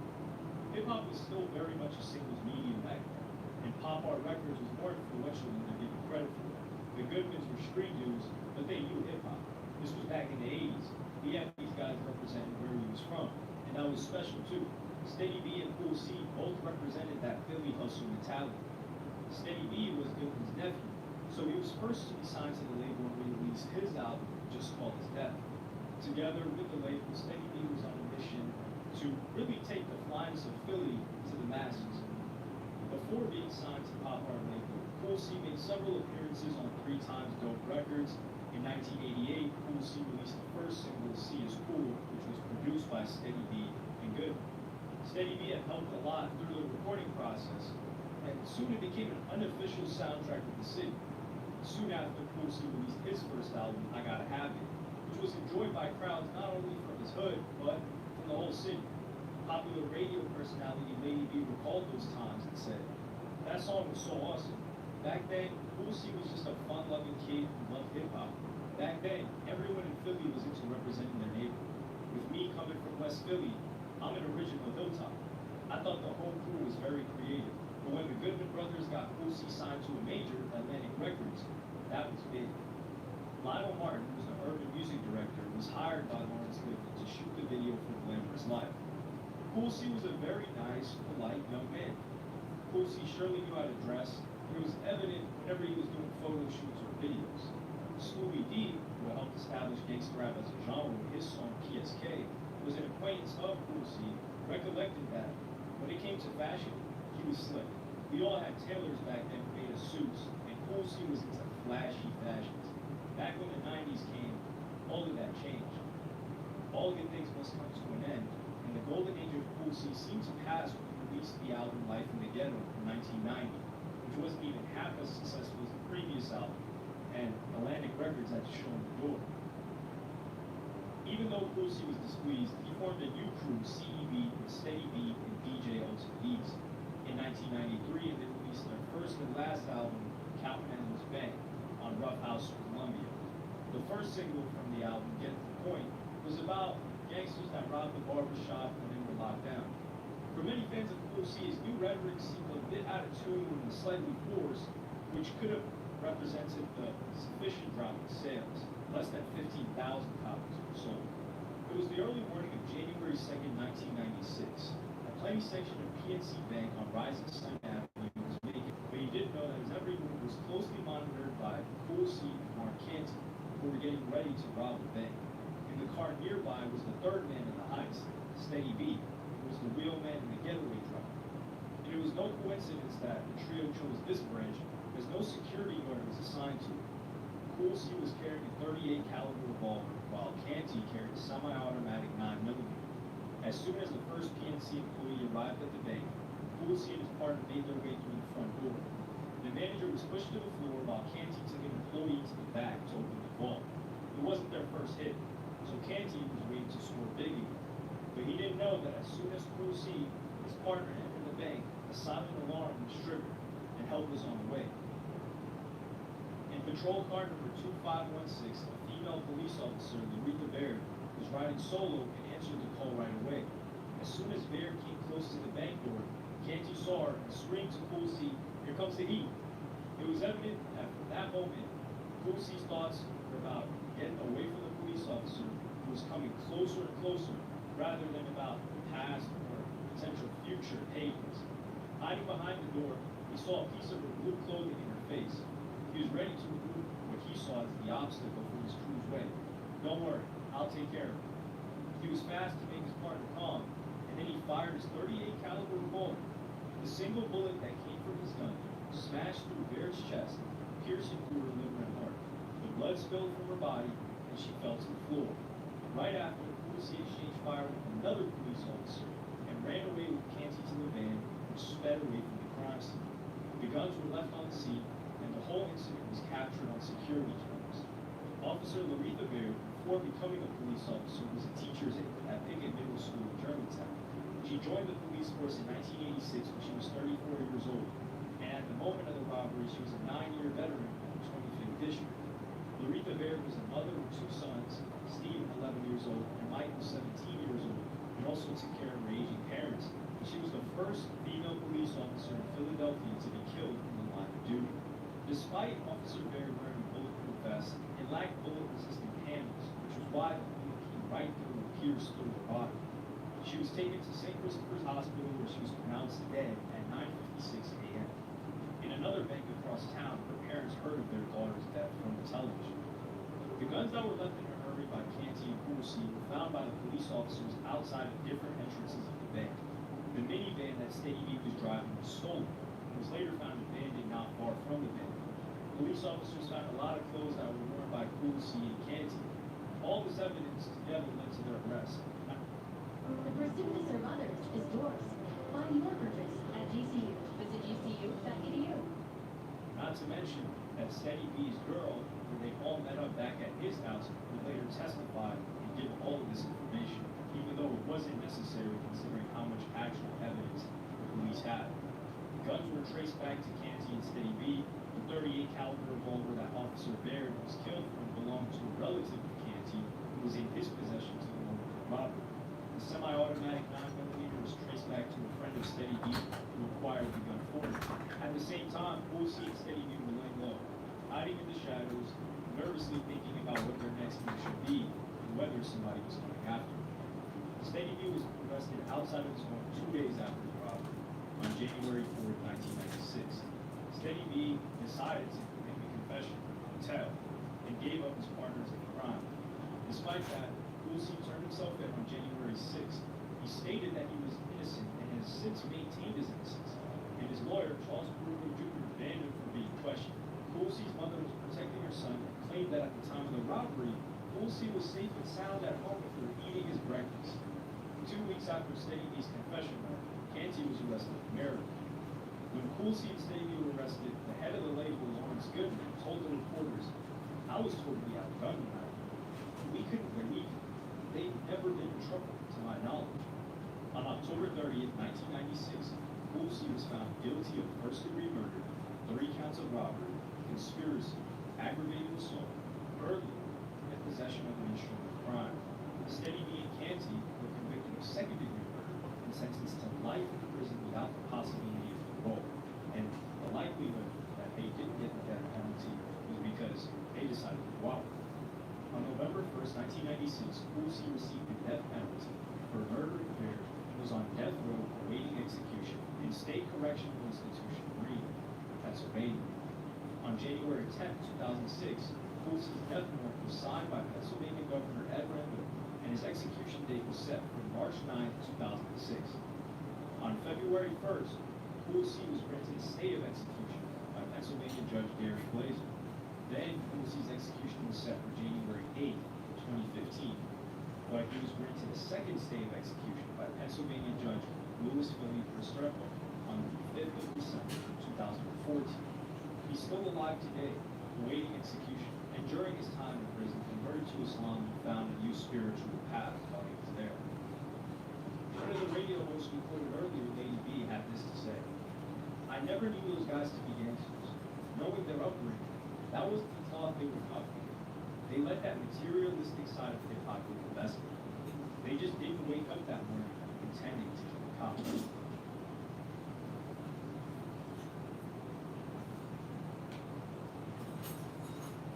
On October 30th, 2002, 50 Cent's mentor had died. Jason Jam Master Jay Mizell was shot and killed in his own recording studio in Queens, New York in the early evening. The witnesses reported hearing several shots being fired, and when the police arrived at the scene, Jam Master Jay was already dead from a gunshot wound to the head. The police immediately launched an investigation into the murder. Theories started emerging about possible motives for the murder that included a drug deal gone wrong, a debt owed to an old neighborhood acquaintance, revenge by disgruntled rappers with whom Jay had worked and who may have killed him over disputed music publishing advance, or even a possible connection to 50 Cent, who had been a protege of Jay's. But despite numerous leads and theories, the case went cold for nearly 2 decades, and everyone wondered how the killer wasn't found with so many potential eyewitnesses.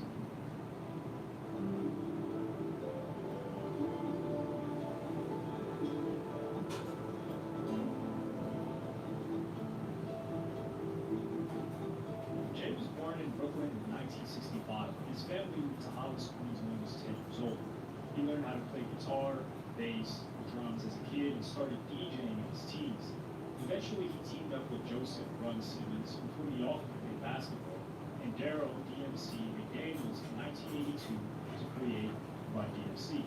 Many believe that this group gave birth to modern hip-hop. Run DMC was one of the first hip-hop groups to cross over into mainstream success and played a huge part of the rise of hip-hop's popularity worldwide. There really is yet to be another hip-hop act like Run DMC. They accomplished so much, broke so many records, broke down so many barriers, as well as establishing many trends.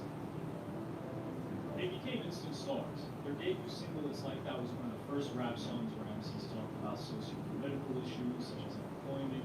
In 1984, they were the first rap act to appear on MTV with the hit Rock Box, becoming popular with the cable channel's largely white audience with their fusion of hardcore hip-hop and even guitar.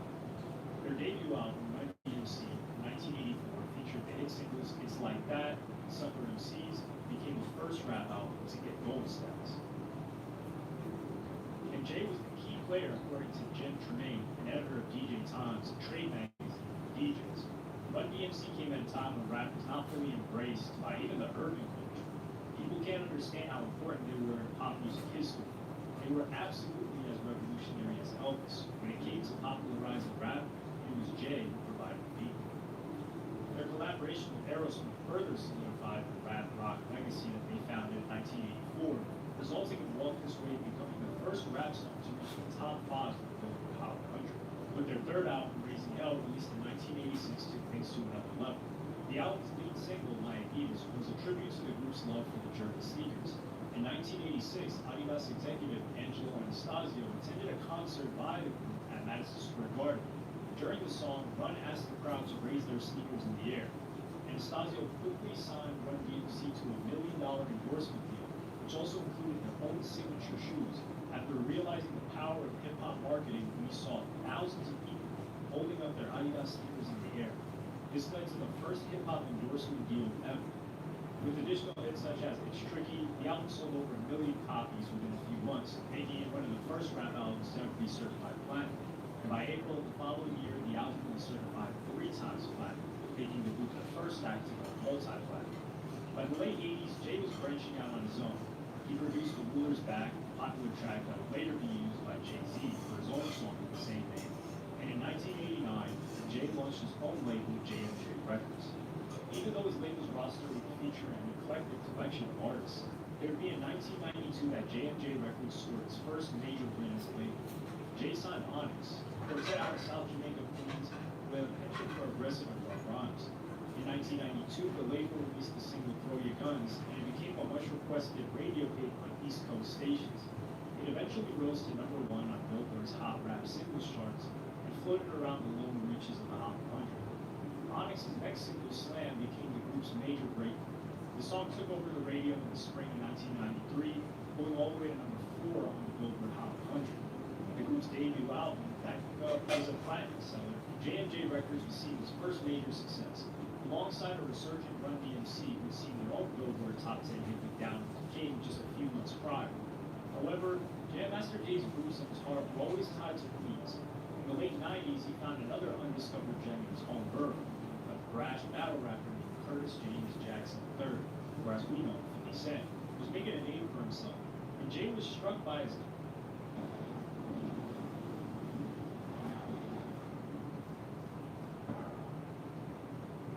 confrontational style. Although 50 would eventually sign with Eminem on Dre's Aftermath Shady record label, Jay was the first who became aware of his future superstar.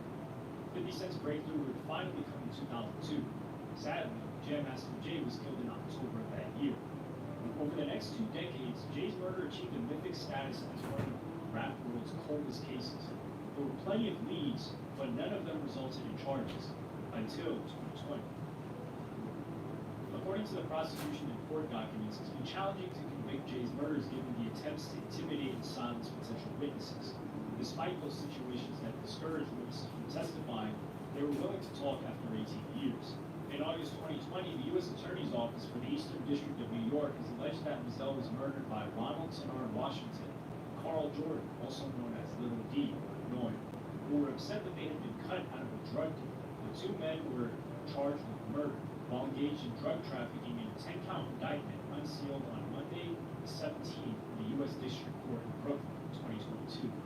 On or about October 30, 2002, in the Eastern District of New York and elsewhere, the defendants Carl Jordan Jr., known as Little D and Noy, and Ronald Washington, also known as Tenard, together with others, while engaged in an offense punishable under Section 841, to wit, a conspiracy to distribute 5 kilograms or more of a mixture or substance containing cocaine, Schedule 2 controlled substance, did knowingly and intentionally kill, counsel, command, induce, and cause the intentional killing of an individual to wit, Jason Mizell, also known as Jam Master Jay, and such killing did result. Little D was arrested on Sunday, and Tenard is currently serving a prison sentence for robbery. Both had pled not guilty. In court papers released in 2007, Tenard was first confirmed to be a suspect in Jay's murder. Also, the same documents named as a suspect in the 1995 fatal shooting of Randy Walker, an associate of the rapper Tupac Shakur. He had previously denied involvement in either case, and in a sworn statement referred to Jay as a childhood friend. Run DMC bandmate DMC said he had mixed emotions about the long-awaited arrest. Although this latest news opens up a lot of painful memories for all of us who knew and loved Jam Master Jay, I'm relieved to hear that 2 suspects have been arrested and charged with his murder. It's been a difficult 18 years not having him around while knowing that his murderers were not yet indicted for this heinous crime. Fans let out a collective sigh of relief when they were apprehended. The trial is expected to begin sometime in February, and if found guilty, they face a minimum of 20 years and a maximum of life in prison. Jay's murder received off and on attention from authorities as well as the media over the years. The case was the center of many documentaries such as Set the Record Straight, the Jam Master Jay case that gave exclusive information and insights into the complex legacy of the pioneer. The 2018 episode of the Netflix documentary series Remastered that looked at the loose threads in the killing as well as the lack of urgency displayed by law enforcement to solve it back then. In the years that passed, his legacy has only grown more noticeable. Just before he got killed, he had founded the Scratch DJ Academy, which was established to provide music education to young people, and it was a testament to Jay's commitment to giving back to his neighborhood, community, and hip-hop as a whole through promoting the art of DJing. Through the Scratch Academy, future generations would have had the opportunity to learn from and be inspired by Jay's talent and passion for music. His legacy as a pioneer of hip-hop and a master of the turntables will continue to influence and inspire musicians for years to come, and hopefully, even 2 decades later, he's finally able to get justice.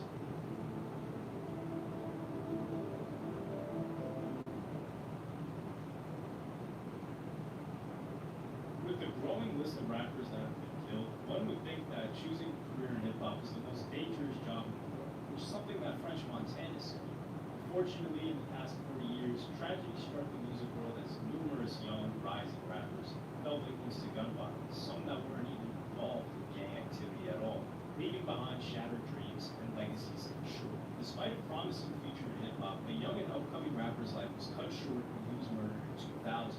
He was only 21 years old when he was gunned down in Compton, California. He was an affiliate of the Campanella Park Bloods, a live street gang on the west side of Rosewood, also called Compton, California.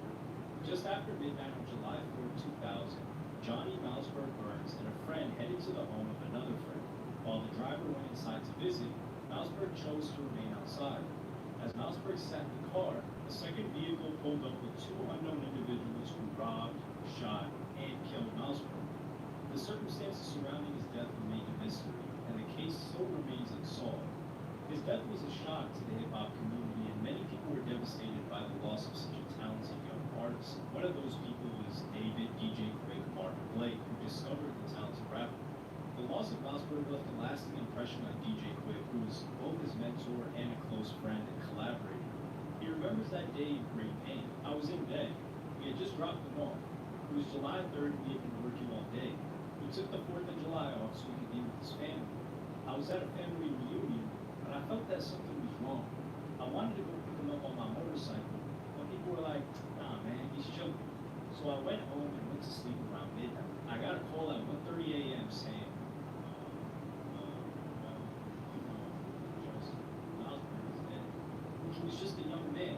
F being a rap artist. He's a human being. Who did he piss off so bad to take his life? That resentment could have been fixed with an apology or 2 men having an understanding. Why kill him? Why didn't he get his money from the record company? He had already started to generate income. Why didn't he get enough money to move out the hood? Being in the hood causes jealousy sometimes when you start with poverty. Why didn't Stan Shepard and then give him his money to move out the neighborhood so he could be safe? He was just a child. It's sad to hear that, but I couldn't even go to the hospital to see him. They said he died with tears in his eyes. Man, damn, tears in his eyes. That's life. Afterward, he dedicated much of his time and energy to helping solve the case and honoring Malsberg's memory. Now, how did their relationship start? DJ Quick and Malsberg met at a local concert in 1997. They quickly became friends after Quick was impressed by the young MC's polished flow and confidence on stage. Malsberg was one of many artists Quick collaborated with, as Quick was known for bringing the best out of rappers. Malsberg was a talented rapper with a distinct style, and his fan base would grow fast. Malsberg made his debut on the track Down, Down, Down from DJ Quick's 1998 album, Rhythm Elizabeth. The album reached number 63 on the Billboard 200 chart. The up-and-coming rapper also collaborated on records with R. Kelly, Snoop Dogg, Warren G, and Nate Dogg, among others. However, the most notable appearance was on Snoop Dogg's No Limit Top Dog album on the track Don't Tell, produced by DJ Quick in 1999. The album sold 187,000 copies in its first week alone in the U.S., debuting at number 2 on the Billboard. However, turned out to be Snoop Dogg's least popular album of the 90s and his first to not enter the charts at #1. With his buzz slowly building in 2000, Malmsberg made an appearance on the Connected Project Volume 1, a compilation indie album by the rapper Sugar Free alongside DJ Quick, Exhibit, I.C., Playa Ann, and others with the single Shut Up. And then it was time for him to take it to the next level. With his solo debut album coming out in a few months, Malmsberg's future looked promising. Unfortunately, he didn't have a chance to witness the release of his highly anticipated album, leaving behind a musical legacy that was never fully realized. His debut album, Nonfiction, was released posthumously in 2000 by Shepherd Lane Records. However, DJ Quick was unhappy with what the record label did to his protege's album. I wasn't satisfied with the master. I spent a lot of money personally, maybe 40 grand in the studio to produce a record. When I finally mixed the record, I gave it to Stan Shepherd. He took them to this hole-in-the-wall master. It made the whole album sound like an MP3 as opposed to the big, lush, analog albums we're known to make. So of course I was unhappy. We can't even find Stan Shepherd to get the original master tapes. DJ Quick is one of the most successful and respected artists in hip-hop history, and he continues to produce innovative and powerful music that's loved by fans around the world. His love for music formed at a very young age, and by the age of 12, he could already play several instruments. He jump-started his path to fame by selling mixtapes he made with the turntable he received while still in school, and his popularity increased as a result of self-promotion. He began to DJ and host events in Southern California. DJ Quick generated so much buzz on the streets that he caught the attention of local record labels, Ruthless Records, and Profile Records. He decided to sign with Profile despite Eazy-E's $1 million offer. On February 12, 1991, DJ Quick released his debut album, Quick is the Name, which peaked at number 29 on the Billboard 200 and sold 50,000 copies in its first week. The singles Tonight and Born and Raised in Compton were both hits from the album. After about 4 years, the album was certified platinum and had sold over 1 million copies. In 2000, Arista Records dropped DJ Quick and he started his own label, Mad Science Recordings. In 2005, he released the critically acclaimed album Trauma, re-released Under the Influence, and released Greatest Hits Live at the House of Blues the following year. In 2009, Blackout, a joint album with Corrupt, was released and debuted at number 61 on the Billboard 200, selling 10,000 copies in its first week. He was an instrumental part of the G-Funk sound and helped us gain popularity early in the rap world. And his music is most known for its innovative beats, powerful lyrics, very West Coast. He's been credited with helping to define the West Coast sound within hip-hop. Besides having several critically acclaimed albums such as Quick is the Name, Way Too Funky, and Rhythmalism, he's also worked with many of the biggest names in hip-hop and on the West Coast. However, at the end of last year, DJ Quick expressed his belief that he's less appreciated than Dr. Dre in the hip-hop community, despite his contributions to the genre. Quick expressed his thoughts and frustrations about it all in a series of tweets. I know it's early, but I deserve to be where Dre is. I don't think it's fair, but I understand why. I've never had a machine behind me. That always hurt my friends more than it did me. He added that he was happy knowing that he's contributed to the development of careers, even though he's aware that he'll never be as famous as he feels he should be. He ended the tweets by stating that even though he views Dr. Dre as a real-life rival, he's not having a meltdown and is simply expressing himself. Several years ago, Dr. Dre and Quick worked together on the song Put It On Me for the Training Day soundtrack. DJ Quick's made a huge impact in the hip-hop industry by jump-starting the careers of many talented artists over the years. But Malmsberg holds a special place in his heart, and he often thinks about it. I think about him every day. Even if I don't, constant things just cross my mind. I've got him tattooed on my arm. I'll never forget about it. I got his name big as hell on my right forearm. That's something that will never go away. It's unfortunate you learn to love people, and yet you live in a society where love ain't important. The society systems are all messed up. He gets his life taken, and for nothing. He didn't get robbed. He didn't get jacked. He wasn't caught in bed with somebody's wife. MFs can get killed for nothing, and it's just such BS. Despite Malmsberg's short life, his impact on the hip-hop community, especially in the West Coast and his city of Compton, could have been significant. On the other hand, DJ Quick has become one of the most successful and respected artists in hip-hop history, and his dedication to honoring Malmsberg's memory is a testament to the deep and lasting friendship that they shared.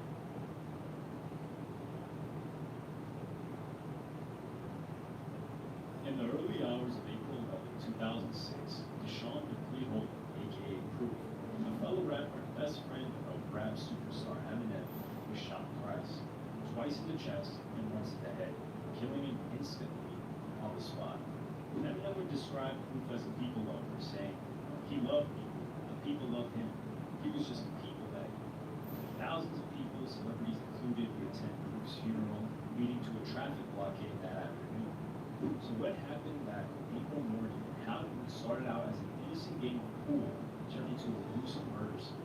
Proof and Eminem met as teenagers, where they bonded over a common love for hip-hop and dreams of stardom.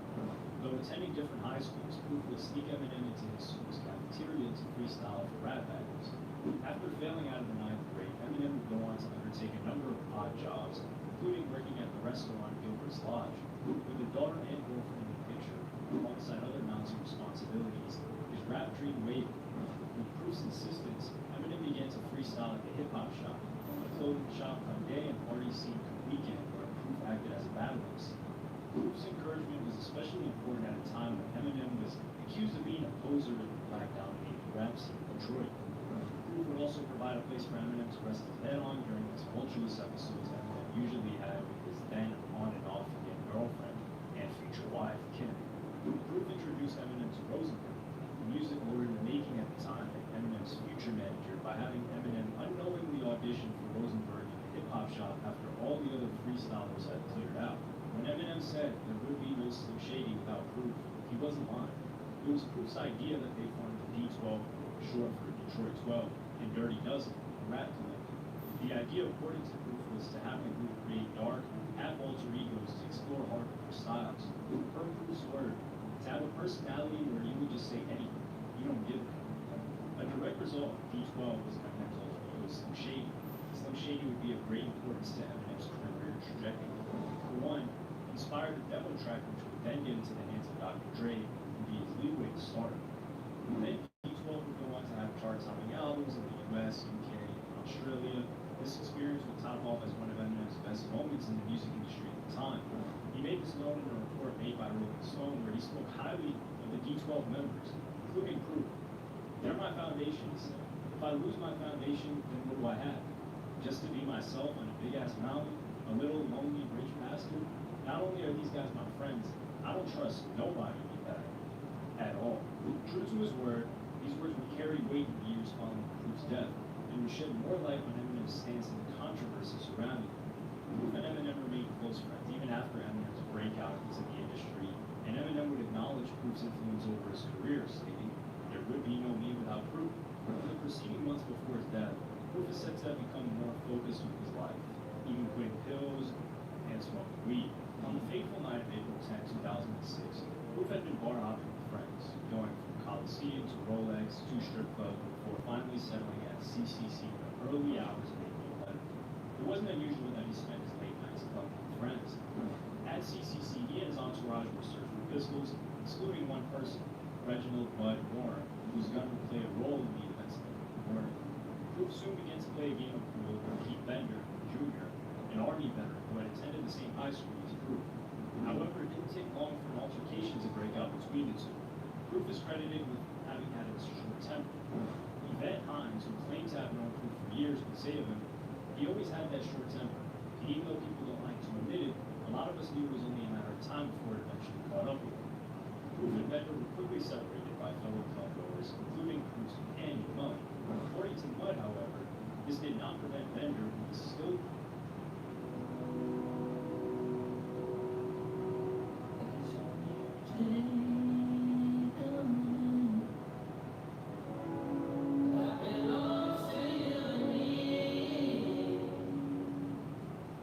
he'll go ahead and punch Proof in the face before anyone can stop him. The ensuing event is met with discrepancy amongst eyewitnesses and police reports. However, according to Mud, due to the ongoing commotion in the club, Bender's cousin, club bouncer, Mario Etheridge, fired his pistol into the air. Proof, who knew Mud still had his gun, asked to get off Mud. Per Mud's account, Proof shot into the air just as Etheridge had done, before engaging in a tussle with Bender. By the end of the commotion, both Bender and Proof were lying on the floor with gunshot wounds. Bender with a bullet in his head, and Proof in his chest and head after being shot by Etheridge. While police reports allege that Proof first shot Bender before he in turn was shot by Etheridge, Mud disagrees with this, and Proof's friends were also quick to dispel this. The rapper, Tony Mack, who had also been at the scene that morning and was subsequently shot in the hand from the drama, said, "It was effed up. his cousin fired shots in the ceiling. I do not believe P shot the one. He never shoot nobody unless they fired first. In the aftermath of the incident, Proof, whose jewelry had been stolen off him at this point, was rushed by the club owners to St. John's Hospital where Proof was pronounced dead upon arrival. That morning, the media would immediately go into a frenzy and describe Proof's death as another hip-hop slang. A service was held for Proof 8 days later after his death on April 19th, where over 2,000 mourners, including best friend Eminem and other celebrities like 50 Cent and D12, gathered at the Fellowship Chapel, Detroit. Delivering a eulogy at the service, Eminem said, "Without Proof, there would be Marshall Mathers, but there would not be an Eminem. There would not be D12. There would not be a Slim Shady. This was a man I knew. He came to me one day when I was living in my house on the east side and threw a pair of shoes at me and said, 'Put them on.' I said, 'Why?' He said, 'Put them on your feet.' I said, 'Why?' 'Because I'm tired of you wearing those same dirty-ass shoes.'" After the funeral service, the procession followed with a horse-drawn hearse to Woodlawn Cemetery. Proof's casket, gold-plated and etched with his name on it, cost about $48,000. The rappers promote the violence with Kobe Trice saying, "We're killing each other, and it's about nothing." After the funeral procession, Proof's closest friends and family gathered at the Good Life Lounge where they threw a party in his honor, to complete with the soul food spread while also playing songs by D12.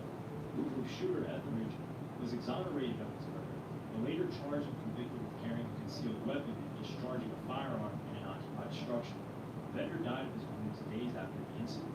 Proof had been instrumental in fostering the rap scene in Detroit, having played an important role in the careers of Eminem and Willie Trice.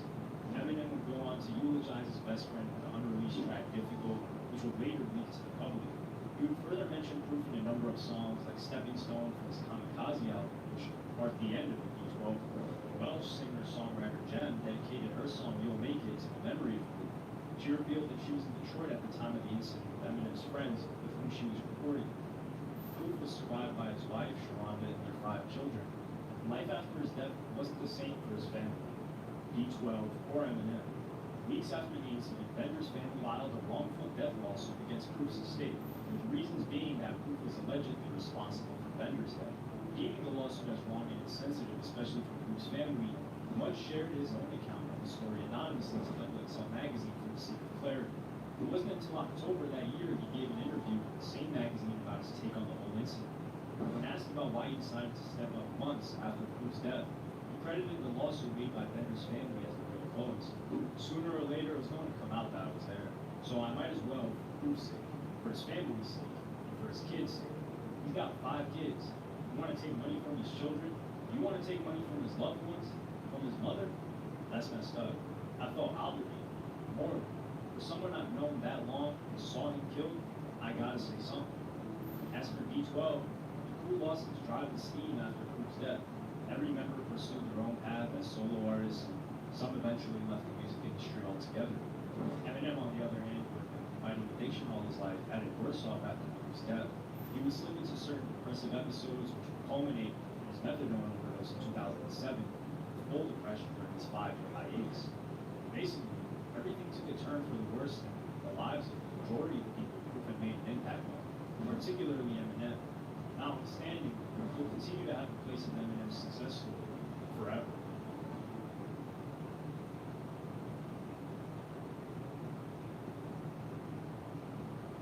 On February 3rd, 1998, Fat Pat was Houston's most promising up-and-coming rapper, and set for great things. But on this fateful night, he had to make a stop at a promoter's home to pick up a paycheck. He went into an apartment block and didn't come out alive. He was shot dead, and who, why, and how are questions that were never answered. Fat Pat was born in 1970 and raised in the South Side of Houston. From an early age, he had dreams of performing. He gradually developed a love for hip-hop. Houston at this time wasn't really known for its hip-hop. Ghetto Boys helped change this, and their album We Can't Be Stopped was a major breakthrough for the city. However, a local artist named DJ Scooter was not only making great music, but also creating beats that sounded completely different, and he invited local MCs from all over Houston to rap over them. And if you needed evidence that we live in a small world, the late George Floyd, who rapped as Big Floyd, even appeared on one of DJ Scooter's tapes.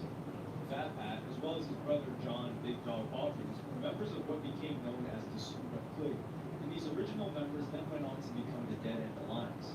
It was a new brand of music that was about to put Houston, Texas, and the South on map. In the 90s, hip-hop was very much fixated on the East and West Coast. When artists like Outkast and Ghetto Boys began to make waves, it became clear that Southern artists were not trying to replicate the East and West, but were coming up with a sound of their own. Southern hip-hop was presented as a third coast or Gulf Coast, and you could narrow this down to 5 major cities: Atlanta, New Orleans, Memphis, Miami, and Houston. But DJ Screw's beats ensured that the music coming out of Houston wasn't merely Southern hip-hop, but Houston hip-hop. He introduced a new technique where he would slow down music for the entirety of the track and introduce drum kicks. This became known as the chop the screw sound, or screw music. This technique gave Houston its own unique sound. Alongside this new music, there was also a huge upsurge in lean culture, where cough syrup or methazine was used as a drug. References to Drang and lean is commonplace in hip-hop today. This new drug was particularly taking hold here in the 90s. Drinking lean and this slowed down, trippy music that had more of a purple artistic take, you look at album covers and things like that, went incredibly well together. The same way that LSD is associated with psychedelic rock or weed with reggae music. Fat Pat had released some mixtapes and appeared on tracks alongside Houston hip-hop legends such as Lil Keke, South Park Mexican, and even Ghetto Boys member Willie D, Scarface. In '97, he got signed by Rec Shop Records and began working on his debut album, Ghetto Dreams. For his debut LP, he recruited the producer Double D and also got him to rap on one of his songs, as the two had good chemistry together. Other features on the album came from fellow Screwed Up Click members such as Lil Keke, Big Steve, Mike D, and his brother Big R. If you wanted further evidence that we live in a small world, Fat Pat also wanted to recruit an up-and-coming R&B group in the area known as Destiny's Child, but they were unavailable. Fat Pat was expected to be the first member of the Screwed Up Click to reach nationwide success. He worked on his album throughout '97, and it was scheduled to be released in early 1998. He was destined for great things. But on February 3rd, 1998, fate would have different plans for Fat Pat. Alongside some friends, he drove over to collect a paycheck at 10440 South Drive in Houston. He got out on his own and went to collect money from Kenneth Weasel Watson. What happened next depends on who you ask. One story is that Pat knocks on the door and gets no answer. When he realizes that Kenneth is not home, he makes his way back to the car. But when he was on his way out of the apartment building, he was shot dead by 2 gunmen. Another account is that Kenneth was home and he invited Pat into his apartment. And during this time, Kenneth asked Pat to call someone Pat knew who had just robbed Kenneth. While Pat was on his phone, Kenneth took out a gun and killed Pat. However, Kenneth Watson has never been found committing any crime relating to Pat's death. How Pat was killed raises a lot of questions, but why he was killed raises even more. Some allege that Fat Pat was killed by Watson, who felt that Pat had set him up to get robbed. But again, this has never been proven. Another rumor is that there was a dispute over unpaid debt. When his friends were waiting for Pat to come outside, they recall seeing 2 men running from the apartment. Nobody's been charged with this murder. The main suspect, Kenneth, is currently in prison for drug charges. The police obviously interrogated him. There have been no further details on whether they believe that he was a culprit or even involved. If they did, they would have most likely pressed charges by now. Friends and family have also said that Fat Pat wasn't really living a gangster lifestyle. He was a lovable dude who happened to earn a living in music. Whatever happened on that day, the bottom line is that a young and talented